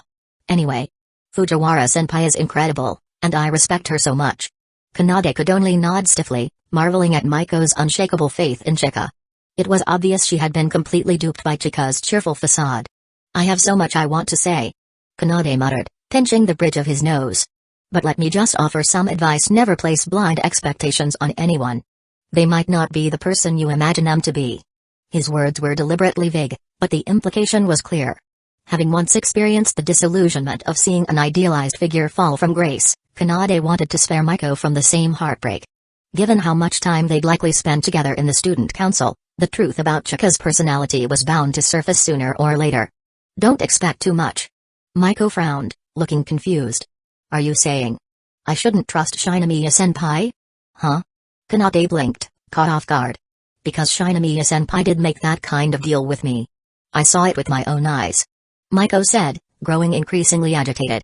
Wait a minute. How did you know? Unless you were the one behind it, President? Her previously respectful demeanor vanished as she stepped back, glaring at Kanade with suspicion and anger. I knew it. It all makes sense now. Why else would Shinigami-senpai, the vice president, approach me with such an offer unless you were pulling the strings? You're just trying to clear your name, aren't you? Well, forget it. I won't stoop to your level. Wait. Hold on. Kanade raised his hands in exasperation. What are you talking about? I don't understand a word of this. To Kanade, Maiko's sudden outburst was utterly baffling. One moment they'd been discussing Chika, and the next she was accusing him of masterminding some kind of scheme involving Kaguya. Calm down. Let's start from the beginning. Kanade said firmly. At least let me understand what's going on. Maiko hesitated, clearly skeptical, but eventually nodded. Fine. Ask your questions. Alright, first of all, what is this deal you mentioned? Well, last week, Shinigami-senpai asked to speak with me privately. She proposed that I withdraw from the student council election. In exchange, she promised to help me become the president when you all move up to third year. I see. Kanade nodded slowly. It seemed Kaguya's meticulous planning extended not only to the various clubs but even to the other candidates. Truly, she lived up to the Shinigami family's reputation. You said you suspect I'm the one behind this. Kanade continued. Why? Because it makes sense. Maiko admitted grudgingly.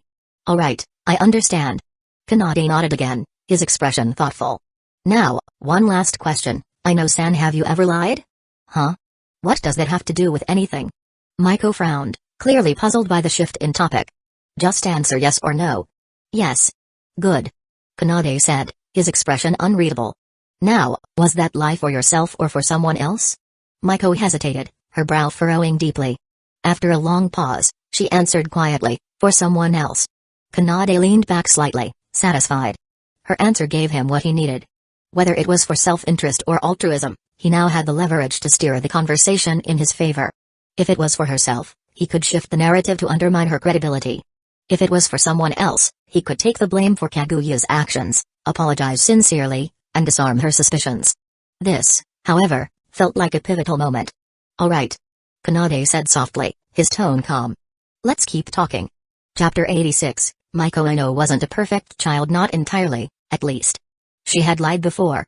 In her mind, a truly correct person should always follow the rules, be moral, sincere, and earnest. Lying was unacceptable, as it strayed from the path of righteousness. Even so, her lies were always told to ease the worries of her overworked parents. Growing up, she had endured countless difficulties, labels, insults, even threats. Yet, she never revealed her struggles to her parents, choosing instead to shield them from her vulnerabilities. To her, they were a source of pride, and she didn't want to burden them. That's right, it was for someone else. Maiko affirmed, her tone resolute. Because it was for someone else, I don't feel ashamed. So your little scheme won't work on me. No, you misunderstand. Kanade Natsukawa shook his head, seemingly unbothered by her blatant hostility. I'm not trying to trap you with something so shallow. Do you think lying is inherently wrong, even if it's a white lie for someone else's benefit? Of course, it depends on the situation. At its core, lying is still deception, but intent matters. Maiko replied cautiously. So, you acknowledge the value of selfless intentions, even if they involve improper methods? What are you trying to say? We're having a debate, aren't we? Try to think calmly about it. Kanade suggested. Maiko took a deep breath before replying, acts of goodwill are commendable, but not if they rely on unethical means. That's just your perspective. Kanade countered, his tone dropping slightly. Maiko's unwavering conviction was proving more formidable than expected. It was clear she didn't hold him or Kaguya in high enough regard for their words to sway her. Had it been Chika Fujiwara, she might have been easier to influence. Kanade decided he needed a new approach. Let's consider one of your policies, like the shaved head rule. Do you believe it's the right thing to enforce? Of course. It promotes discipline and... As I said, that's only your belief. Kanade interrupted. What about the students? Their parents? The teachers? Did you conduct a survey? If so, how many supported the idea?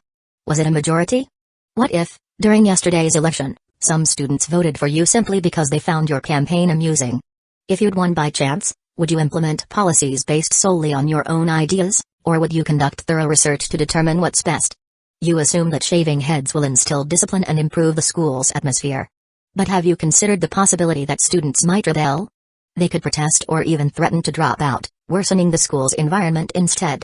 Kanade intentionally exaggerated to emphasize his point. Any policy, no matter how well-intentioned, would inevitably face resistance from certain quarters. But some people said they supported me. How many? Probably not enough, right? Elections are based on majority votes, so shouldn't policymaking follow the same principle? It seems you didn't conduct any surveys. In other words, everything is just your assumption. Maiko wasn't flexible. Kanade had deduced this from both Ishigami's observations and her own rigid policy proposals. Today's discussion had only deepened his understanding of her personality. To be generous, one could describe her as unwavering. To be blunt, she was stubborn and resistant to compromise, rarely considering perspectives other than her own. This inflexible mindset meant her correctness was ultimately self-serving. Even someone like Yukino Shida, another champion of correctness, wouldn't act this way. I actually admire you, Maiko. After his pointed critiques, Kanade softened his tone with a warm smile. He didn't enjoy being this confrontational, but Maiko was proving to be a challenging prospect. She was like an unpolished gem, worthwhile but tough to shape. I've met plenty of people who, like you, champion high morals publicly but behave reprehensibly in private. You're different. I believe you practice what you preach and genuinely embody the rules you advocate. But that alone isn't enough. If you only enforce what you believe is correct, it won't suffice. To be an effective student council president, you need to immerse yourself in the community, gather input, and find solutions that work for everyone.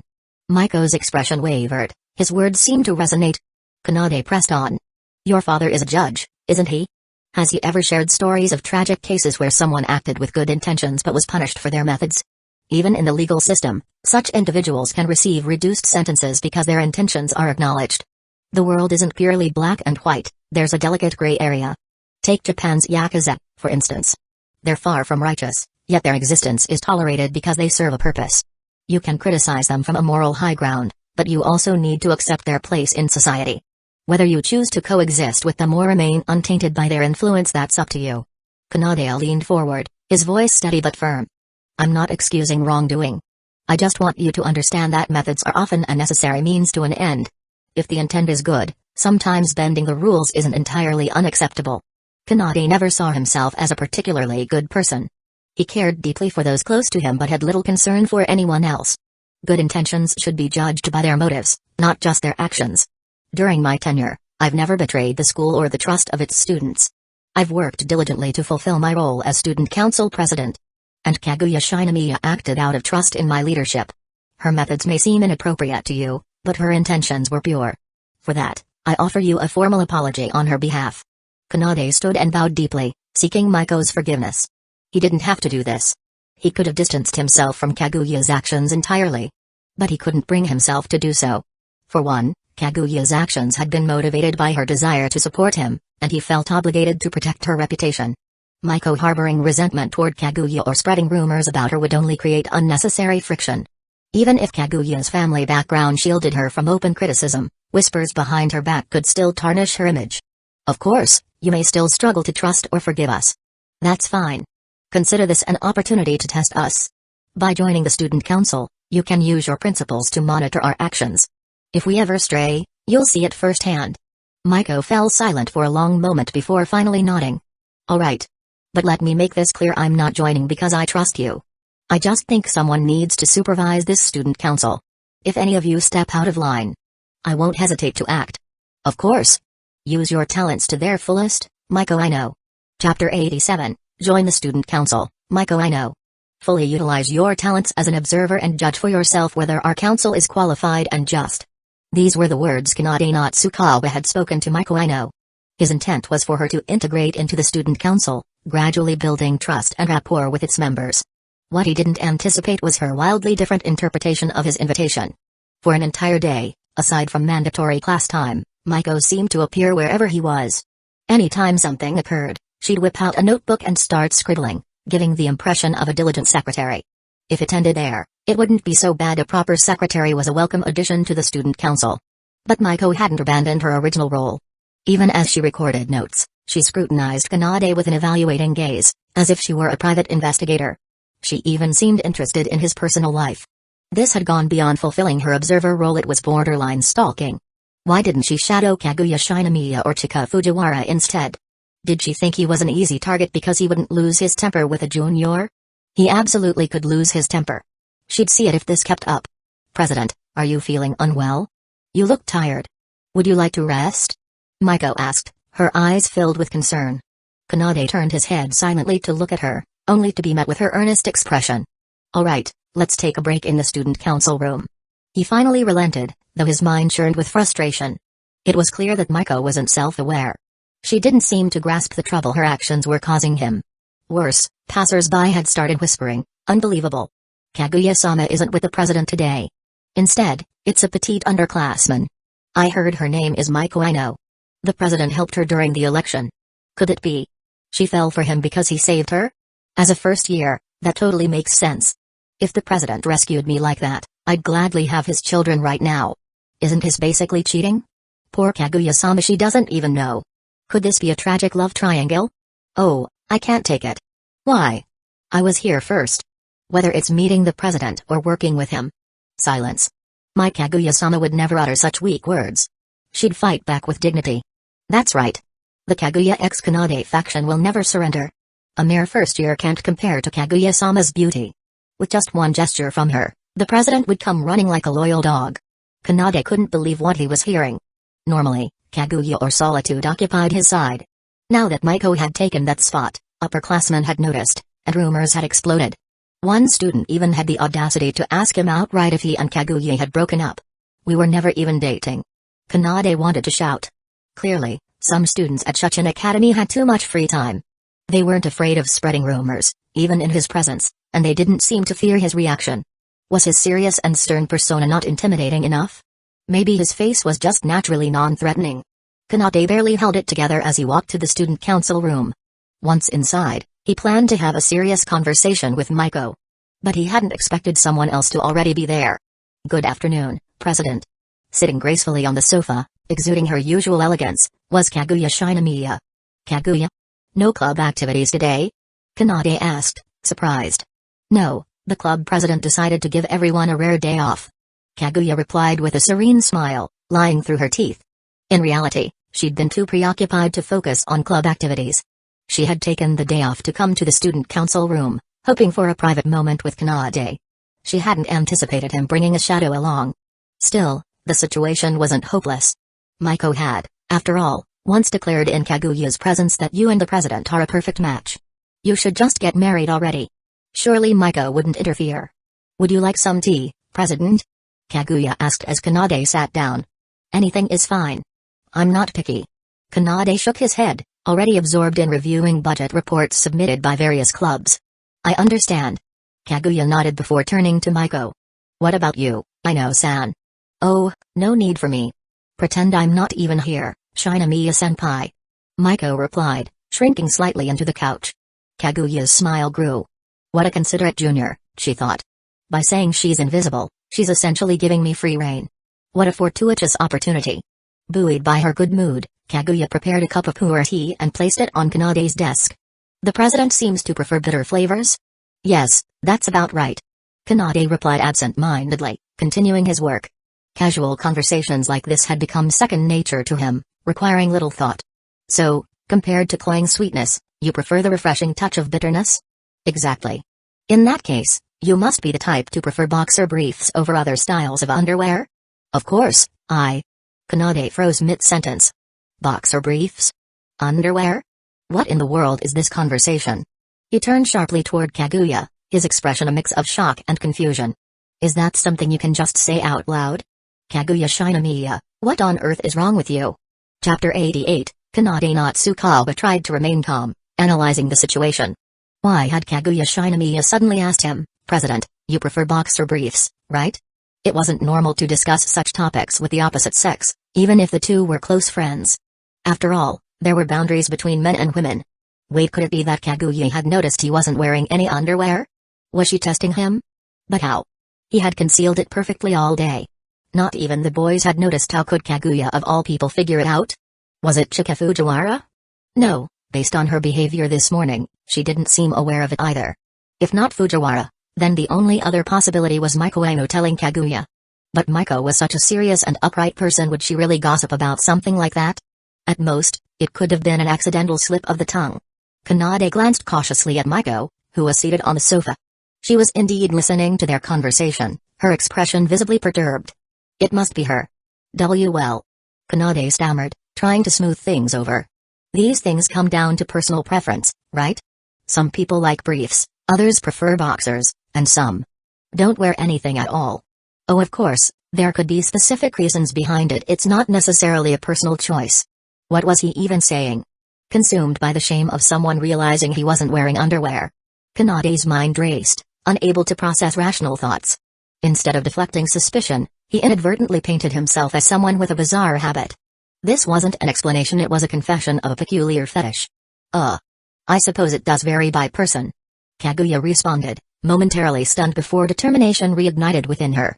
This is a missed opportunity. Her plan had been to coax information from Kanade after softening him with innocuous questions. But just when she was about to succeed, he'd slipped away. Why is he so clever? Being a little dense would make him more endearing. Frustrated but unwilling to back down, Kaguya decided to escalate. She placed a hand gently on her cheek and, adopting an unusually calm tone, asked, "So, President, are you a boxer briefs kind of guy?" This was her enforced serenity mode. A technique she had recently mastered. By maintaining a composed demeanor, she could suppress her emotions, no matter what happened. The drawback? Any emotional turmoil she suppressed would hit her twice as hard once she exited the mode. But Kaguya couldn't afford to worry about that now. She had to know, was Kanade a boxer's guy or a briefs guy? This obsession had started earlier that day when Ueshigami made an offhand remark, "Guys who wear boxer briefs are all players." The thought had lingered, and now she felt an urgent need to confirm if Kanade fit the description. Ugh! Kanade groaned as if struck. He couldn't fathom why Kaguya, typically a dignified and reserved lady, would ask something so outrageous. Wait, maybe it's because she's so refined that she doesn't see anything wrong with discussing this, like it's casual banter between friends. Kanade glanced at Maiko again. She wasn't even pretending to look away anymore. Kneeling on the sofa with her hands gripping the backrest, she peeked over, her wide eyes betraying her interest in the conversation. I guess I prefer boxer briefs," Kanade replied, steeling himself. At this point, he could only act like this was a completely normal topic. Fortunately, Kaguya hadn't asked something like, "Why aren't you wearing any?" He still had some room to maneuver. "You prefer boxer briefs?" Kaguya repeated softly. In her mind, the pieces clicked into place. Boxer briefs equals players. Preferring boxer briefs equals liking promiscuity. Kanade prefers boxer briefs equals Kanade likes promiscuity. President. You're a player. I misjudged you. I trusted you so much, and you've betrayed me. Tears welled in Kaguya's eyes as she pointed an accusing finger at him. Kanade sat frozen in place, utterly bewildered. A player? Me? What? All I did was say I preferred boxer briefs. How does that make me a player? Boxer briefs were practical. They provided plenty of space, full coverage, and minimized the chances of misalignment. How was that wrong? But before he could explain, Kaguya fled the room, her sobs echoing behind her. Kanade was left speechless, unsure how things had spiraled so quickly. Then he remembered he wasn't alone in the student council room. Turning toward Maiko, he saw her staring into the void, murmuring incoherently. The president is a player. Kaguya-senpai was cheated on. Am I next? Will I be silenced? Or will I be forced into compromising situations? Maiko. Kanade said, standing and approaching her. Don't come any closer. Maiko leapt off the sofa, her face pale with fear. I didn't hear anything. I don't know anything. Please don't come after me. I'm not even attractive. I'm short, plain, and have no figure. I couldn't possibly. And another thing. I'm terrible at keeping secrets. Even if you threatened me to stay quiet, I might accidentally spill everything one day. So please don't attack me. Just let me go. Her voice trembled, her pupils darting wildly. Then, as if struck by inspiration, she bolted for the door. Maiko, wait, you've misunderstood everything. Kanade called after her, but it was no use. She was gone, leaving only a trail of panic and confusion in her wake. Chapter 89, It was raining again. It felt as though he were under a spell every time it rained. Kanade Natsukawa's mood would sink.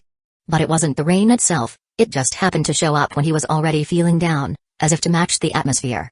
And came to think of it, the rainy season was probably approaching. Perhaps this was a sign of forecast of some emotional shift. Of course, he dismissed the idea. He wasn't that dramatic. "Good evening, Kanade." Just as he was about to open his umbrella and step into the downpour, a familiar voice called out from behind. "Sheena?" It was none other than the angel herself.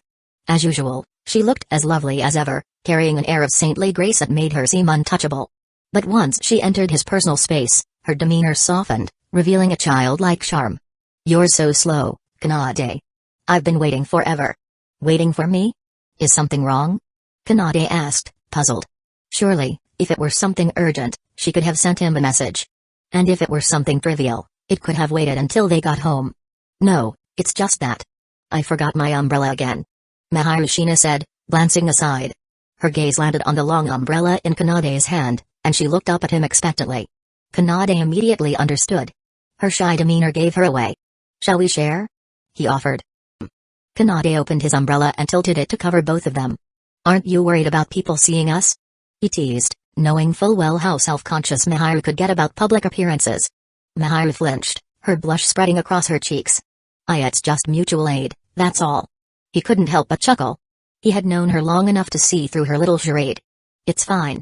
Even if someone sees us, the worst that'll happen is another rumor about you," she said, attempting a light jab. But as she spoke, irritation crept into her voice. This idiot, how many girls was he going to charm? He already had a picture-perfect partner in Kaguya Shinomiya, but now there was also a new admirer hanging around him. And they were all stunning, which only made her angrier. "Ah. So you've heard about that?" Kanade said sheepishly. Of course, he had noticed how the recent rumors were starting to spiral out of control, thanks in no small part to Maiko Ueno's newfound role as his self-appointed student council monitor. "She's a first-year student named Maiko Ueno," he explained. "She ran in the election but didn't win. Now, she's taken it upon herself to monitor the student council to ensure we're fair and just. Today, I happen to be her surveillance target." He chose not to mention the details, particularly anything that might tarnish Kaguya's image. Maharu didn't need to know about that. "Isn't that bad, though? I heard she is involved in disciplinary duties too. What if she catches you doing something wrong? Do I look like the type to do anything worth catching?" Kanade laughed. "Humphrey, who knows?" Maharu huffed, her caramel-colored eyes narrowing. In her mind, he was exactly the type to get himself into trouble, especially when it came to relationships. A serial flirt like him would inevitably face justice one day. "Oh no, my heart is broken," Kanade said, feigning despair. "I need a cute girl to comfort me." He added a wink for good measure. Maharu's blush deepened. "Stop it. You're not cute at all," she protested, her voice shaky. Her embarrassment only fueled his amusement. "You're just like a kid who stole their mom's expensive lipstick and drew all over the walls, then tried to get out of trouble by asking, 'Mom, isn't my art pretty?'" Maharu scolded, waving her hand dismissively. "Wait, but you just said I wasn't cute." Maharu froze, realizing she contradicted herself. Her face turned beet red, and she flailed her hands in front of her chest. "Why, you didn't hear that? Don't say another word about it." She reached out to cover his eyes and mouth, her small hands not nearly enough to do both. Frustrated, she gave up and resorted to weakly punching his chest instead. "Idiot Kanade. Idiot. Yes, I'm an idiot," he said gently, one hand steadying the umbrella while the other shielded her from the rain-soaked ground. The warmth of his chest seemed to calm her, as she leaned against him for longer than expected. "If you're sleepy, save it for home. I'll even lend you my shoulder," he teased. Maharu didn't respond, lost in her thoughts. "People are starting to stare, you know," he warned. As if on cue, a child's voice rang out nearby. "Mom, look. A pair of stupid lovebirds." Maharu froze. Her hand trembled against his coat before she suddenly darted away, leaving him standing in the rain. "It's still raining, you know." But the angel didn't look back. She kept walking, head down, disappearing into the rainy evening. Chapter 90, The rain may be a blessing for nature, but it really causes a lot of inconvenience in daily life. Sheena Maharu began, her voice tinged with frustration. "For example, clothes don't dry properly, you can't go out as freely, and the worst part is my hair. It gets damp and frizzy, and I have to spend so much time fixing it." Maharu let out a soft sigh, her words carrying the weight of genuine annoyance. "That's only because you ran into the rain without an umbrella, isn't it?" Kanade Natsukawa remarked, exasperated as he continued to towel off Maharu's damp hair. That's not it," she retorted, puffing her cheeks in protest. "Even on normal rainy days, hair just gets damp from the moisture in the air. It's sticky and uncomfortable. And it's not just people who suffer. Food gets soggy, mold grows on things. But what can you do? Living in Japan means dealing with all these inconveniences. That's true. Kanade nodded in agreement. Rainy season woes were universal. For Kanade, the rainy season had always been a source of frustration. It compounded his already heavy mood, often tied to memories of failed romances and personal struggles. But lately, something had changed. Rainy days no longer felt purely dreary, they carried an odd sense of anticipation, as though something or someone might appear and brighten his day. In a way, though, rain has its upsides, doesn't it? Kanade said, his tone softening as he gently slowed his towel movements. When it rains, everything gets quieter. The usual noise fades away, leaving only the steady sound of raindrops. He smiled faintly, his gaze drifting to the window. Some people say that nighttime is when we naturally start reflecting on life, our past, our future. But I think it's less about the time of day and more about the right atmosphere. When it rains, the world feels more intimate. The sound of the rain, whether light and steady or heavy and urgent, becomes the perfect background music. It lets you focus on yourself, your thoughts, your existence. The rhythmic patter of rain filled the room, each drop creating a soothing cadence as it hit the ground. It was simple yet calming, a gentle reminder of shared solitude. Kanade, you're surprisingly romantic. Miharu remarked, a hint of awe in her voice. Romantic? I suppose that's not entirely wrong. He admitted with a small chuckle. Compared to Miharu's practical and grounded nature, his tendency to get lost in thought probably did seem romantic. Miharu's fingers absent-mindedly brushed the ends of her hair where Kanade had just touched. Her cheeks warmed slightly as a small, involuntary smile played on her lips. Her mind wandered back to their first meeting, a rainy day just like this one. It had been a chance encounter, almost poetic in its timing, though Kanade's clumsy behavior had made it far less dreamy than it could have been. Well then. Miharu stammered, her thoughts pulling her back to the present. Since you like rainy days so much, maybe I should just leave everything to you. Like fixing my hair when it gets messy, touching up my makeup, washing my dirty clothes, and coming with me whenever I need to shop in the rain. That doesn't sound any different from what I already do.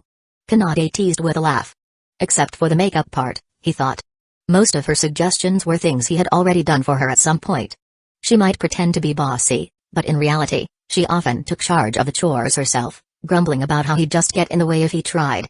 Well, I don't care. It's all your fault for liking the rain so much, Miharu declared with a huff. She shook her head like a soaked puppy, sending droplets of water flying onto Kanade's clothes. Are you marking me now? Kanade joked, amused by her childish antics. But his concern quickly returned. If her hair was still damp enough to spray water like that, she hadn't dried off properly yet. Leaving it to me is fine, but Miharu, you should take care of yourself, too. He said, reaching for her hand.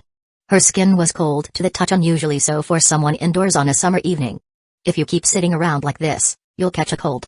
Why don't you take a bath? You wouldn't want to fall ill and leave me unsupervised to do strange things. Would you? Strange things?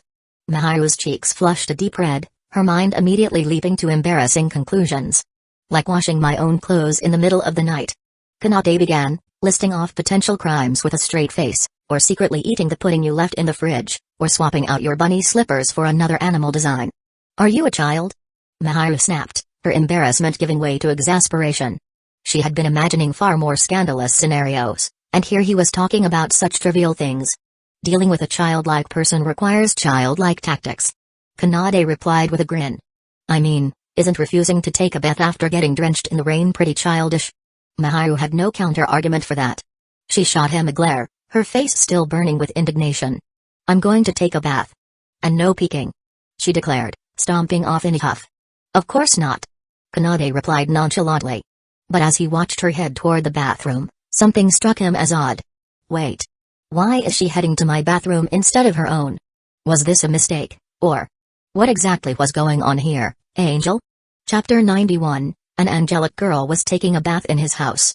The moment this realization hit Kanade Natsukawa, his emotions became a chaotic swirl.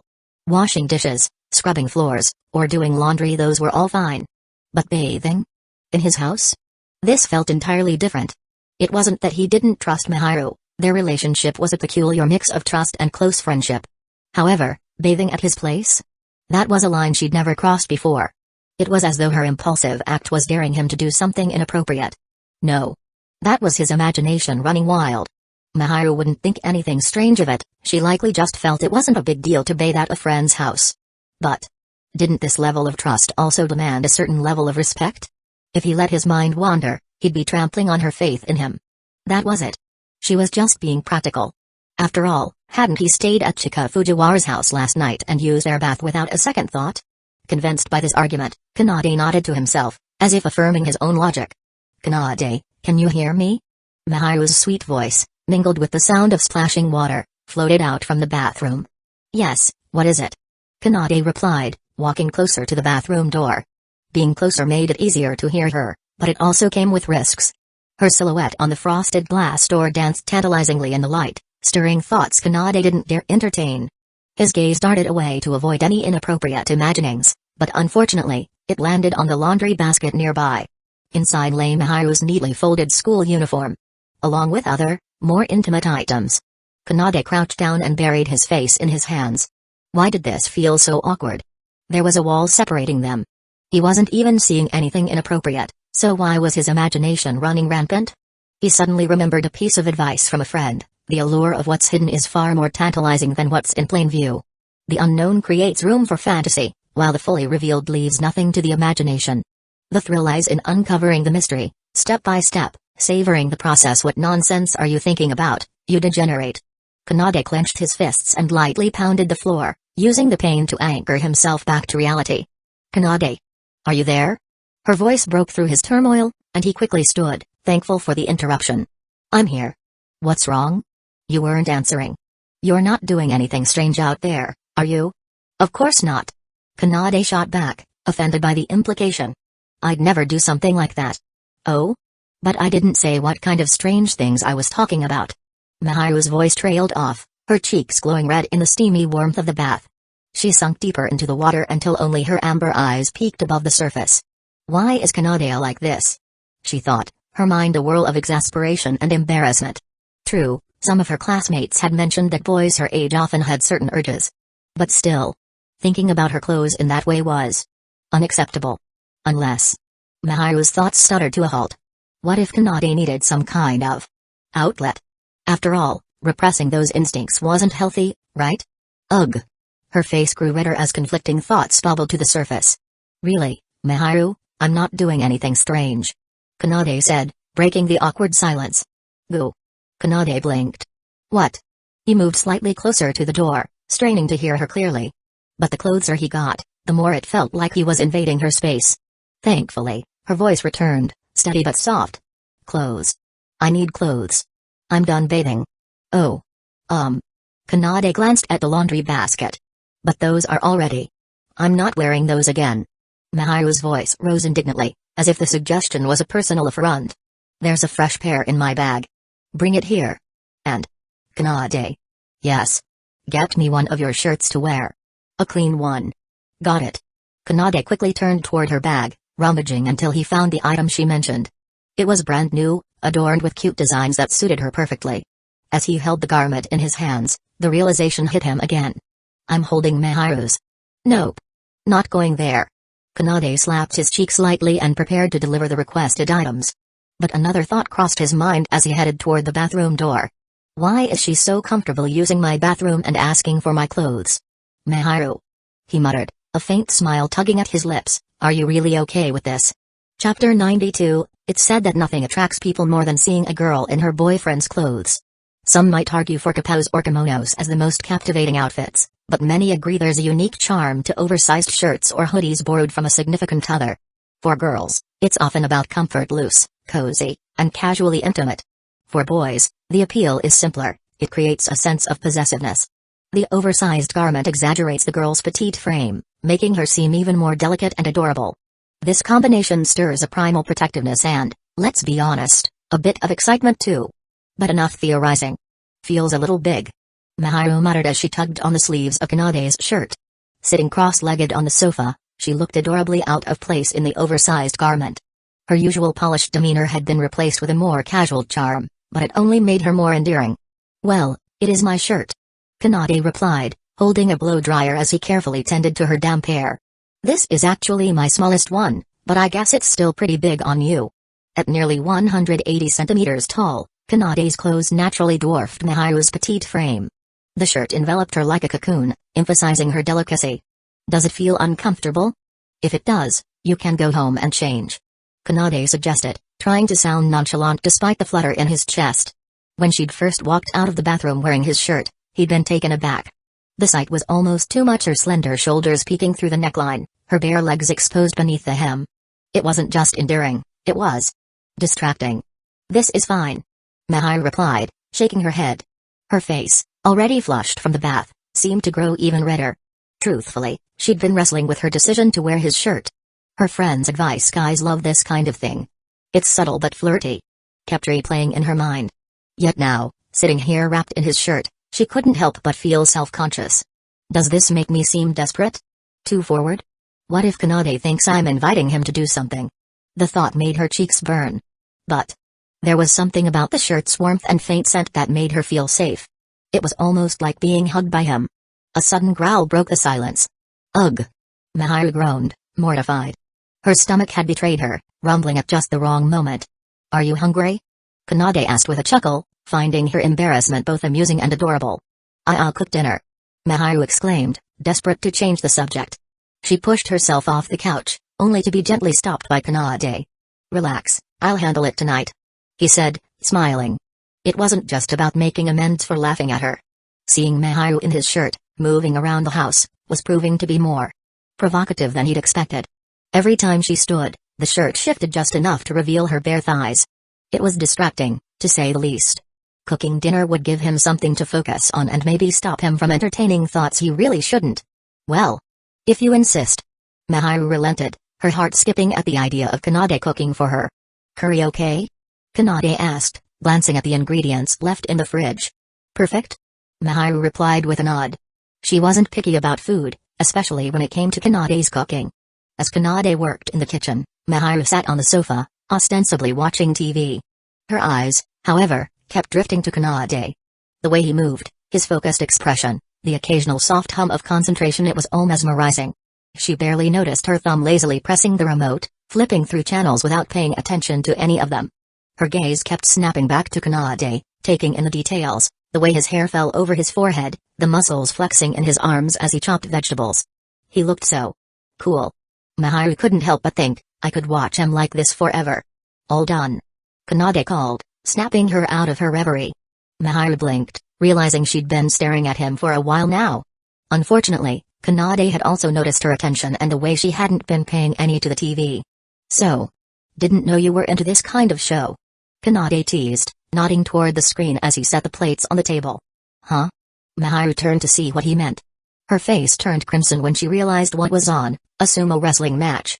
Two burly, nearly naked wrestlers were grappling on screen, their bodies colliding with audible thuds. It's not what it looks like, Mahiru stammered, her words spilling over each other in panic. Kanade raised his hands in mock surrender, trying to hide his laughter. No judgment here. Sumo's a big deal in Japan. Totally respectable. It's not that. Mahiru buried her face in her hands, mortified. She could practically hear her friends laughing at her if they ever found out. But more than that, she couldn't bear Kanade thinking she actually enjoyed this. Relax, Mahiru, Kanade said, his tone gentle. I'm just teasing. Now come eat before it gets cold. Still red-faced, Mahiru shuffled to the table, mumbling under her breath, didn't expect this from you, Kanade. Kanade raised an eyebrow but let it slide. In truth, he hadn't expected to see this flustered side of Mahiru either. And he had to admit it was pretty cute.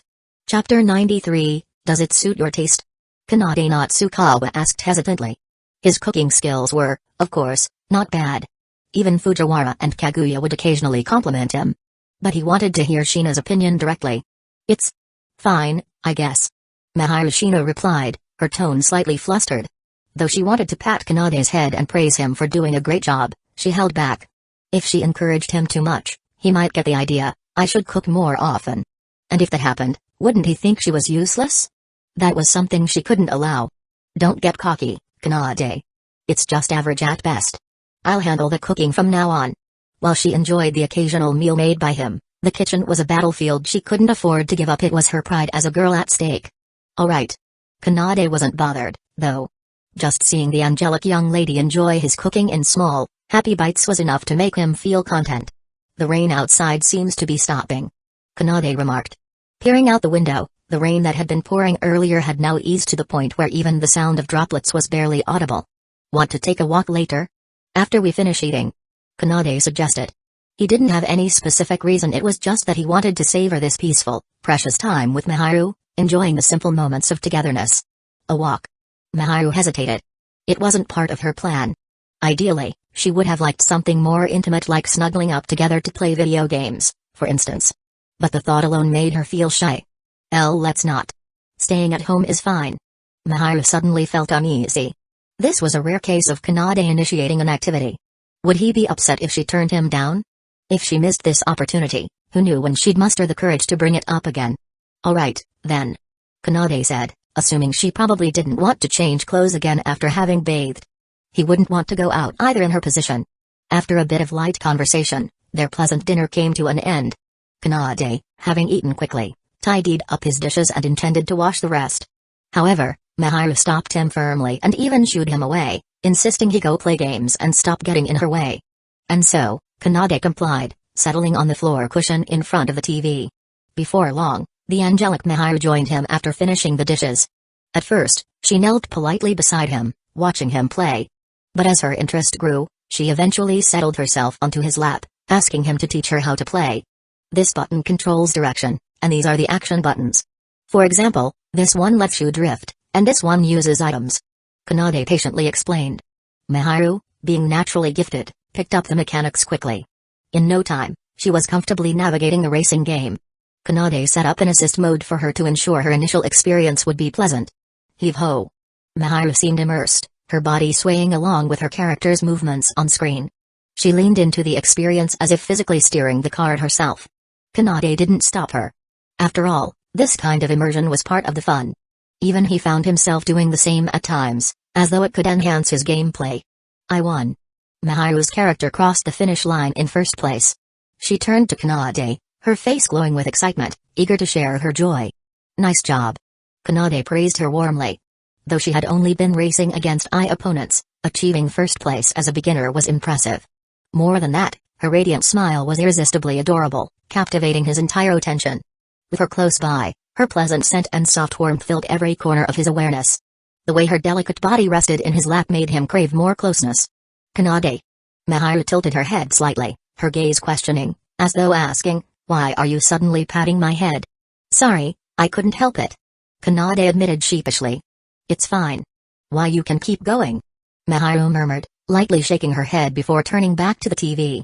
However, her thoughts had long drifted away from the game.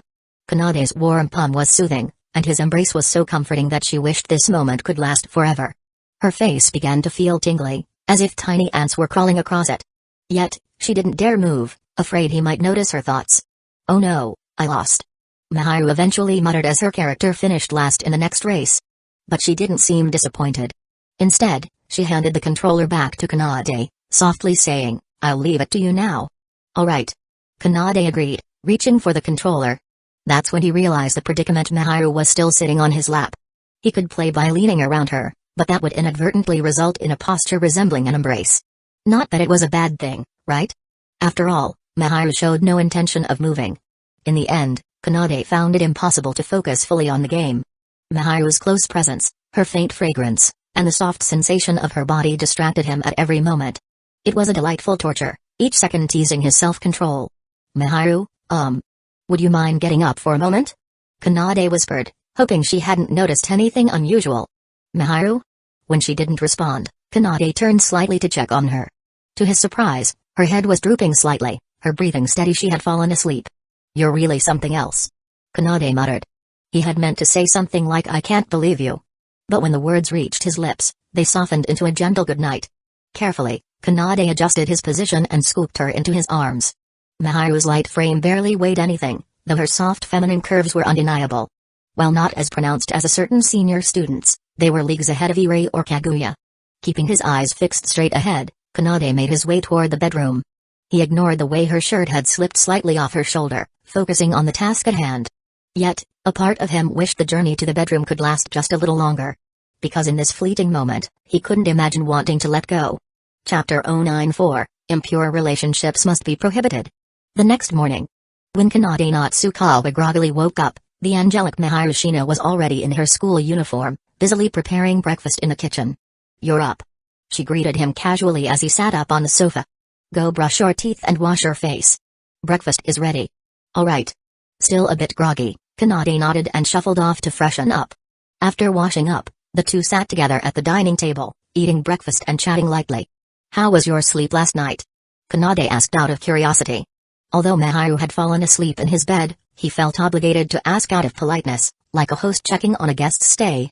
"It was fine," Miharu answered, her tone slightly bashful. Though she was flustered about having slept in a boy's bed wearing his clothes, no less what bothered her more was his complete lack of initiative. She'd gone so far as to lower all her defenses, yet that idiot Kanade had done nothing, not even a good-night kiss. Coward. She thought indignantly. "I see." Kanade nodded awkwardly. It was just dawning on him that Miharu had truly spent the night at his place in his clothes and his bed, no less. If you stretched the math, it was practically like they had spent the night together. Shaking his head furiously, Kanade forced himself to banish such thoughts. Morning was no time for his imagination to run wild, especially when his energy levels were so, high. The two fell into a mutual, awkward silence, both lost in their own thoughts. "I'm done." Kanade downed the last of his warm milk, clasped his hands together, and thanked her. "Thanks for the meal." While it was odd to formally express gratitude at his own table, he'd grown so accustomed to Miharu's care that it felt natural. "Hurry up and get to school, then. I'll tidy up before heading out," Miharu said, beginning to clear the dishes. "Why don't we walk to school together?" Kanade suggested. Normally, he wouldn't insist on such a thing. But after spending the night and sharing breakfast, it felt silly to part ways now. "I'll pass," Miharu replied, hesitating for a moment before shaking her head. While walking together and signaling ownership was tempting, she couldn't bring herself to do it without a proper claim to the title. Drawing unnecessary attention could backfire. This was advice she'd gotten from her friend, Kato, who had emphasized the importance of subtlety in matters like these. "All right. I'll go ahead, then," Kanade said, picking up his bag and heading for the door. "Wait, Kanade." Miharu quickly ran over and fussed over his appearance, brushing dust off his collar and straightening his tie. She even adjusted his buttons, all while gently scolding him. "You really should take better care of your image. You're the student council president, after all." Despite her complaints, her soft, caring tone made it impossible for him to feel criticized. "Take care on your way," she said with a smile. "Yeah," Kanade responded, his heart feeling unusually warm. On the way to school, Kanade didn't run into many people. However, as he reached the school gates, he spotted Maiko Ono standing vigilantly at her post. He greeted her with a casual wave. "Good morning, Ino-san." He wasn't expecting much of a response, but Maiko's visible flinch surprised him. She looked like she wanted to back away but managed to restrain herself. "Gee, good morning, President," she stammered, her body visibly tense. Kanade sighed inwardly. It was clear she was still wary of him, understandable, given his recent reputation as a womanizer. No girl could stay calm around someone with such rumors swirling. And all because of Kaguya's bizarre antics. After asking him about his preferences in underwear, she'd gone on to spread baseless gossip, leaving him to deal with the fallout. "About yesterday. It's all a misunderstanding. I'm not that kind of person. I hope you won't believe those rumors," Kanade said, trying to clear the air. While having Kaguya or Maiko clarify things would be more credible, he felt his own explanation was still necessary. And no, I wasn't really thinking about it." Maiko shrank back slightly, her cheeks tinged with pink. Of course, that was a lie. She had been thinking about it. As someone who used to dismiss the president's scandals as baseless rumors, she now found herself re-evaluating them after hearing Kaguya's testimony. And to make matters worse, it felt like Kanade had been looking at her. Other students had started giving her strange looks, and some even approached her with cryptic warnings like, "Brace yourself for heartbreak." What nonsense. There's no way I'd fall for such a scumbag. Maiko thought fiercely. No way would she succumb to this womanizing president's schemes. That's good to hear. Kanade replied with a small nod, seemingly satisfied. Regardless of how she truly felt, simply voicing his side of the story made him feel lighter. "By the way, Ino-san, you're incredibly diligent. Whether it's student council matters or the disciplinary committee, you handle everything so responsibly." That was one of the reasons he'd invited her to join the council in the first place. Maiko's expression instantly softened into a look of shy delight, though she quickly masked it with an accusatory glare. "And no. Don't think flattery will get you anywhere. I'll still be keeping an eye on you. No violations will go unpunished," she declared. Impure relationships, casual flirting, cheating especially by someone in a position like the president were absolutely unacceptable. If he broke the rules, she'd ensure he faced the consequences. Of course. I welcomed the supervision. Kanade replied, smiling. He realized that keeping this dynamic might not be so bad. Her cautiousness would prevent any further misunderstandings. Well then, I won't hold you up any longer, Kanade said, noticing more students arriving. Standing around chatting would only attract unnecessary attention and disrupt her work, so he decided to take his leave. As Kanade walked away, Maiko didn't think much of it at first. But as she reflected, she became more convinced that Kanade was a dangerous threat. He's too smooth. Just a few words and I'm already lowering my guard. I need to stay vigilant. Chapter 095, Thankfully, the prize wasn't him. After dropping off his bag in the classroom, completing his duties as the class monitor, and organizing his assignments, Kanade Natsukawa headed toward the student council room. Along the way, several students greeted him, though their energy seemed sapped, likely due to the stifling summer weather. Last night's rain had done little to cool things down. If anything, it had only made the air even more humid, a classic case of I could have tolerated the heat, had I not experienced the fleeting relief of coolness. Good morning, President. Greeted Kaguya Shinomiya as Kanade entered the student council room. She was already at her desk, diligently working. Good morning, Kaguya. Kanade replied, taking a seat on the sofa. Despite the chaos of yesterday, Kaguya seemed completely unbothered. If not for Maiko Ino's nervous reactions confirming it all, Kanade might have thought the whole incident had been a fever dream. President, I'd like to apologize for the strange things I said yesterday. Kanade looked up at her, confused at first. Then realization dawned. Oh, you mean that? Yesterday's incident. So, Kaguya had been reflecting on it. Not that it showed on her usually composed demeanor. Don't worry about it. I figured it was a misunderstanding from the start. After all, asking someone about their underwear preferences out of nowhere was hardly normal behavior. Given Kaguya's personality, it was easy to guess that Fujiwara Chika had probably filled her head with more of her bizarre ideas.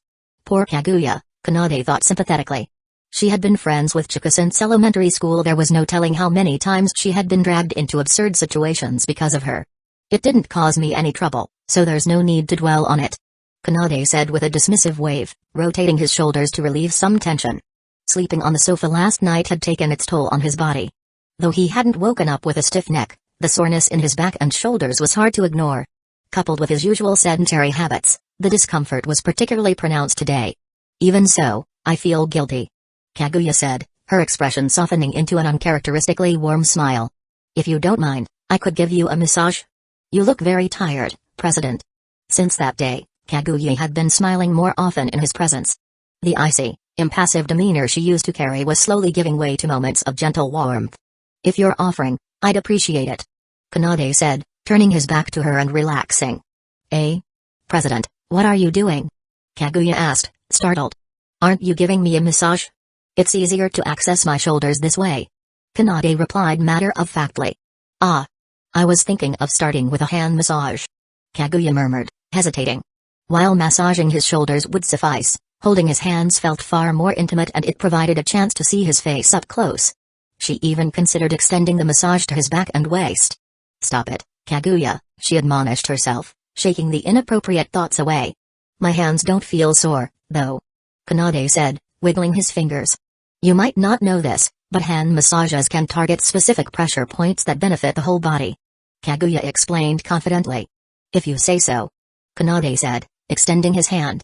Kaguya placed her small, delicate hands over his, handling them as though they were fragile treasures. Gently, she pressed his palm, seeking out the proper acupressure points. Then, cautiously, she applied firm pressure. Kanade groaned involuntarily. In that instant, it felt as though his soul had been momentarily wrenched from his body. He barely managed to stop himself from jumping out of his seat. What's wrong, President? Kaguya asked, tilting her head in confusion. It's nothing. Just a little ticklish, Kanade lied, forcing a smile. Keep going. It's fine. He had heard that proper massages were supposed to hurt a bit, but this level of pain was far beyond what he had imagined. It felt like she was trying to press his very life essence out of his body. All right, then, Kaguya said, resuming her technique. But before she could continue, the door to the student council room burst open. Yeah, hello. Good morning, everyone. A lively voice filled the room. It could only belong to Chika Fujiwara, the council's walking ray of chaos. Kanade and Kaguya both turned to see her standing at the door, her ever-curious expression locked onto them. President. Kaguya. What are you two doing? Chika asked, her face lighting up with intrigue. As you can see, Kaguya is giving me a massage. Kanade explained, raising his hand for emphasis. Ooh. I know this. Let me help, too. Chika declared enthusiastically. Without waiting for permission, she plopped down on the sofa and placed Kanade's head onto her lap. Tadie. Ready to go. President, you're so lucky. Two adorable girls are giving you a massage at the same time. She cheered. Unlike Chika's cheerful grin, Kaguya's face darkened immediately. That accursed pink-haired octopus. Kaguya seethed internally. Chika had brazenly claimed a lap pillow position, something Kaguya herself hadn't even dared to attempt. To think she would steal the president's first. Unforgivable. But just massaging isn't fun. Chika said, her eyes gleaming with mischief. It's no fair if only the president enjoys it. Let's make it a competition, Kaguya-chan. Whoever makes him feel better wins his lunch today. Kaguya's competitive spirit ignited instantly. Fine. Bring it on. She declared. Kanade. What about his opinion in all of this? Did his consent even matter? As if reading his thoughts, Chika lightly bopped his forehead and teased, Don't be ungrateful, President. This is a privilege. Just sit back and enjoy it. If Kaguya's massages didn't kill him with pain, and if Chika didn't try anything ridiculous, maybe he could enjoy this. But he couldn't help recalling the incident in the infirmary. The memory of being pinned down in utter humiliation still haunted him. Please, just let this end without another traumatic experience. Chapter 096. Next time, I'll take the initiative. Maiko Ino was a very serious person. Once she started a task, she would see it through to the end, whether it was her duties as a member of the disciplinary committee or her responsibilities in the student council. Everything she did was executed with precision and care. There's still some time. I'll stop by the student council room before my patrol. She murmured, putting down her phone. Though President Kanade had explained that yesterday's incident was a misunderstanding, Maiko still felt the need to hear the full story directly from Vice President Kaguya. Surely someone as dignified as Kaguya wouldn't be involved in anything improper, right? With such thoughts filling her mind, Maiko approached the student council room, holding the council members in the highest regard. However, upon opening the door, the sight and sounds inside froze her in place. Kaguya Shinomiya and Chika Fujiwara were on the sofa, seemingly engaged in something. The other members were nowhere to be seen. Raising her hand to greet them, Maiko paused as snippets of conversation reached her ears. Pa. See? I told you I make the president feel better. And no. Don't push so hard. Don't underestimate me, Kaguya-chan. It's obviously me. Why you're killing me? From behind the sofa's backrest, Kanade's distinctive voice was clearly audible, mingled with the girls' competitive banter. The implication struck Maiko like a thunderclap. Point 3x. It had to be something improper, right? Right? So, it wasn't a misunderstanding after all. President Kanade was exactly what she feared, a depraved womanizer. And to think she had even considered trusting him for a moment. The files Maiko had been holding slipped from her grasp and scattered across the floor, but she couldn't bring herself to pick them up. Her attention was entirely on Chika, who had turned toward her. Maiko-chan. Come join us, it's so much fun. Chika called cheerfully. Maiko's gaze darted to her, her sense of faith in humanity shattering. Why? Chika-senpai, why would you do something like this? I thought you were a more serious person. Serious? Oh, you're right. I need to get serious about this. I can't let Kaguya-chan win. Chika replied, her enthusiasm undeterred, as she returned to her spot. Maiko stood there, dumbfounded. In the sacred student council room. Doing this sort of thing. And it's not even the first time? I know, San, would you like to join us? Kaguya asked, noticing Maiko lingering at the door. And no. I don't have any experience. I'd just get in the way. Maiko stammered, blushing furiously. Experience? You don't have any. Kaguya tilted her head in surprise. She hadn't expected Maiko to be so similar to her in this regard, both having never given a massage before. Smiling gently, Kaguya tried to reassure her. It's fine. In fact, no experience is better. I can teach you. Everyone enjoys the chance to mentor others, and Kaguya found herself unexpectedly proud of the opportunity to guide her kuhai. And no. No. Don't show me things like that. Maiko screamed before fleeing the room. Is there something strange about me? Kaguya looked down at herself, perplexed. Finding nothing amiss, she glanced at Kanade, who seemed to be on the verge of falling asleep from the comfort. No sneaking off. Kaguya cried, refocusing her attention and redoubling her efforts. As the lunch bell rang, signaling the start of a break, Kanade Natsukawa felt a mix of anticipation and dread. Today, the lunch that had been lovingly prepared by Miharu Shina was set to become a prize for Chika Fujiwara, thanks to her victory in the morning's impromptu massage contest. Chika had triumphed with her strategy of massages that don't hurt, defeating Kaguya Shinomiya and earning the coveted prize, Kanade's bendo. It wasn't as though he'd willingly agreed to this. The whole situation had been forced upon him. By the time he realized what was happening, he had already enjoyed their massages, making refusal feel hypocritical, like pirating someone's hard work and then leaving a next time, I'll pay comment.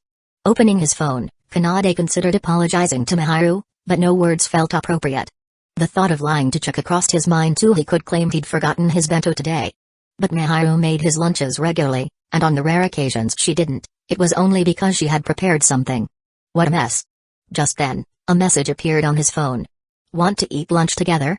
Looking up, Kanade saw Miharu glancing back at him from her seat in the front row. Though she was chatting with her friends, she sneaked him a subtle wink.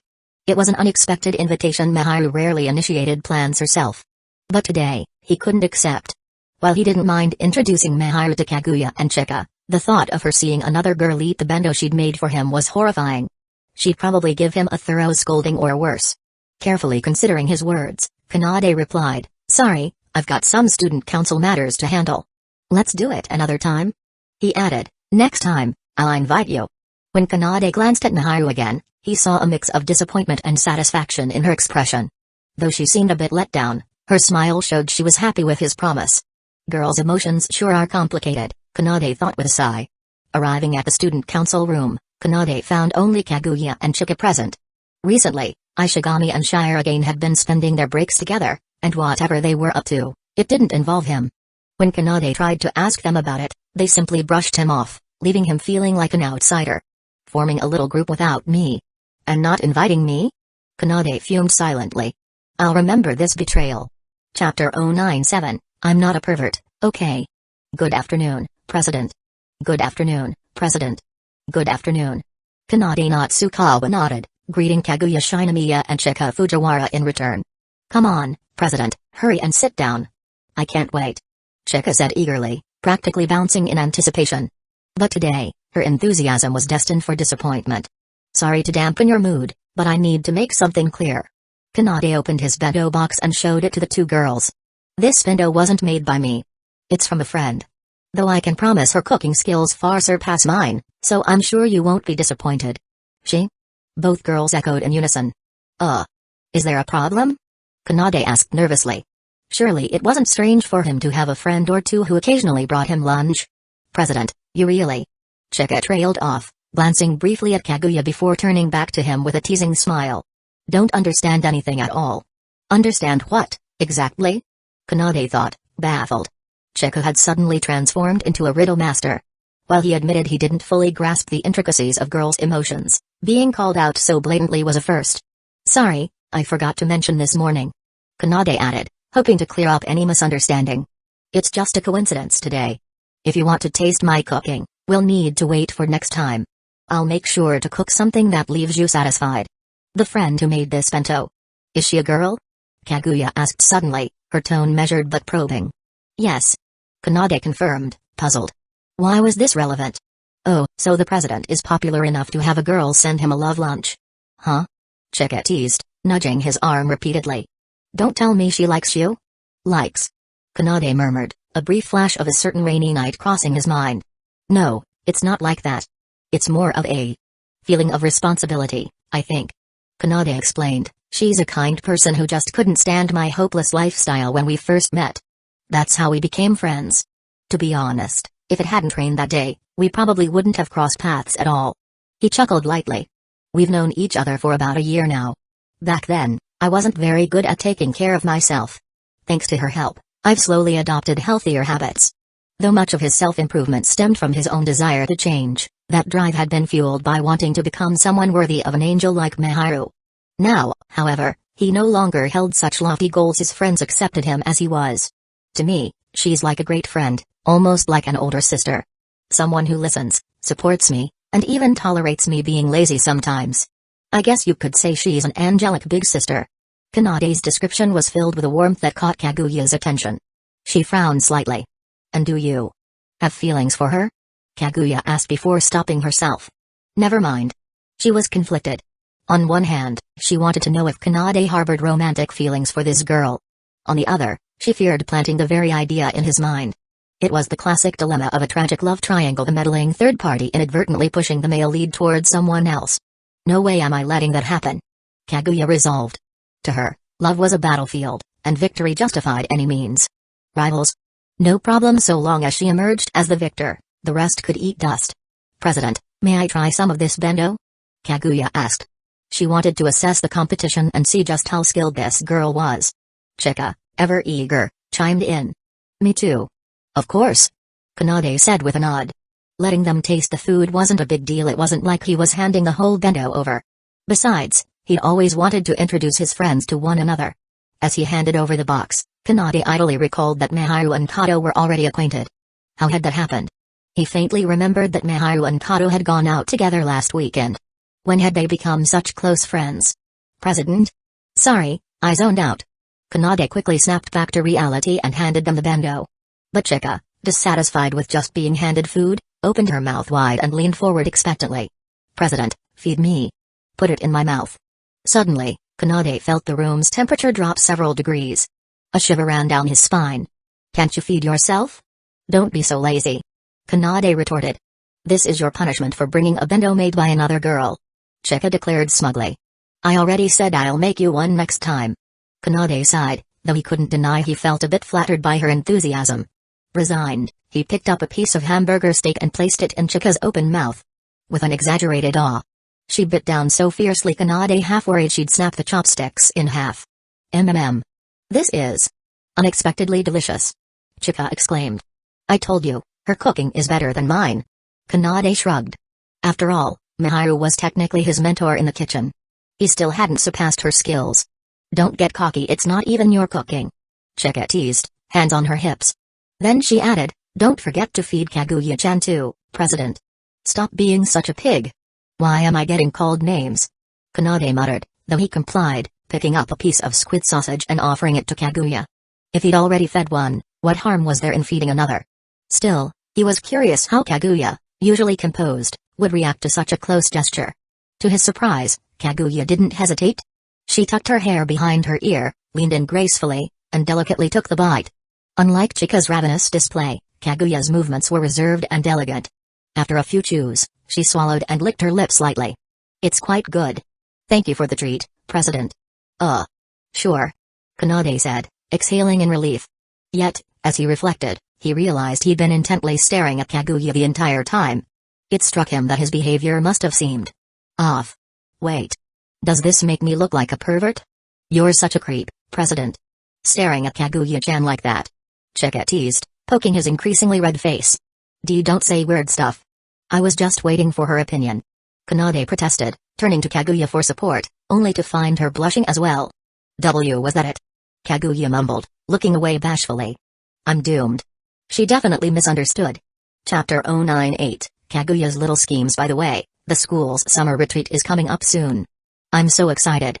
Chika Fujiwara said, swinging her legs playfully as she perched on the armrest of the sofa, trying to spark a conversation. The so-called summer retreat was an outdoor educational activity aimed at fostering respect for nature and teamwork. Students learned practical skills, such as cooking their own meals, while building responsibility and improving interpersonal relationships. While many schools scheduled it during summer break, Shuchin Academy held it in the first semester of each academic year to help students acclimate to their class and strengthen their bonds. It'll probably be just like last year. Kaguya Shinamiya said as she brewed tea. We'll study in a different setting, maybe have a campfire at the end. That's about it. Though the retreat sounded fun, the fact that activities were conducted in class groups dampened her enthusiasm. After all, she wasn't in the same class as the president. Oh, Kaguya-chan, don't you like these kinds of events? I think they're great. But it's such a shame we can't do them together. Wouldn't it be better if we didn't have to stick to our classes? Chika sighed wistfully. What Chika said in passing, Kaguya took to heart. She completely agreed if only the retreat didn't group students by class. Then she could team up with Kanade, cook together, explore together, and finish the evening at the romantic campfire, where the president would invite her to dance and confess his feelings. This is it. I can't let such a perfect opportunity go to waste. Actually, Some students have already voiced their concerns. Kaguya said with a smile, turning to Kanade. Grouping by class makes it harder to interact with friends from other classes. Perhaps the school could reconsider? What do you think, President? Would it make sense to organize activities by grade instead of class? Suggesting free grouping outright would be too transparent, and Kanade might see through her intentions. Framing it as by grades sounded more reasonable and was easier to implement. After all, the third years didn't attend the retreat, and the first and second years went to different locations. Managing just over 100 students per grade was feasible. Most importantly, as vice president, she could justifiably stay close to the president under the guise of assisting him. As his vice president, isn't it my duty to be by his side? No one can stop me. Organizing by grade would allow for more diverse activities, like the haunted trail students have been requesting. Kaguya added, planting another seed. A haunted trail, huh? Kanade considered it. The idea had merit, and as the new student council president, he wanted to make a strong impression. Managing by grade might be tricky. That's a lot of people, he said. How about this? Each class can still have its committee members handle individual management and report to us daily. Then the student council can oversee things collectively. Kaguya suggested. We could maintain the usual class-based structure for the first few days, then host special events like the haunted trail and campfire in the final days. We'd also set up a reward and punishment system recognizing the most orderly class and penalizing the least. Appropriate rewards are fine, but punishments should be strict. If they don't meet the standard, there must be consequences. She added, her tone firm. At Shuchin Academy, the student council wielded significant influence. While the retreat followed long-standing traditions, the council could propose changes as long as they were reasonable. After hashing out the details, the plan was finalized. Chika, elated, threw her arms around Kaguya, pressing their cheeks together as she nuzzled affectionately. Yay! Now we can spend the whole retreat together, Kaguya-chan. Ugh! Kaguya grimaced. Her true goal was to be close to the president, not this big-breasted milk cow. If not for maintaining appearances, I'd smack her chest flat right now. Kaguya silently declared war on Team Big Breasts. Don't get too excited. Kanade interjected, attempting to temper their enthusiasm. This change means more work for the student council. We might not have as much time to enjoy the retreat ourselves. But as long as we complete our duties, you can do whatever you like afterward. He added. Whatever I like. President, you're not thinking of something perverted, are you? Chika said, her expression suddenly one of disgust, as if he'd already committed the offense. A vein popped on Kanade's forehead. Why do I even try to be nice to her? He opened his mouth to retort, but before he could, the door to the student council room opened. Maiko stepped in once again. The president wants to do something perverted? The first year's piercing gaze of judgment froze Kanade in place. It's not what you think. I absolutely do not want to do anything perverted.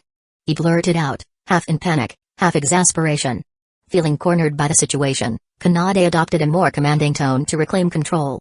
Turning to Maiko, he said, as a first year, I'd like you to oversee the organization of your grade during the retreat. Think of it as preparation for when you become student council president one day. With your abilities, I'm sure you'll handle it perfectly. Maiko's expression softened slightly. Are you sure? I'm still new, and I'm not sure I'm better suited than. Well, never mind. Her hesitation vanished as she remembered Ishigami, bolstering her confidence. Clearing her throat, she nodded. All right, I'll take responsibility for the first years. Ishigami can assist if needed. Good. Delegate tasks to him as necessary. Kanade said, relieved that Maiko accepted. At the same time, he couldn't resist a bit of payback for Ishigami forming a secret buddy group with Sharingan and leaving him out. Consider this your punishment for excluding me, Kanade thought. Though truthfully, between the two first years, Maiko was the more dependable choice. After all, they couldn't hand such an important task to an outsider or a slacker like Ishigami. Chapter 099, haha, you're out. Since Maiko-chan is here today, let's play a game. Chika Fujiwara suggested enthusiastically, pulling out a board game from seemingly nowhere. I refuse. I refuse. Kaguya Shinomiya and Kanade Natsukawa spoke in unison, their voices resolute. Neither had forgotten the disastrous experience of the last game Chika had roped them into. Oh, don't be like that. Consider it a little welcome party for Maiko-chan. Playing a game together will help us bond. Chika tried to coax them.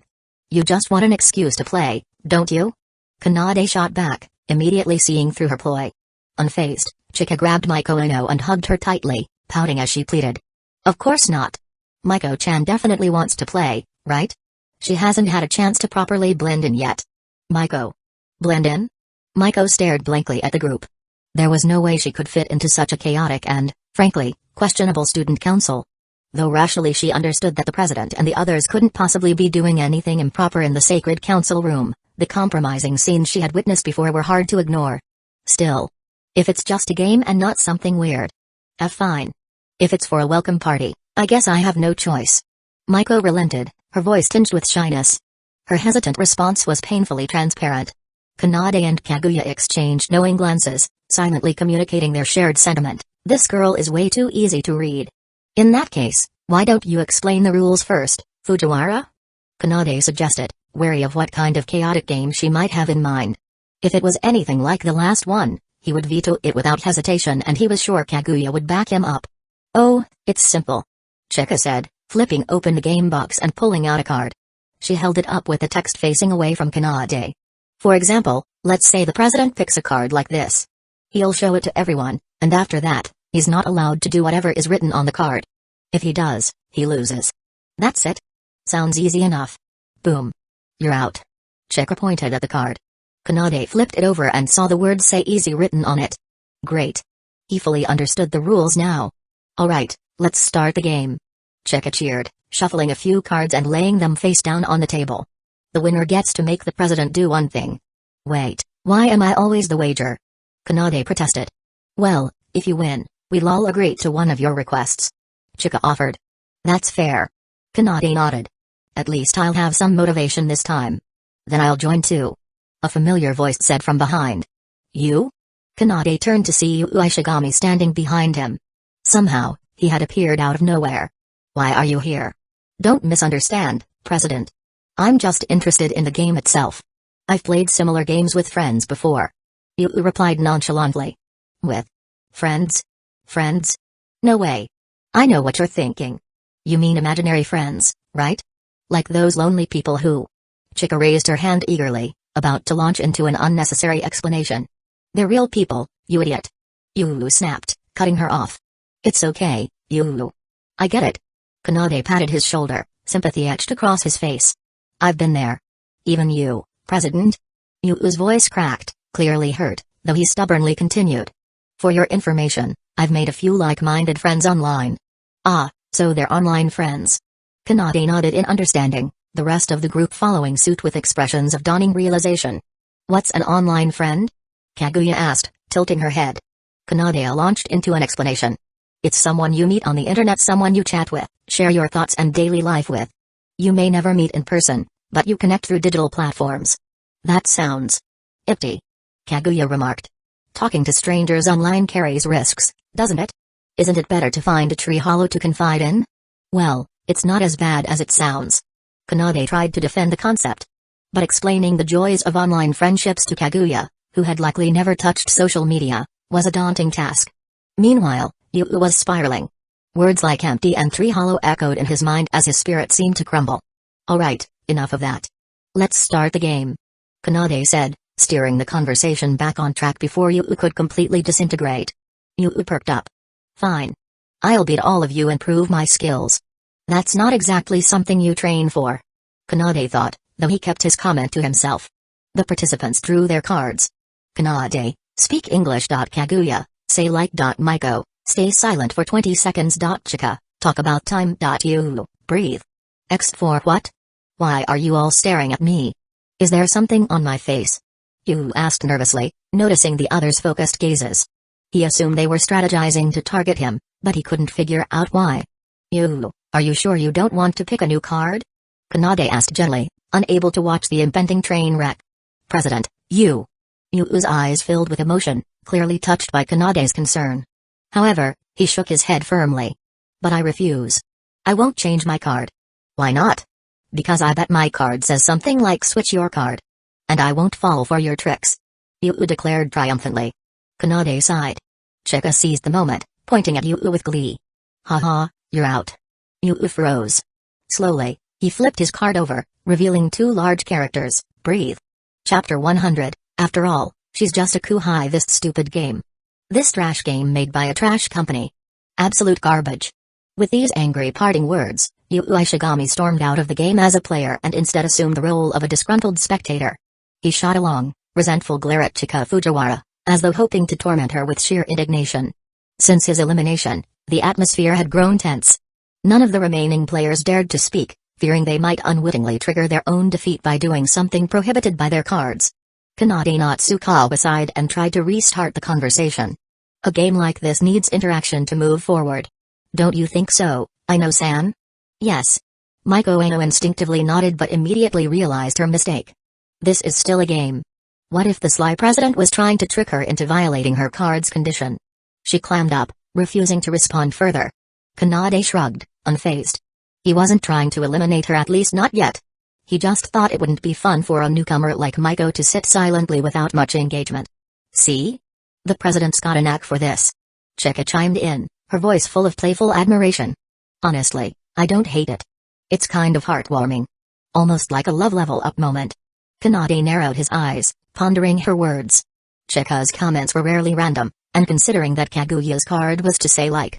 His own card likely had a different condition, perhaps say hate or say don't like. Fujiwara-senpai, what do you dislike?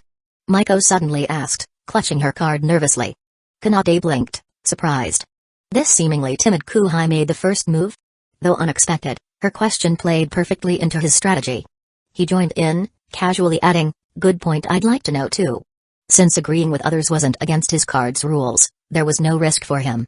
The key to these games was paying close attention to what others said. Chika fell silent, genuinely contemplating the question. You know, I'm often told I can't read the room. Some say it's a good trait, but... Her voice trembled as she shared her suffering. Her eyes welling up with crocodile tears. When it comes to love, no one includes me in the conversations. They all say I'd trip every landmine imaginable. That's a very sound judgment, everyone silently agreed. But thinking about how I might be unknowingly causing trouble for others really hurts. Chika's head drooped, and she looked utterly dejected. A delicate hand reached out to her, gently patting her head. No one thinks you're a bother. Kaguya said softly. In fact, your candidness has helped many people. Really? Kaguya-chan doesn't hate me? Chika's teary eyes sparkled like a forlorn puppy's. Of course not. I actually like you a lot. Kaguya admitted. Expressing love to her crush was one thing, but speaking affectionately to a friend posed no difficulty. After all, Chika was her one and only childhood friend. Even if she's a disaster, she's still someone I want to stay close to forever. Gotcha. Mission accomplished. Chika suddenly sprang up, throwing her hands in the air with glee. Kaguya's heart sank. Her trembling hands flipped her card to confirm her worst fear, say like. You conniving cow. I'll never forgive you. Kaguya silently seethed. Friendship? Lifelong bonds? I'll never be friends with this bane of the earth. Distraught over losing her chance to have Kanade grant her a wish, Kaguya barely noticed the others exchanging amused glances. Kanade, meanwhile, felt a twinge of guilt but reminded himself that it was just a game. Hopefully, she doesn't take this too seriously. By the way, isn't it about time? Kanade said, glancing meaningfully at Chika. Time for what? Chika blinked, puzzled, before quickly catching on. Oh. Right, it's time, isn't it? Exactly. Kanade replied with a sly grin, pointing to her card. You might want to check your own condition. Chika froze. Slowly, she turned her card over, only to find the words talk about time. Arg. Chika fumed, her cheeks puffing out in indignation. President, you villain. She turned to Maiko, hugging her arm for support. Maiko-chan, don't lose to this bad guy. Yes. No. I'll try. Maiko stammered, unsure how to respond. Though she respected Chika, she was surprised even someone as capable as her could be taken out. This cunning president is so good at manipulating people. Maiko steeled herself. If I want to win, I have to make him speak English. She had an idea. Taking a deep breath, she boldly declared in English, let's settle this, President. Kanade. Is she seriously this tense? Even the spectators were struggling to contain their reactions. Yu was openly snickering, Kaguya's face remained stoic but her shaking shoulders betrayed her amusement, and Chika had crouched down out of Maiko's sight, covering her face to stifle her laughter. Maiko, I know. Kanade said, his voice firm, channeling his authority as student council president. Why yes. Like a soldier awaiting orders, Maiko snapped to attention, her legs rigid and her face tense. Kanade said nothing, merely fixing her with a serious stare. The room fell silent, the atmosphere growing heavy with suspense. Unsure of what to do, Maiko hesitated, her social anxiety bubbling back to the surface. The oppressive quiet made her feel like a fish out of water, her trembling betraying her nerves. "Weren't you going to settle this?"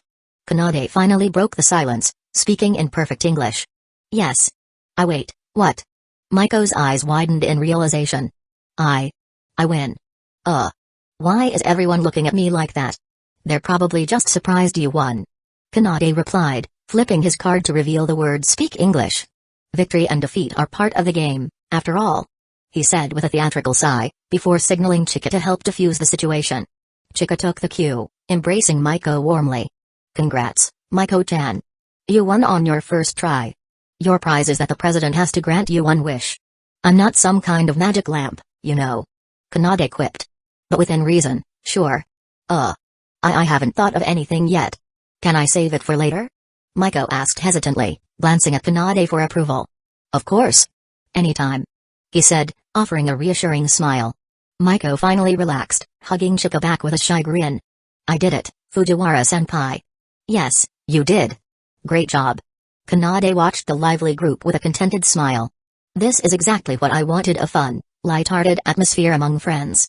Are you okay with this, President?" Kaguya whispered, sidling up to him. "It's a welcome party. What's there to object to?" Kanade replied, leaning closer to speak softly into her ear. The close proximity and his warm breath brushing her skin made Kaguya flush. The memory of the election day resurfaced in her mind, his reassuring presence stirring something in her chest. "Why you're so cunning, President?" she murmured. Kanade tilted his head quizzically. "Nothing," Kaguya said, turning away with a faint smile, choosing to remain quietly by his side. Chapter 101, Visiting a sick senpai. After wrapping up Maiko's welcome party and finalizing plans for the summer retreat, Kanade Natsukawa's school day came to a close. He briefly considered asking Mahirashina to grab a meal to celebrate the approaching weekend but was intercepted by Megumi Kato before he could. "Kazekage-senpai is sick?"